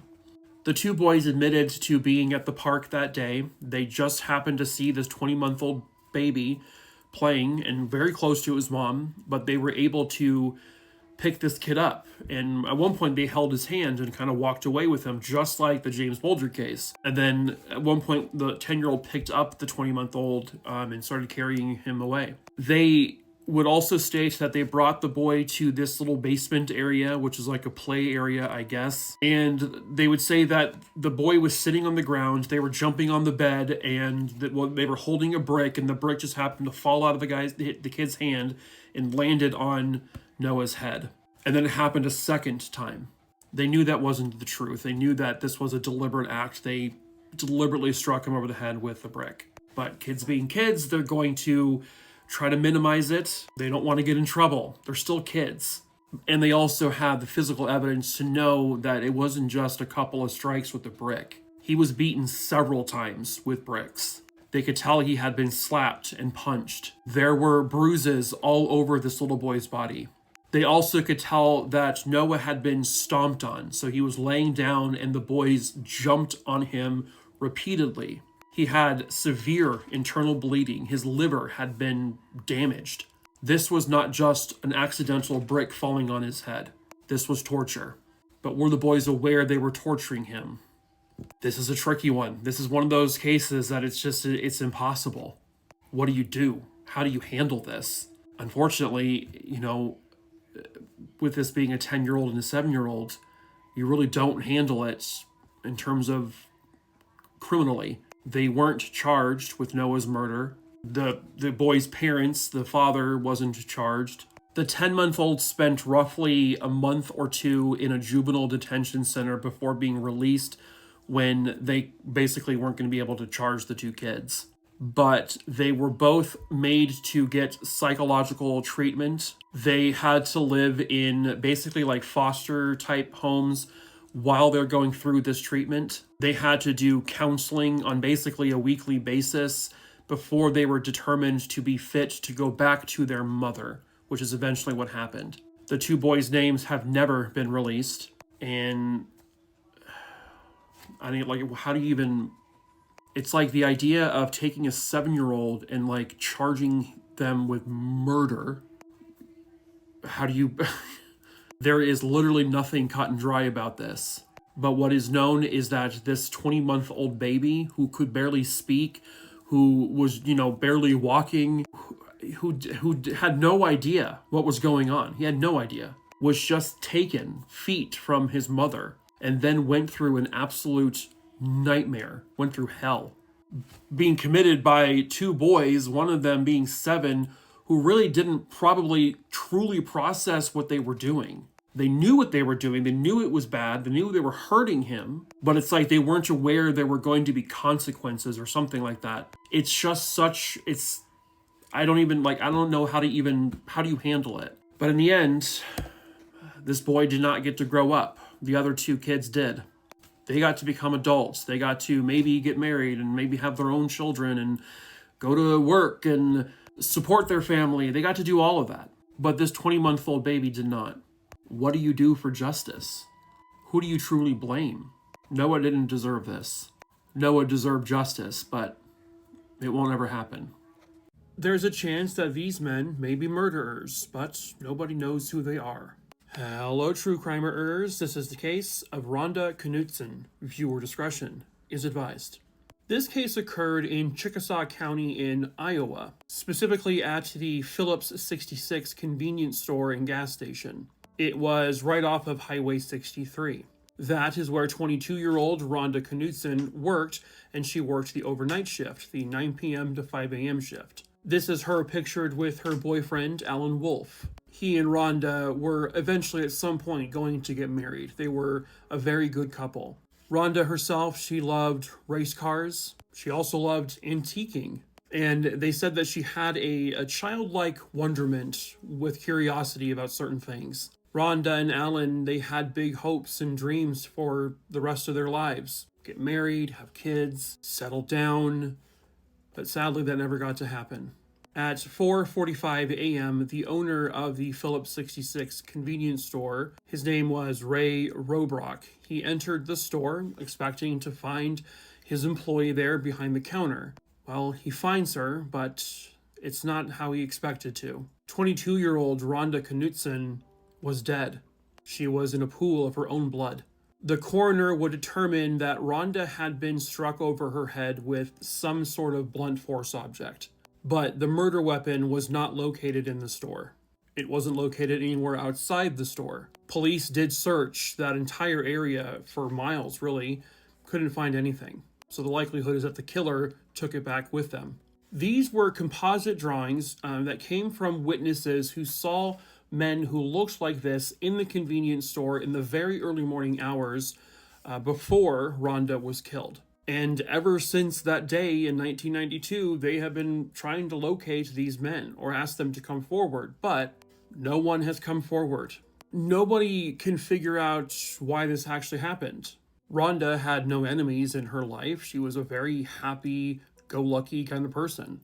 What is known, however, is that there was nothing stolen. The store wasn't robbed. Her purse and belongings were there. She was fully clothed. They found no evidence of any kind of biological evidence in terms of male bodily fluid. So they don't believe she was sexually assaulted. It's possible that perhaps she interrupted a potential robbery.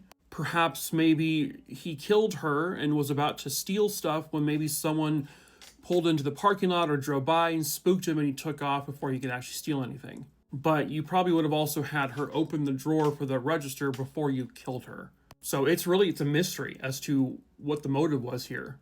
I guess at one point there were a couple of sheriff's deputies who were considered potential suspects in this case. And it sounds like they had very vague similarities to some of these composites. However, after their investigation, they determined that these deputies were not responsible for what happened.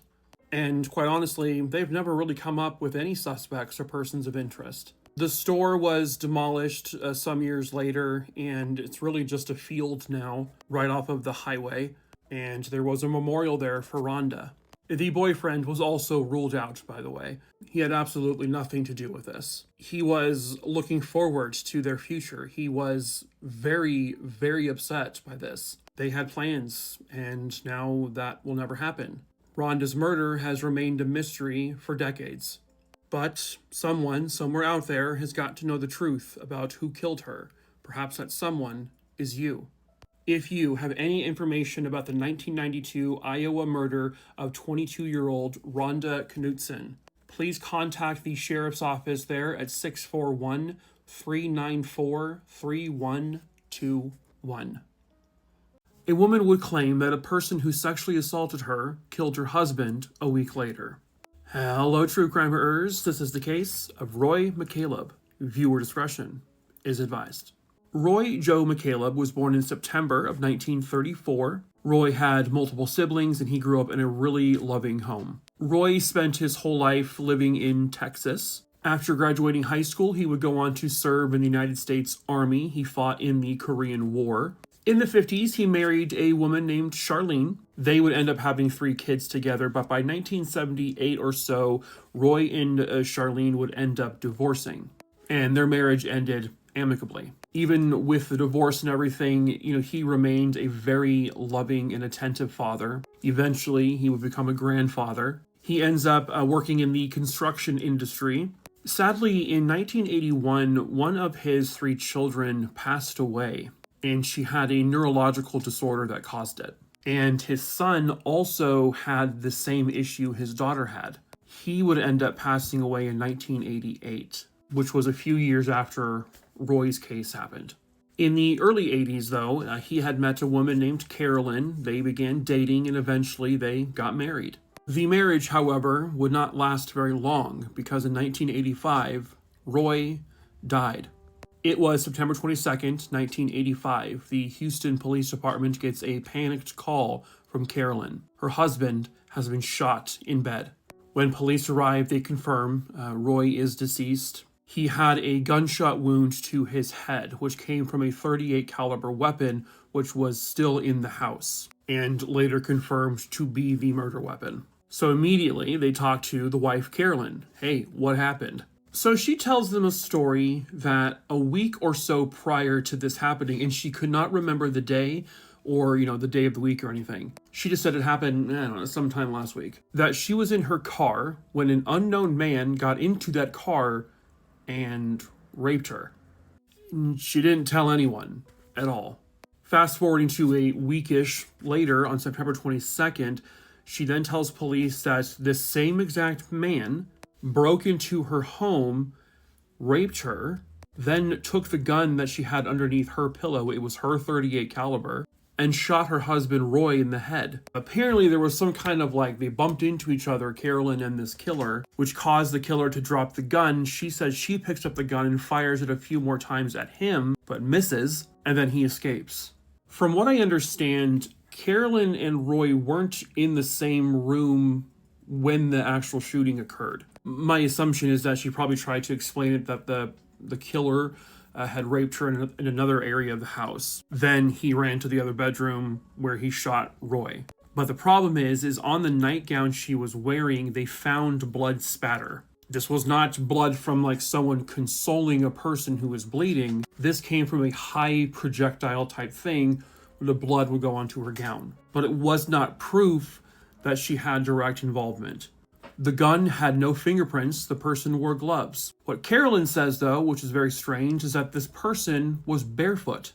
He had been barefoot the week or so prior when he had raped her in the car, and he was barefoot again this time. And yet he took care to wear gloves, and I'm assuming something over his face. And so police had some suspicions about her story. It definitely seemed to be off, but you also need this pesky thing called proof and evidence, and they didn't really have a whole lot of it. Because it is possible that someone broke into the house and found the gun and used it. There was, however, no biological evidence in terms of the rape, so they didn't have DNA from this person. And because they were lacking evidence, the case goes cold, all the way until 2008. Eventually it was found out that Carolyn wasn't just married to Roy. She had another husband at the same time. And way back in 1986, while they were investigating the murder, this is when they uncovered the information that she was married to someone else the same time as Roy, and so she was charged with felony bigamy. But eventually that case was dismissed. Roy's family would uncover that she also had been married 6 or 7 other times prior. in what seemed like a short amount of time. I don't think any of the other ones died, however. But fast forwarding now back to 2008, police in Houston apparently had enough evidence now to arrest and charge Carolyn with the murder. They would find out that Carolyn was having an inappropriate sexual relationship with Roy's son, the one who would end up passing away in 1988. This prompted the son to move out of the house without ever really saying anything to his dad about what was going on. He was extremely uncomfortable with Carolyn. They also uncovered that Carolyn had attempted to take out the life insurance policy money on her husband. I don't know if she was able to successfully collect it or not, though, because the insurance company was requiring she took a polygraph test. So were the police. But she always said no and never took a polygraph, which does not mean a person's guilty because they're not exactly the most reliable things, but it is also telling that a person refuses to do it. But with analyzing the blood spatter on the gown again, with no biological proof of a person raping her, which the story is just, I mean, it's not impossible, but it's insane that this random person got into her car and just sexually assaulted her and then left. And then somehow they found out where she lived and raped her in the house. It was just odd. They didn't find his fingerprints in the home because he had gloves on, according to her. They didn't find any of his DNA, no hairs or anything like that. It just seemed extremely sketchy. So 5 years after she is arrested, now at this point, she is actually experiencing early onset Alzheimer's. She was going to go to trial by about 2013 or so, but she ends up taking a plea deal and she admits that she shot Roy. Fully admitted she was the one to do it, therefore making the supposed rapist non-existent. Here's the shitty thing, though. She got to kill her husband, and then several decades she got to experience just a normal life. She was free as a bird, got to do whatever she wanted. And then, when she is finally sentenced in 2013 for murdering her husband by shooting him in the head, surely she got at least 10, 15 years, right? No. They gave her 6 months. 6 months. And she's already out. What? I don't know. But it sounds like the family is obviously not happy with that result. But they did say at the same time there is some kind of closure, there's some kind of justice there, but it's not the justice we wanted. But at least there is some kind of resolution. But she should have gotten way more time. Roy's family, his kids, his siblings, everyone in his life has had to live without him for decades. He was only 51 years old when this happened. He still had so much more life to experience, but she took that from him and from everyone he loved. I don't really feel like Roy got the justice he deserved, but I guess at least he did get some kind of justice. A family in Canada is desperately seeking for help to locate their missing child. Hello, true crimerers. This is the case of Samuel Bird. Viewer discretion is advised. Samuel Bird, pictured here with his mother Alana, is a member of the Paul First Nation, and they're located about 60 kilometers west of Edmonton, which is in Alberta, Canada. Samuel is just 14 years old, and he has not been seen since June 1st, 2025, and it is now September of 2025.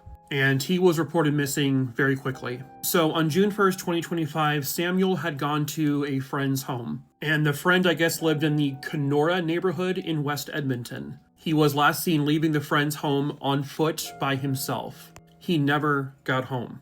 He has not been heard from or seen by anyone ever since. According to family and police, he is known to frequent the West Edmonton Mall, but he has not been located there or even near it. The police have recently basically listed his case as suspicious. You know, this is not something Samuel has ever really done before. And certainly by now he would have said something to someone. So there is kind of that worry that something may have happened. Hopefully not, but you have to kind of look at it from all possible angles. His mom has been out there searching every single day for him with a bunch of volunteers and police. They have just not gotten very far. His mom has said that police have been helpful in this case. They have been following up on leads. They have been in contact pretty consistently with her. And they're all just desperate. They want to know where he is, what happened to him. They describe Samuel as just a really sweet kid. He is very kind, very polite. They described him as the perfect gentleman. He has a big circle of friends. He was always making his friends laugh. He has a great sense of humor, and no one knows why this would have happened. He has siblings that are asking, where is he? And they don't know how to answer the question. Volunteers have since set up a command post, and I guess this is at the Dawson Park boat launch. And his family and volunteers are there every single day. They have a fire lit that they will not put out until they find Samuel. They just need help. They need to know if anybody knows anything. He did not just pick up and vanish into thin air. Something had to have happened. Someone has to have seen him. Maybe you're afraid to come forward. Well, you can report information anonymously. They just need to know where he is, and they want to bring him home. You don't have to say who you are. You just have to say what you know. So to that end, if you have any information on the disappearance of Samuel Bird, at the time of this video, he has been missing for about 15 weeks. But please contact the police at 780-423-4567. And it says you can also try pound 377 from a mobile phone. If you need to report information anonymously, you can call the tip line Crime Stoppers at 1-800-222-8477. You can also report these tips online. If you know something, if you saw something, if you heard something, please come forward and say something. She was trying to escape the fire, but he threw her back into it. Hello, true crimerers. This is the case of Selina Vercruysse. Viewer discretion is advised. Unfortunately, I have no information on the victim herself. Selina Vercruysse was born in 1907 in Belgium. And then a little bit down the road, she would end up marrying this man here, Victor Vercruysse. And then they would move from Belgium to the States, where they would eventually settle down in a home in Mason, Michigan. Which takes us to January 14th, 1949. Yeah, we're going way back for this one. It was the middle of the afternoon when neighbors of Victor and Selina heard the sounds of a woman screaming coming from inside the Vercruysse home. At one point, a woman who's partially on fire runs out of the house, but this is in the backyard, and it looked as if someone was trying to drag her back into the house, which appeared to have been successful. He brought her back into the house. A short time later, fire trucks and police arrive, and they enter the home. They put out the fire, which was in the basement, and there was a woman in the midst of all of this who looked like she was just burned.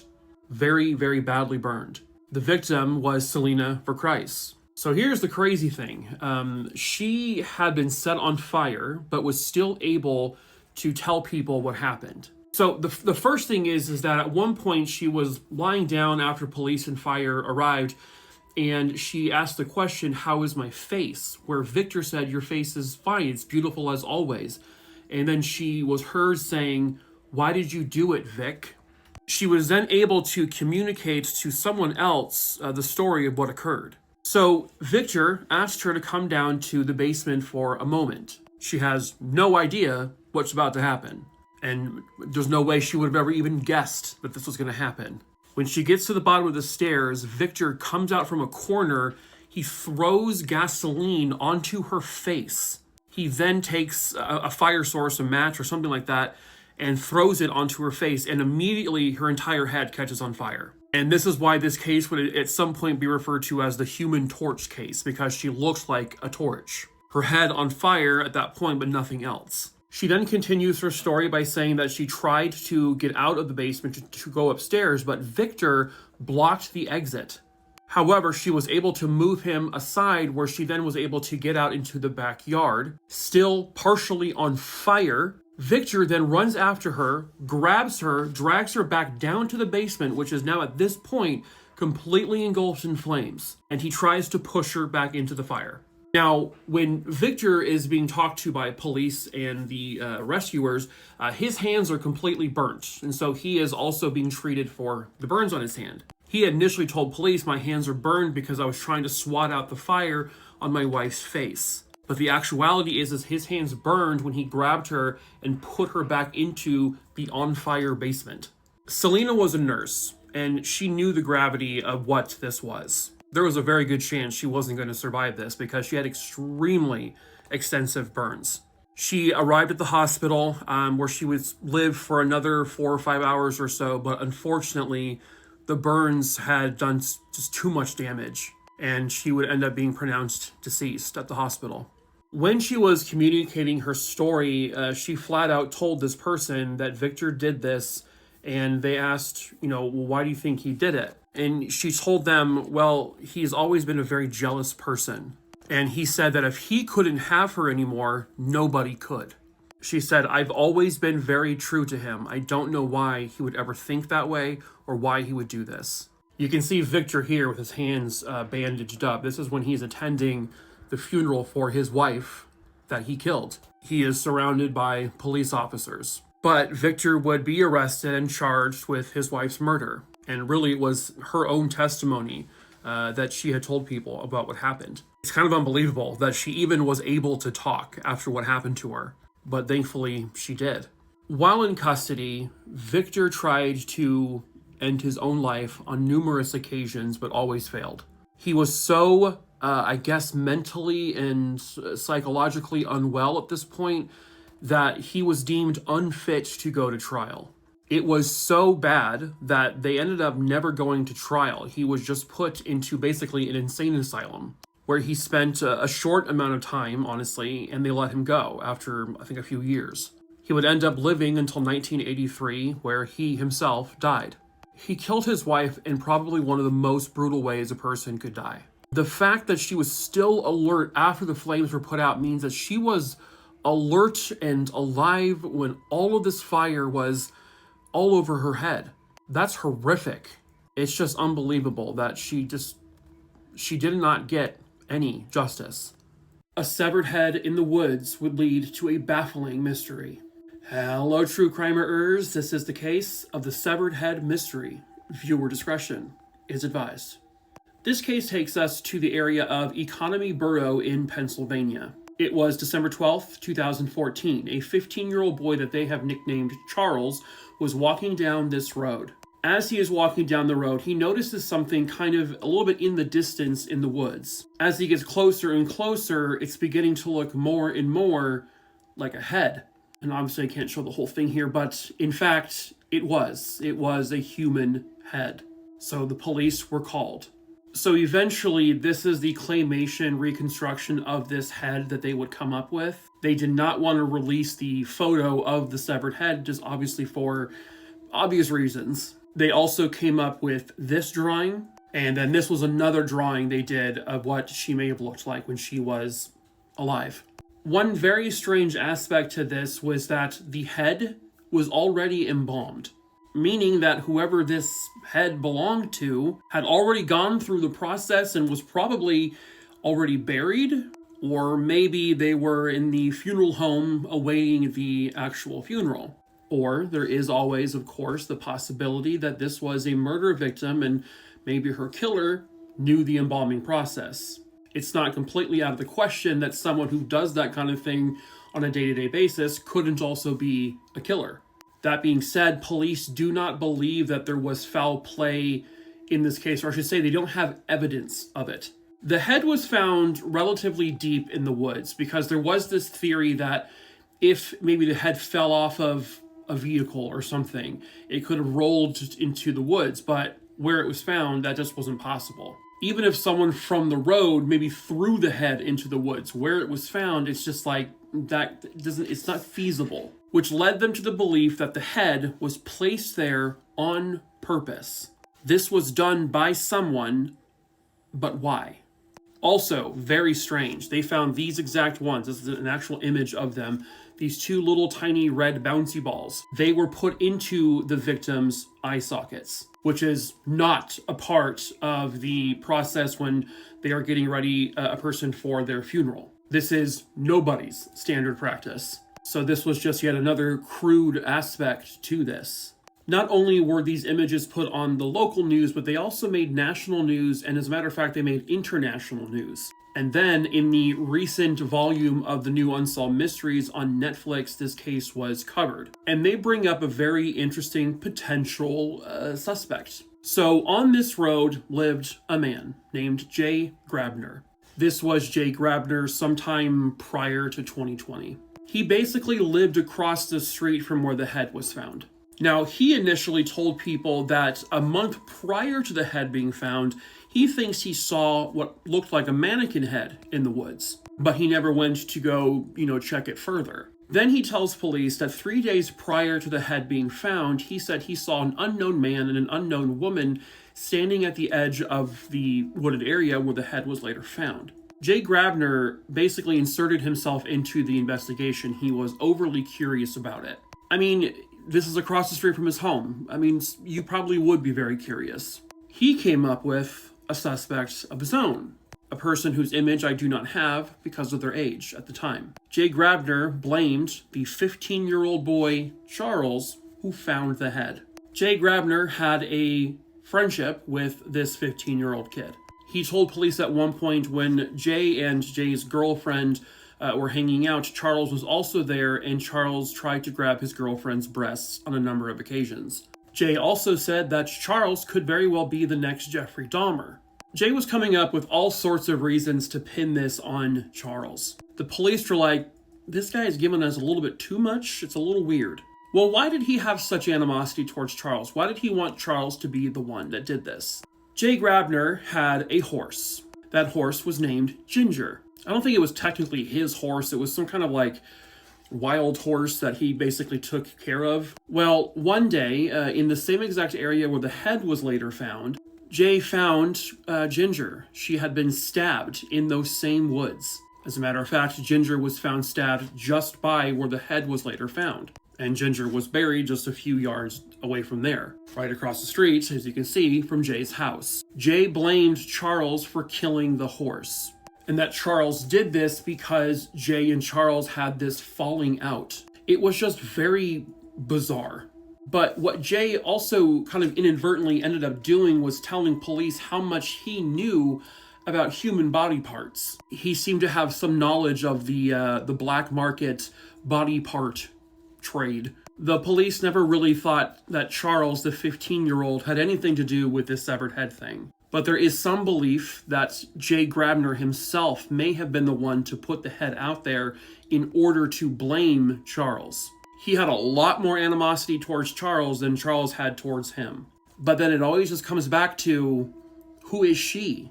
Where did anyone get this head from? Did someone dig up a very freshly buried person and remove their head? To do this for what reason? The head was removed, they said, professionally. This was done by someone who knew what they were doing. And again, with the embalming process already having happened, was maybe someone in that field responsible for taking the head and putting it in the woods? Was this someone who killed this woman and knew how to embalm her head? Was this a part of the body part trade? There's a lot of mystery around this because no one has identified her. That's the most staggering part about all of this, is that you have this very realistic, from what I understand, depiction of her. You have these drawings, these renderings. No one has come forward to state that they know who she is. They don't believe that she was from that area of Pennsylvania because people would probably see her on the news and go, oh my God, that's my mom, that's my grandma, that's my aunt. They do believe that based on dental work, she probably was low income or lived maybe in poverty. She has not matched any databases. They can't do DNA because she was embalmed.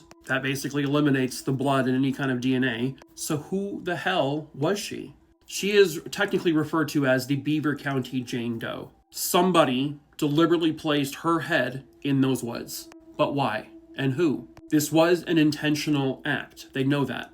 Was it just some sick joke that some grave robber did? Was this to send a message that no one got?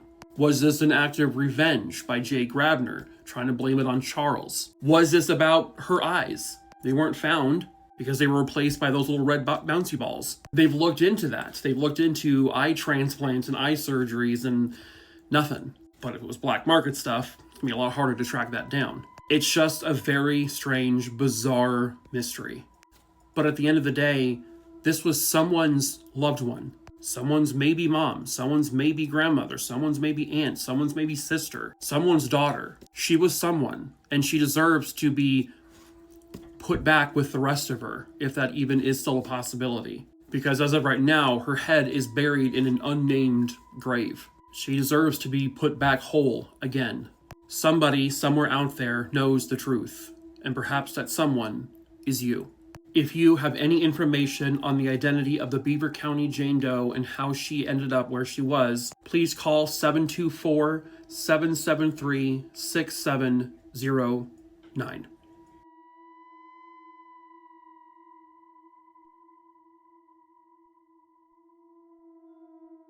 He walks into a public restroom, he never comes out, and he has not been seen since. Hello, true crimerers. This is the case of Stephen Clark. Viewer discretion is advised. So this case occurred at the Saltburn-by-the-Sea area of Marske in England. Sadly, from an early age, Stephen Clark had been battling health issues. When he was a toddler, he had run out into the street to chase after his mom who was leaving to go to work. And when he did so, he was struck by a truck. And by all accounts, Stephen was not supposed to live. But Stephen was a fighter, and he did live. But it would lead to him being permanently disabled for the rest of his life. Stephen had a permanent limp to his walk, and he was unable to use his left arm. But it never seemed to really weigh him down. He kind of just sort of went with it. Stephen, who was actually one of 2 children in the family, still had his great spirit alive. He just remained the happiest person. He was incredibly hardworking. He was very intelligent. He was able to do things in his life that at one point they thought he'd never be able to do. And despite some struggles in his life, especially when it came to finding a job when he was older, he still remained happy. He loved his life. And then one day, one of the most mysterious things would occur. Stephen and his mother would often walk down the beaches of Saltburn-by-the-Sea. And that was no different on December 28th, 1992. Now 23-year-old Stephen Clark was on a walk with his mother. When they get towards the end of their walk, Stephen says, I have to use the gentleman's room, and so he goes in. His mom goes into the ladies' room. His mother comes out, and she stands outside the bathroom waiting for Stephen. And then she waits. And then she waits. And then she waits. Stephen never came out. Now, down the road, some people would criticize Stephen's mom for not just blatantly walking in there. But as she would explain, Stephen's 23 years old. He's a grown man. And you're not going to think the worst with your son going into the bathroom. You're not going to think that he maybe collapsed and hit his head somewhere. Maybe he was killed. You don't think that. But after some time, she did call out for him, and he still never came out. And eventually she realized he was no longer in there. Where the hell is he? And therein lies the mystery.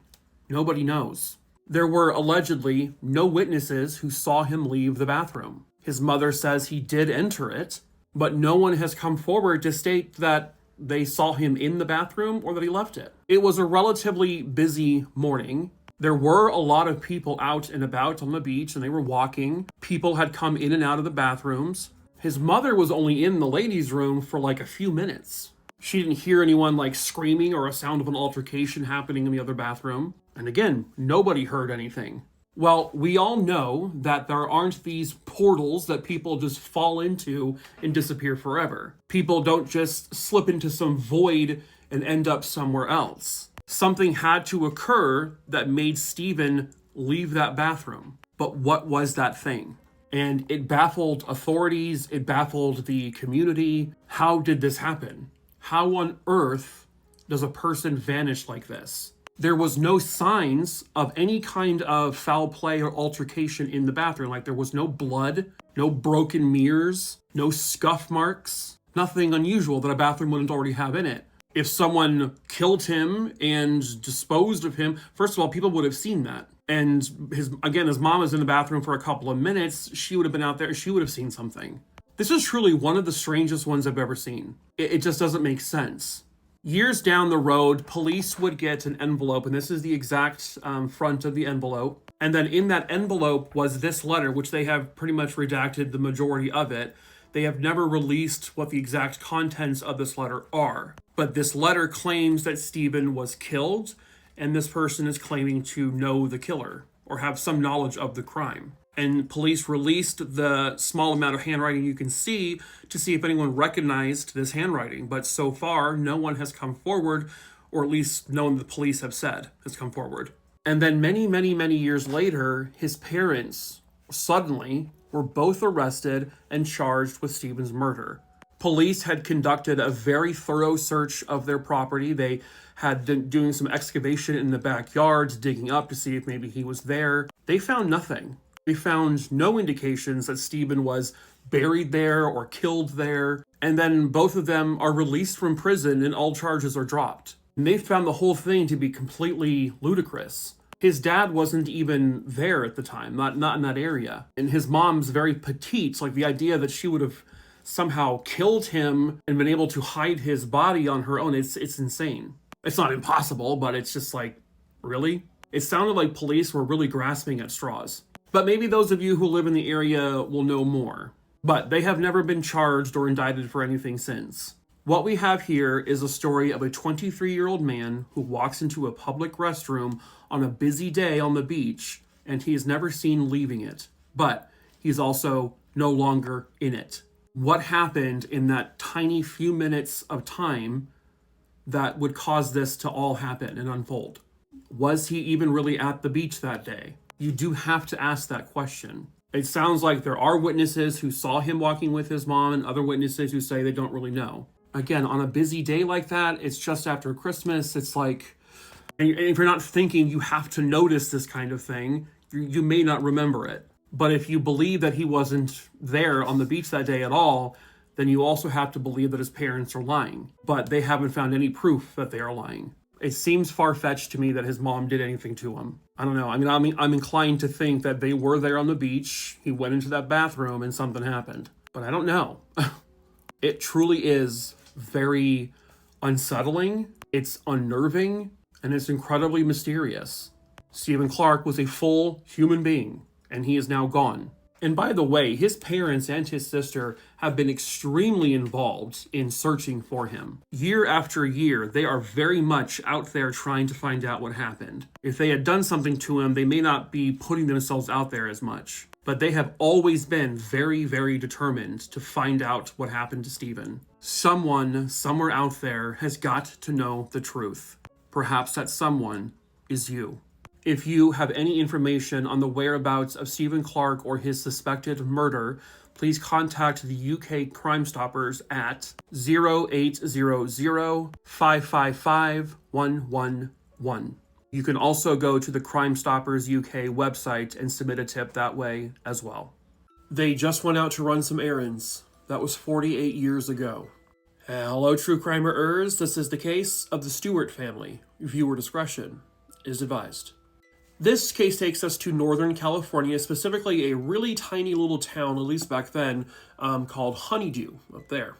It was a very desolate type of town with really not much going on. Not a lot of people really lived there, back in the late 70s at least. That is where Mary Stewart lived with her husband and their two daughters. Their two daughters were Jessie and Fanny. On December 10th, 1977, Mary would load up her two girls in the car and they were going to be running some errands. Some stories say that they were going to Fortuna and others say they're going to Eureka. And the biggest thing she needed to do that day was to get their family's television repaired because it was broken. She also had some laundry to do. She had to go to the optometrist. And while she was out, the plan was to pick up a couple of things for, groceries. Mary had maybe a couple $100 on her person, and they left their home at about 10 o'clock that morning, expecting to be back by that evening. That evening came and went. They never came home. Within a couple of days, the mother and the two daughters were reported missing, and the search began. Primarily, they did a very cursory search of Honeydew, but they would also branch out to cities like Eureka, Fortuna, but they weren't having any luck. They also didn't know exactly which TV repair shop that she was planning to take the TV to. So they called every single shop they could find on that entire general area. And not one of them said that they saw anyone matching that description with two girls coming in to have their TV fixed. On January 17th, 1978, a vehicle was found abandoned. This is obviously not the actual one, but it was a red 1969 Opel station wagon, which would have been very similar to this. The vehicle was traced back to Mary Stewart.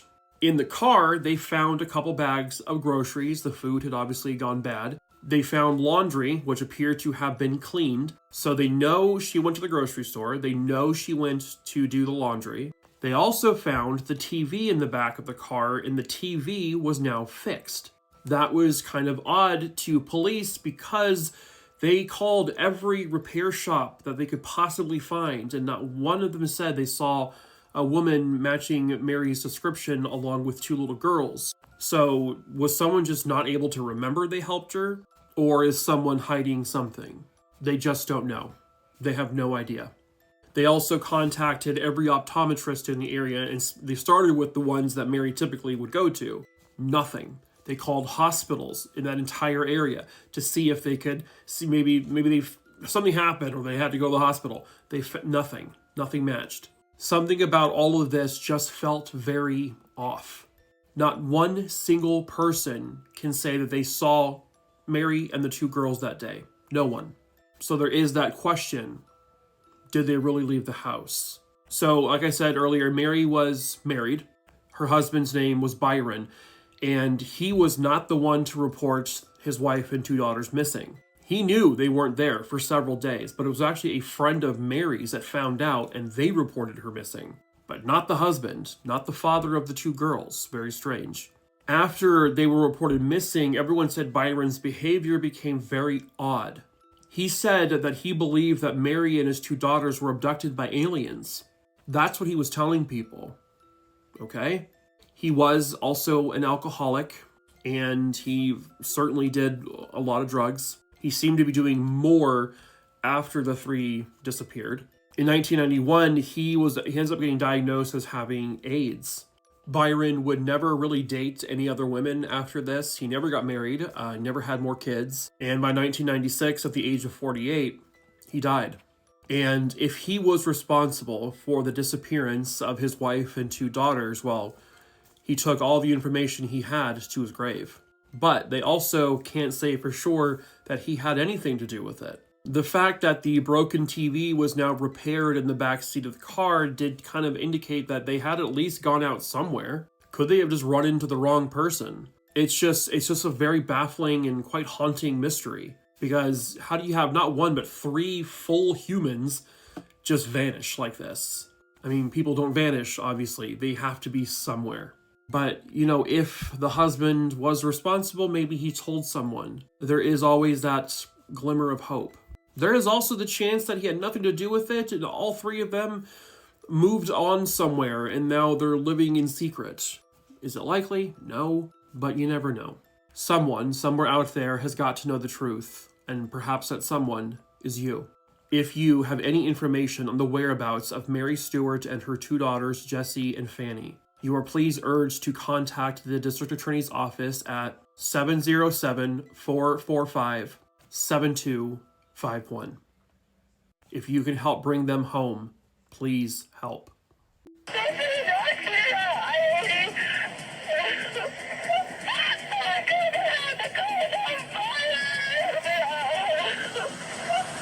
Hello, true crimerers. This is the case of the Sueppel family murders. Viewer discretion is advised.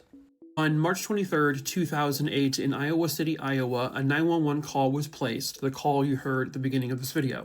A vehicle had driven head-on into this piece here, and the vehicle had caught on fire. When police arrived, the individual is deceased. Based on numerous witness accounts, the individual driving this car, it seemed like they, with purpose and intended to, drive into this to die. The vehicle was identified as belonging to this man here, Stephen Sueppel. Stephen Sueppel, just a few minutes prior to the 911 call about the car crash, he himself called 911.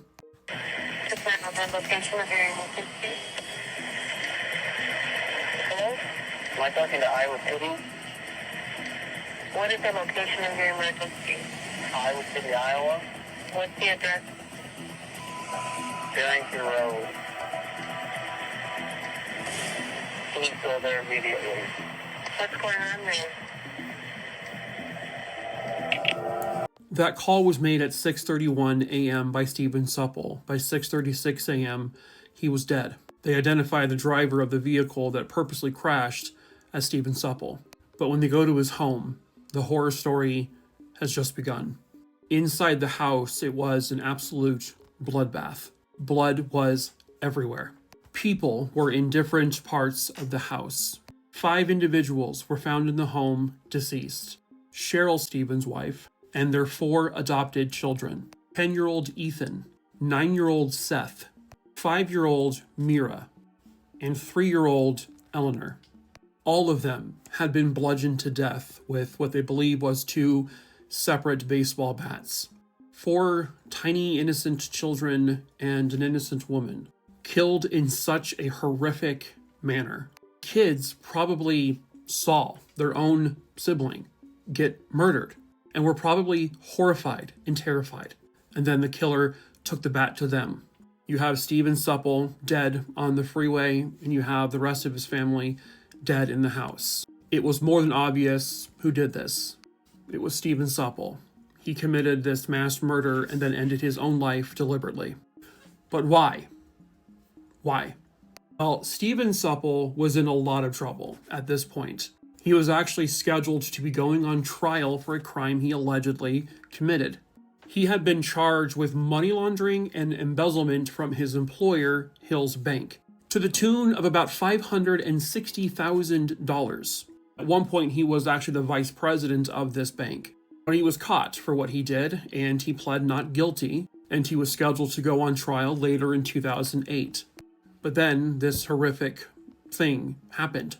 Stephen would never be going to trial.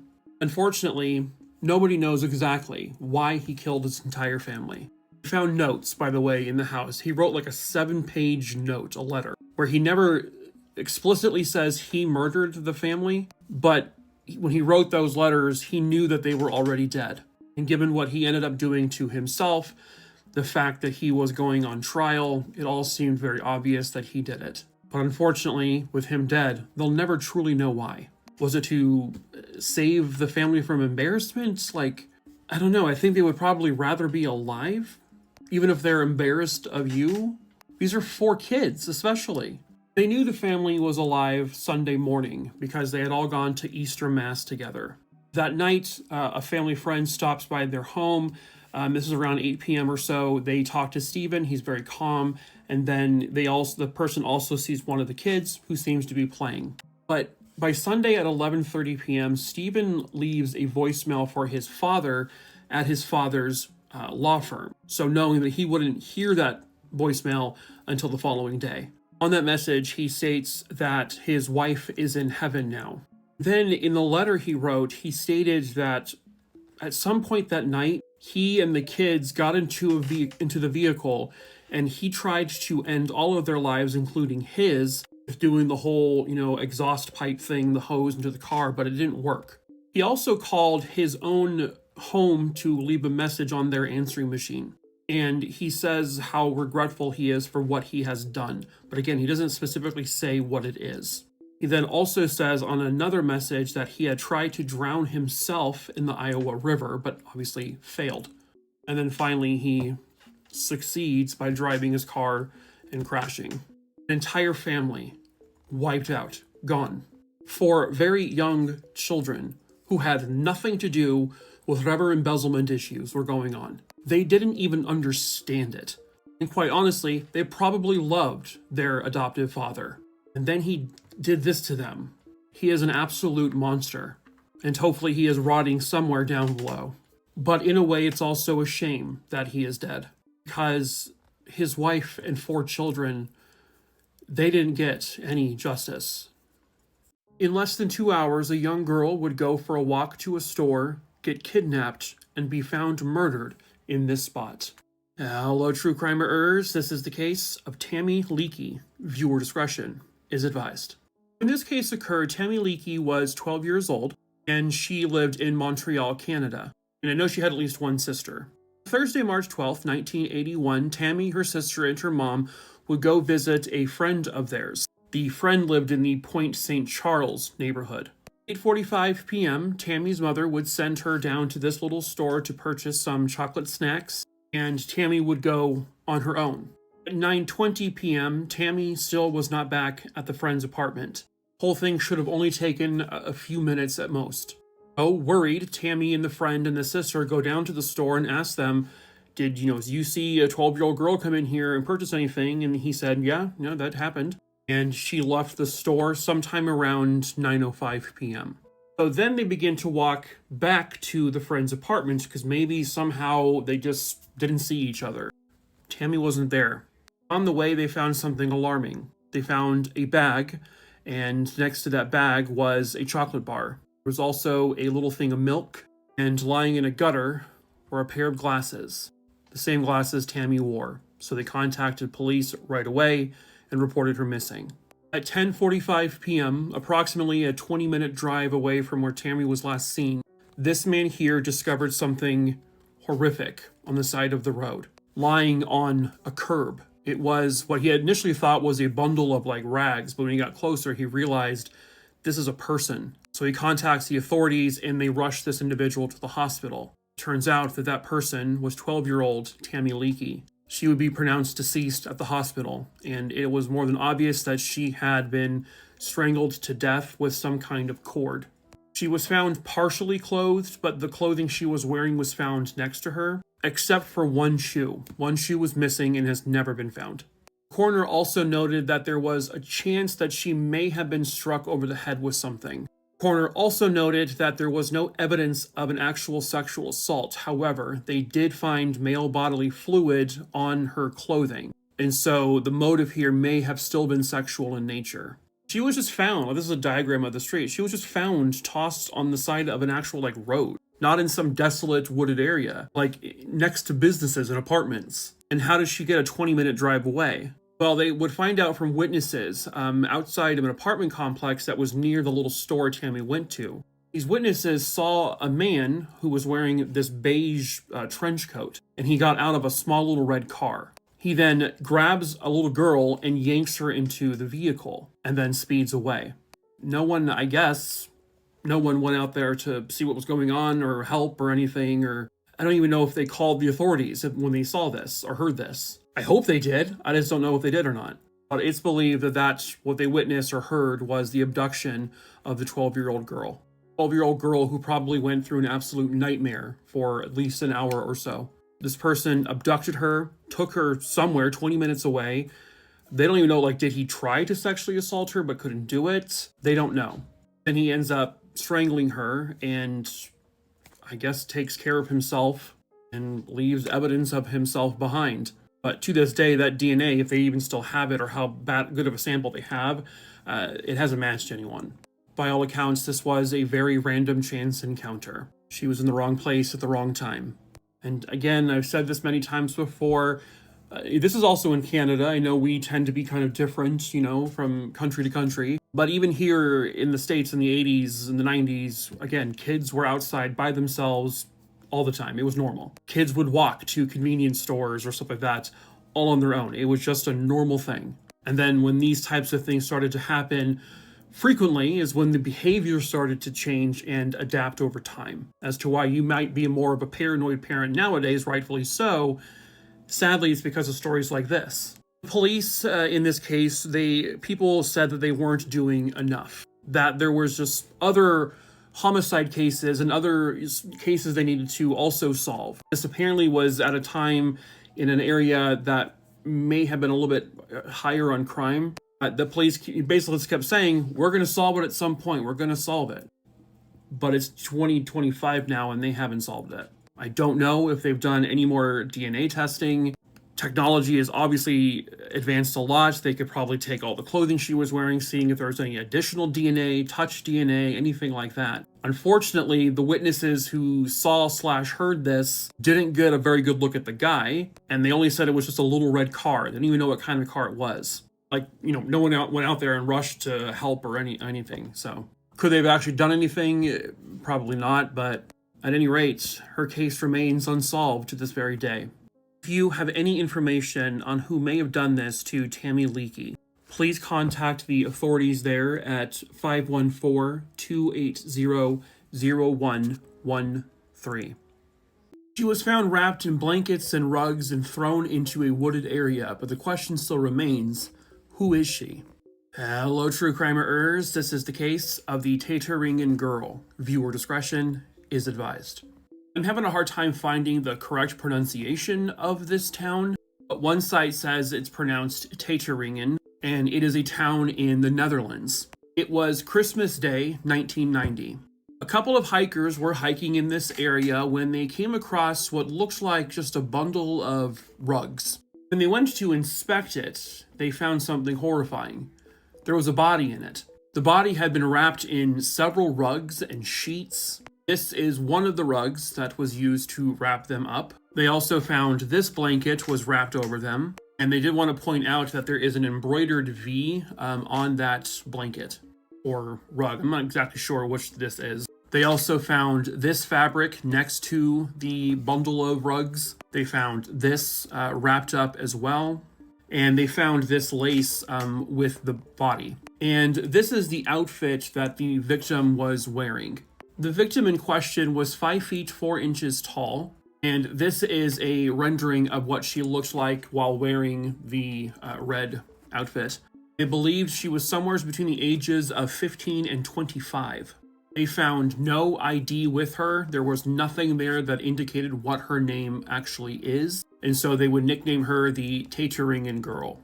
And so what it sounds like is that she was not in any kind of advanced decomposition yet, because they were able to find several bite marks all over her body. They also found what is a clear-cut indication that someone had put out lit cigarettes all over her. And they described her as being emaciated. She was extremely, extremely thin, very much underweight. So what that kind of says is that this person was likely tortured. This isn't something she did to herself because, again, she was wrapped up in blankets and in rugs and other things. And someone put her out there. But her cause of death would be listed as starvation and exhaustion. Just from telling similar stories in the past, a lot of times this ends up being like, she was in the care of maybe a foster family or her own biological family and likely had just tortured her. It's not necessarily what happened to her, but it is something that's a consistent thing. This could have been done by a significant other.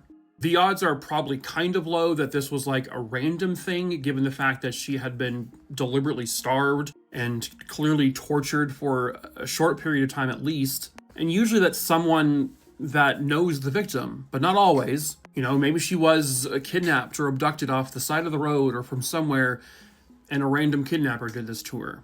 That's the problem, is you can go so many directions with it, but you don't know the answer. Most importantly, they have no idea who she is. They have put out this image on the news. They put it in their newspapers there in the Netherlands. No one has come forward to identify her. No family, no friends, nobody. Not one person. Based on evidence found with her remains in DNA testing and whatnot, they believe that she had probably been living in the Netherlands for about 5 or so years, or another Central European country. France or Germany. In 2006, they exhumed her body to take more DNA and do further testing. It did not help identify her, but they were able to determine from that she was from a Moroccan descent, that she had ties to, I guess, a certain Moroccan community located in Belgium directly. Make no mistake, this was a murder. This was not an accidental thing. She didn't do it to herself. It has the earmarks of being held captive and tortured, but that's also not a guarantee. Someone somewhere out there has got to know who she is, who she was, and someone has got to know who did this to her. Perhaps that someone is you. If you have any information on the identity of the Teteringen Girl, please contact the local authorities in the Netherlands. You can also go to the Interpol website and search up her case, and you can submit a tip through the website, which would be Interpol, so INTERPOL.INT. She deserves to be buried in a proper grave. She deserves to be identified, and most importantly, she deserves justice. It's believed he committed nearly 2,000 arsons. Hello, true crimerers. This is the case of the Pillow Pyro. Viewer discretion is advised. Our story begins in South Pasadena, California, and it was 1984. On October 10th of that year, a local hardware store, Ollie's Hardware, had caught on fire. It's believed that this fire engulfed the entire building extremely quickly. It spread so fast that people were just lucky to be able to get out of there. It took firefighters from several surrounding cities an hour's worth of time to finally get this fire out. And when it was all said and done, the store was completely gone. The roof had collapsed. There was just really nothing left. Sadly, when the smoke finally settled and they were able to get inside, they found 4 people. This included a young boy named Matthew Troidel. He was 2 years old. And his grandmother, Ada Deal. And also a 17-year-old employee of the hardware store, Jimmy Satina. And also a 26-year-old mother of 2, Carolyn Krause. 4 people dead. What caused the fire? Well, initially, they said this had to have been an accidental electrical fire. The damage was so bad that it was almost impossible to discover the origins of this fire, like where it started. But they were fairly certain that this was an electrical fire. But then another fire investigator would actually dispute that. The firefighter's name was John Leonard Orr. He said that he believed that this had to have been an arson. And this is someone that, who knew what he was talking about. He had investigated tons of arsons. And so they, took him seriously, and they believed, okay, maybe this was an arson. Over the next few years, there would be several arsons in neighborhoods. Houses burned to the ground. Another Ollie store burned to the ground. More homes, and this is in the surrounding areas of Fresno, Bakersfield, South Pasadena, the greater Los Angeles area. Between 1984 and 1991, there was an average of about 60 or so arsons in this, general area, which is a very high amount. And then finally, they were actually able to discover the point of origin of several of the fires. They found the source. Because by luck, they were able to find the incendiary device that, started the fire. So it was a cigarette that had matches wrapped around it, and then that was put into a rolled up piece of paper. So basically, the arsonist can light the cigarette and it has a very slow burn, giving him or her plenty of time to escape. This is another one of those incendiary devices found at another arson in the area. They knew they had a serial arsonist on their hands now. On one of those yellow pieces of paper, by absolute unbelievable chance, they found a partial fingerprint. But when they put that print into the database at that time, it did not match anyone. So this arsonist, who they believed had committed pretty much all of these, was referred to as the pillow pyro in the media. That's because the incendiary devices tended to be found next to these pillow padding type things. There were areas of the store where they sell like these foam pads and etc., which the arsonist would know would catch on fire very quickly. So that's why he became known as the pillow pyro. They also believed that this was someone who had a very extensive knowledge of fire, someone who knew what they were doing. And in the investigation, something that eventually caught their attention was that most of these fires had occurred around a convention or several conventions of firefighters. And they began to wonder, is this one of our own doing this?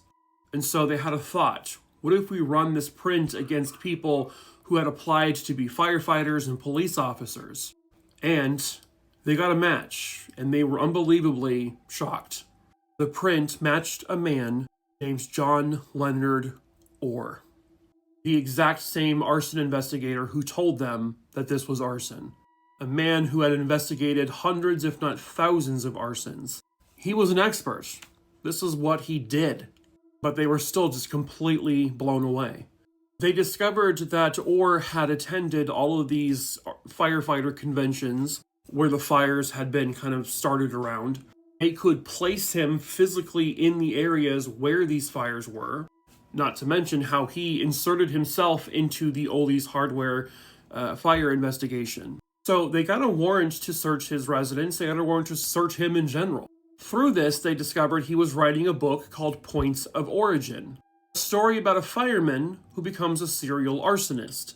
And in that book, the fires that were started by the character were almost identical to the fires started in real life. Well, he said, well, that guy is just a composite of arsonists that I've helped, arrest. John Leonard Orr is arrested and charged with just a shit ton of charges, including murder. They would estimate that John Leonard Orr committed somewhere around 2,000 arsons. When he had started fires in like businesses and homes and whatnot, he would also set fires in like these little brush fires to distract firemen, to pull firemen away from the other fires. They believed he also watched from a distance as they put out the fire. He found camera footage in his home where he recorded a home and then recorded that home on fire. It's a sick fucking man. His motive is even grosser. He was a father. It's widely believed that he got sexual gratification from these arsons. The character in his book became sexually gratified by setting fires.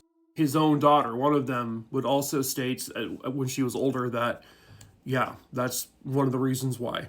He also had, I guess, a motivation of like he wanted power. He got off on this like controlling the firefighters in the area. It was just disturbing. So he goes, he looks like a walrus. Anyway, he goes on trial in 1992 for a few of the arsons, and he is found guilty and sentenced to 30 years. In 1993, he pleads guilty to deliberately setting more arsons, and he gets more time. By 1998, he is then on trial for 21 more arsons, and this time including the 4 homicides he committed at the Ollie's hardware store.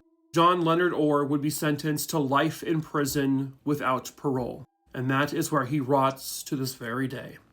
Hey, you know what I can't stand when I'm watching true crime documentaries and docu-series? Let's say it's a case about a woman who was found murdered. And the first person you think of as the audience is the same person that everyone thinks of, the husband or the boyfriend, the significant other. And they're showing all this evidence, oh yep, it's gotta be the husband. We're really focusing in on the husband or the boyfriend. And then we're like, yeah, no shit, it's the husband or the boyfriend. They keep showing all these interviews of people who are like, oh yeah, the husband, he's bad news, he's not a good guy. You know, he's abused people before. And we're like 8 episodes in, right? We haven't seen a single fucking interview from the husband or the boyfriend, etc.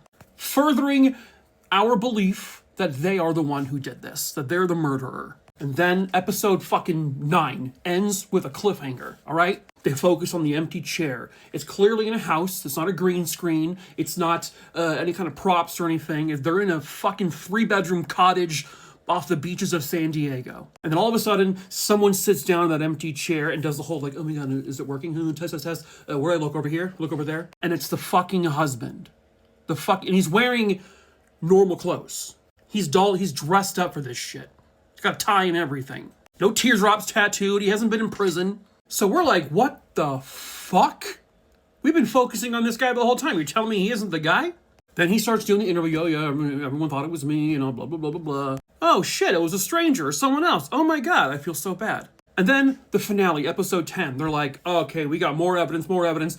Oh shit, it's the husband. His alibi isn't checking out. Oh, we found blood spots on his shoes that he threw into a trash bag. All of a sudden, evidence is just fucking pouring in about the husband. The guy we're now interviewing, who's in a posh setting off the beach. What? This murder happened 9 years ago. Then they show him getting arrested. And he goes, oh yeah, I went on trial and I was found guilty of the murder. What? And then this whole fucking thing ends. This whole 10-episode fucking drama, that's real life drama, ends with him being convicted for like, oh yeah, he got 5 years for involuntary manslaughter, for, cutting off his wife's head while she was still alive, after he poisoned her for 6 straight weeks with arsenic, and then tried to shoot her 19 times in her chest, but somehow she still lived, and so he cut her head off. Yeah, 5 years for involuntary manslaughter. And then he gets paroled. He spends 3 to 3.5 seconds in prison. This is why it is such a gamble to invest time in these 8 to 10 episode docuseries. Anyway, do you guys have any good docuseries to recommend, or? Killer left scant clues and eerie triple slayings. Hello, true crimeers. I won't continue to do that voice, I apologize. This is the case of Vernon, Charles, and Louise. Viewer discretion is advised. It was July 22nd, 1966. A couple of people were walking through a wooded area, and this is near Lake Summit in the state of North Carolina. they stumbled across what they thought at first were a couple of mannequins thrown on the ground. But at closer inspection, these were 3 human bodies. Police were called as soon as possible, and when they arrived, they processed the crime scene. However, unfortunately, because this is 1966 and there aren't the same protocols in place that we have now, people like onlookers had kind of trampled a little bit through the crime scene. But they had the bodies of 2 men and 1 woman. And it was very obvious that these individuals had all been bludgeoned to death. Both men had their clothing on. The woman was partially clothed, and she had a part from a car shoved into her area. And so the initial belief was that she had been raped. One of the men had a cast on his leg, and the crutches he used were in the form of a cross over his body. It appeared that they had been deliberately placed in a cross. All 3 individuals had been bludgeoned over the head numerous times. The woman and one of the men also suffered from multiple stab wounds. The man had been stabbed 21 times, the woman had been stabbed 17 times. The killer didn't seem to leave any trace of them behind. But again, keep in mind, this was at a point where the investigative tools we have nowadays weren't even a thought back in 1966. Ultimately, there were no fingerprints, and items that may have been able to get DNA from, well, they didn't know what that was in 1966. And it also sounds like a lot of the evidence is no longer there anymore as of today. Soon, the 3 individuals were identified. They were 43-year-old Vernon Shipman, 36-year-old Charles Glass, and 62-year-old Louise Shoemate. This is a younger photo of her. Vernon and Charles not only knew each other, they were in business together, they were also gay lovers. But the mystery with all of this was Louise. It doesn't sound like Louise knew the 2 men prior to this. They were not friends, they were not acquaintances. In fact, Louise was someone who actually kept to herself. She was also not from the same area as the 2 men. So with no connection, nothing, they have no idea why Louise was found murdered with these 2 what were strangers to her. Eventually, Louise's car is found. It's found a couple of miles away from where the bodies were found. The keys were in the ignition, the purse was hanging off of the handle, and nothing was taken. Vernon Shipman's car was also found a couple of miles away from the crime scene where the bodies were found. Again, nothing seems to be stolen. Vernon and Charles were both owners of a local record store. Back in the 60s, being openly gay was not anywhere even remotely close to being as acceptable as it is nowadays. So the fact that these 2 men were lovers, they owned their own record store, it caused a lot of rumors and a lot of hate. But it did seem like the overwhelming amount of people there in the area had a lot of respect for them. Vernon was an easygoing, quiet type personality. He also loved throwing parties at his home. He also loved cooking for people. Charles Glass was someone who absolutely loved music. He was definitely the more outgoing and more friendly of the 2 men. He would chat with any single person who walked into that record store. He would have a long conversation with them if they would let him do it. Now, Louise Shoemate had some family in that area, but she really didn't know anyone else there. And she didn't frequent that area at all. But she was a mystery to police because she led a very private life.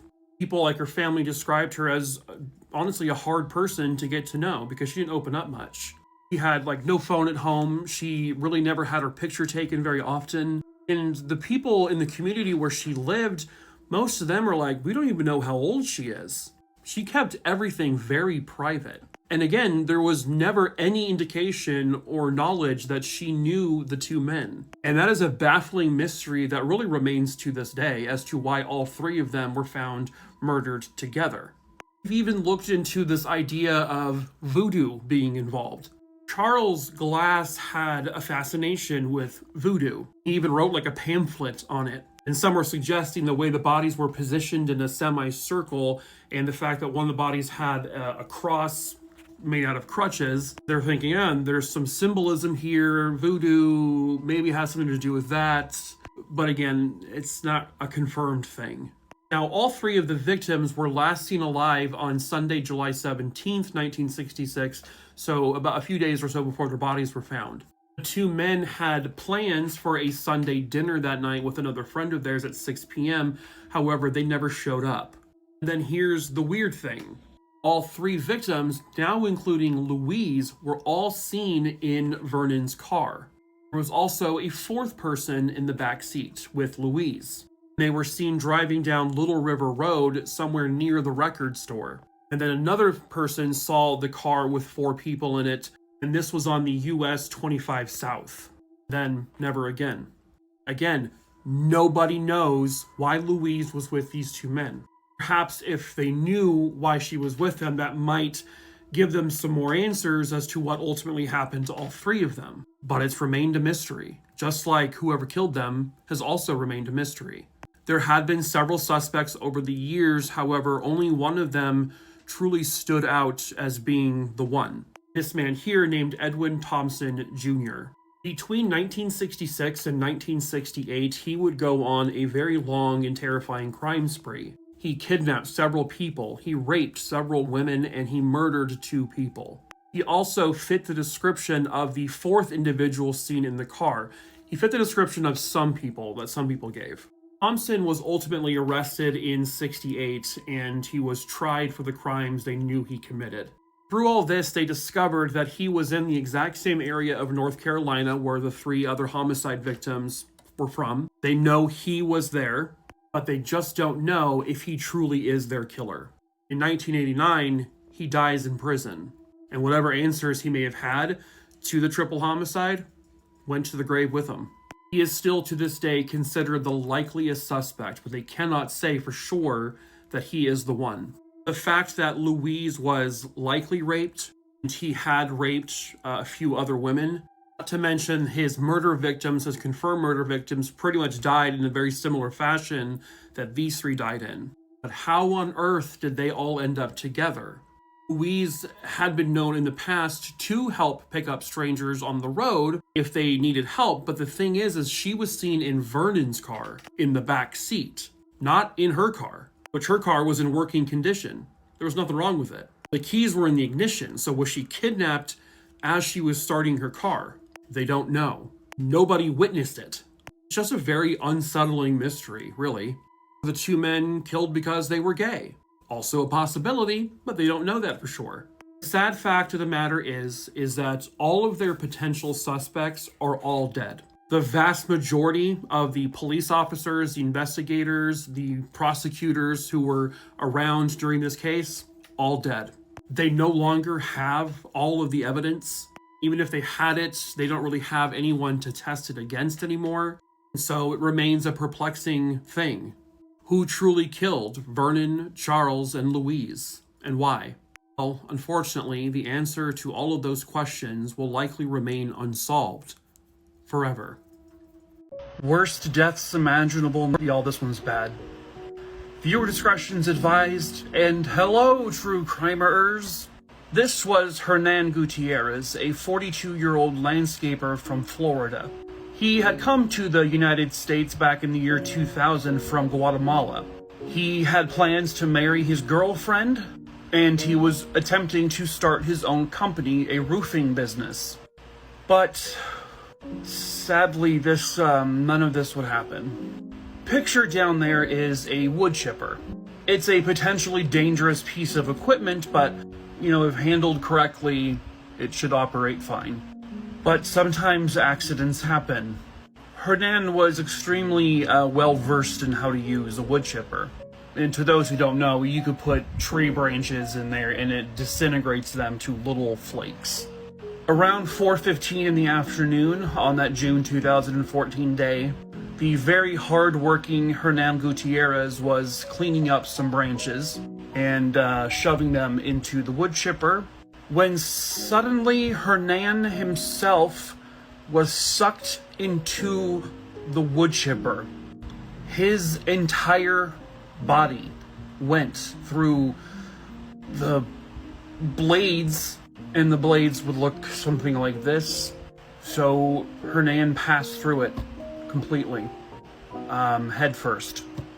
And to give you an example, right here, that's how branches like this come out the other end. So, allegedly, the inside of the truck that was catching all of the, branches and trunks, witnesses said there were pools of blood and pieces of body. Allegedly, from what I've been able to read, it took them a couple of days to fully recover all the parts of him that they could. Now, this incident was ruled an accident, because that's what it was.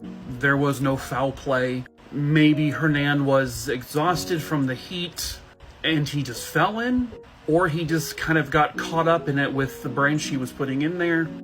But, to me, this has got to be one of the absolute worst ways you could go. The only fortunate thing you could say for this is that he did go in head first, so likely for him it was over quickly. Oh my god. I am sorry to his family and his girlfriend. This is just awful. Ugh. She had just arrived in the States to study, but sadly her life ended brutally. Hello, true crimerers. This is the case of Xin Yang. Viewer discretion is advised.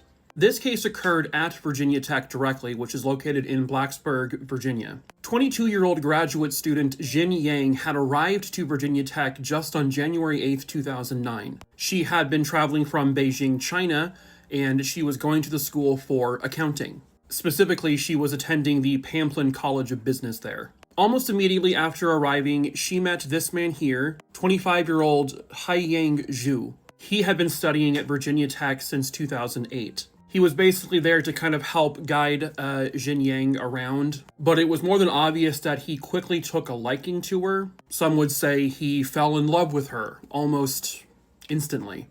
Xin Yang was not there for that. She was there to study. She had also integrated herself into another group of students who were from China, and she would go to school functions with them, and she seemed to be fitting in pretty quickly. But it sounds like this guy here was just kind of relentless, he didn't seem to be letting up.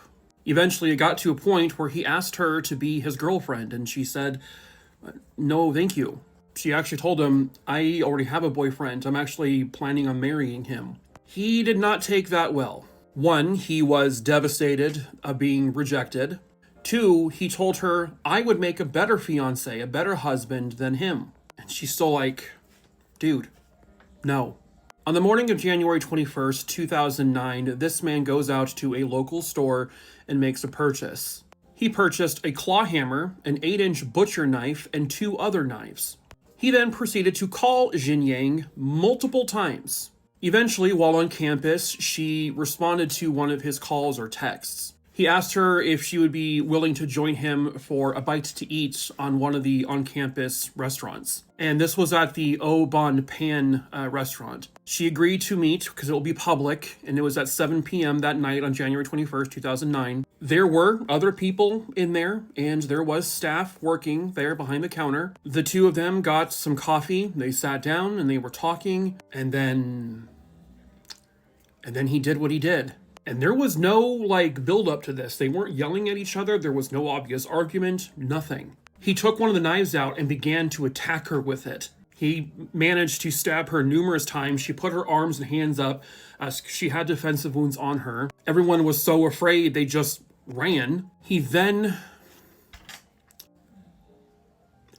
cut her head off. Right then and there. He decapitated her. And he grabbed her head by the hair, and meanwhile, the employee who was working there, who was ducking behind a counter, was already calling 911 when the attack started immediately. Police arrived within a couple of minutes, and when they got there, he was holding her head in his hands. They pointed their guns at him and said, "Drop, you need to drop what you have in your hand." And so he did so, and they arrested him. This was an unprovoked attack. I don't think anyone knows what they were actually discussing, but there was no arguing. The belief is that he probably tried to, push himself on her, like, "Hey, be with me, not him." And she likely rejected him again, and he reacted the way he did. It was beyond brutal. It was beyond overkill. It was just crazy. And this was just a couple of years after the Virginia Tech shootings, because that happened about 2007 or so. At any rate, he is arrested and he is charged with first-degree murder. He is clearly very unwell, but at the same time, he was fully aware of what he was doing. He actually premeditated it by buying the knives and a hammer. He seemed to be calm and cool and collected. Eventually, someone found a letter he wrote after he was arrested and said that Xin Yang basically forced him to do what he did to her because she rejected him. Right. Okay. He would be convicted of her murder. And for her murder, he was sentenced to life in prison without parole. A decomposing body is found near a strip mine in Kentucky, but the questions remain unanswered. Hello, true crimerers. This is the case of Zelma Anderson. Viewer discretion is advised. I do want to point out that there is a Facebook page called Remember Zelma Anderson, and Zelma is the great aunt of the person who runs it. Her name is Danielle Adkins, and she has been fighting for justice for Zelma. So Zelma was actually born on June 24th, 1929, and she was born into a huge family. She had 6 brothers and 5 sisters, so there was 12 total kids. And she herself was a twin. Her twin sister name was Zella. By the time this case occurred, Zelma is living in Floyd County, Kentucky, and she was 53 years old. I do want to point out that Zelma, leading up to when this all happened, reportedly, allegedly, she had either attempted to take her own life or she had told people that she intended to do so, or at least implied that was something she was going to do. She asked one person, if I jumped off this bridge, would I survive? If I jumped off these cliffs, would I die? She had allegedly done the car exhaust thing, but it didn't work. A man named Herbert claims that Zelma approached him and asked if he had a gun. She had tried to borrow a shotgun from someone. And all of this is going on like 3 to 6 weeks prior and all the way up to about a couple of days prior to when this occurs. And most of these things are allegedly. But one of Zelma's sisters would actually say that Zelma did attempt to end her life with the car exhaust. Allegedly, Zelma also believed that her family was going to have her locked up or committed because she had apparently been having dreams about how a man was going to pick her up and kill her. Another allegation is that Zelma was upset because when her mother died, she didn't leave Zelma really anything. And just before this happened, there was apparently a warrant put out to have her committed. So there's this image of Zelma that people are trying to paint that she's like crazy. But a lot of those stories also don't seem to have a lot of corroboration. However, one day, Zelma picked up and vanished, never to be seen alive again. And I'm sure, with all those stories going around, people probably initially assumed maybe she had finally succeeded in doing something to herself. Zelma Anderson was officially reported missing by one of her family members on August 2nd, 1982.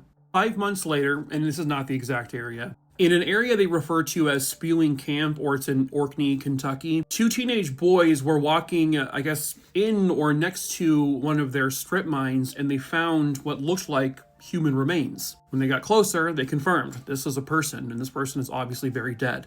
The police are called out to the area. They confirmed this is a human, and the body was in a very bad state of decomposition. It had clearly been here for a while. Eventually, they were able to determine that the remains found at the strip mine were that of 53-year-old Zelma Anderson. When she was found, her body showed that she was wearing a pair of cut-off Levi's, a tank top, and a bra. A pair of flip-flops were discovered 10 feet from her body. Her tank top was pulled upward, and her bra pulled downward with the straps either being broken or rotted apart. Her cut-off shorts were buttoned but not zipped, and she had no underwear on. So there is belief that she was sexually assaulted. However, given the condition of her remains, that would be very difficult to determine for sure if she was, but the belief is that she actually was. Zelma had been killed by blunt force trauma, and this was very clearly a homicide. This was not something she did to herself. Somebody killed her.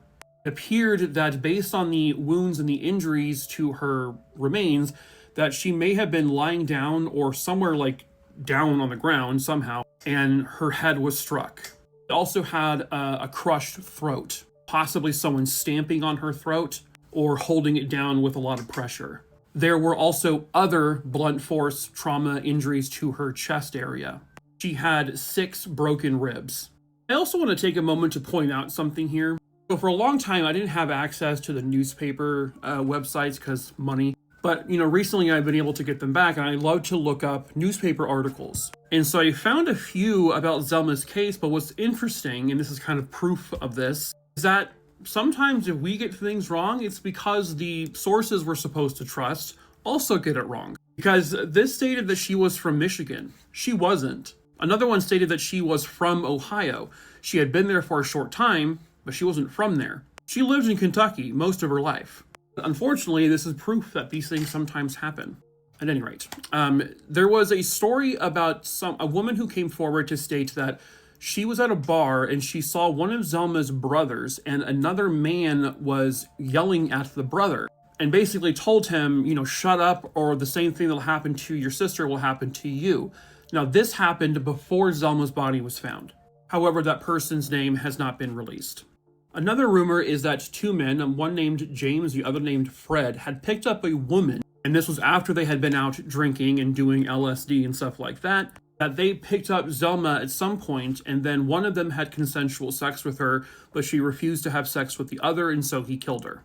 And this story was told to the person directly by one of the two men, James. A man named Leonard was also a suspect at one point. He was one of the people that Zelma had allegedly said, hey, can I jump off a cliff? Will I die? Can I borrow your shotgun? Well, apparently Leonard's daughter, Judy, said that Leonard told her that Zelma had been, sleeping under the porch of their house for 3 days because she was trying to hide from her family, who allegedly was going to put her or to lock her up. Judy's uncle, a man named Haskell, had allegedly confessed to someone about killing Zelma. And Judy actually believes that her father, Leonard, may have actually had something to do with her murder as well. Here's the thing. There are these suspects, but apparently some of them have some connection to the local police. And Zelma also has a family member who was in police, who was actually assigned to work on this case, which to some people seemed very suspicious. Some of the family of Zelma believes that there were at least 3 or 4 people involved in killing her. One of those people possibly being her own family. That the police connection to some of these people would also imply a cover-up. And these stories about Zelma being crazy and terrified for her own life appears to potentially have been over-exaggerated by certain people. Her grandfather George said that shortly before this happened, she had called him and said, hey, can I come stay with you? And he was in Michigan, which maybe is where this confusion came from. However, he said, unfortunately right now you can't. And she never went there. And the grandfather had a lot of regret about that after she went missing. Over the years, there's just been several names that have been thrown out there. There may be some distant family who is possibly a part of it. Prosecutor at one point said, even if we find the person, I'm not going to really be able to prosecute this case anyway. So it does seem like there could be some cover-up going on as well. And despite the allegations that she had tried to end her own life or was thinking about it, that's not how she died. Someone killed her pretty brutally and likely raped her. Rape could have been the motive. But unfortunately, because of the lack of care and dedication from the police's point of view on getting this case solved, there probably is also very limited forensic evidence, if any. Was the evidence stored properly? Because if it was, you can take some of the clothing she had and you can have that tested for DNA. But if a cover-up was involved, would there be that evidence? I don't know, to be honest. I don't know what kind of physical evidence they actually have or don't have. But someone killed her, and no one has paid for it. She has gotten no justice. I do also want to point out that there has been some potential allegations that a serial killer may have been involved. There were a few operating around that time in the same general area, and if that's the case, I don't know if anything will ever come of that. Someone somewhere out there knows the truth about what actually happened to Zelma. Perhaps that someone is you. If you have any information about the murder of Zelma Anderson, please reach out to the owner of this Facebook page, as that is her direct family member. You can also reach out to the Floyd County Sheriff's Office by calling 606-886-6711. Her killer could still be out there, alive. And if they are, they should face the justice. If they're not, the family at least deserves to know what happened to her. If you saw something, if you heard something, please come forward and say something.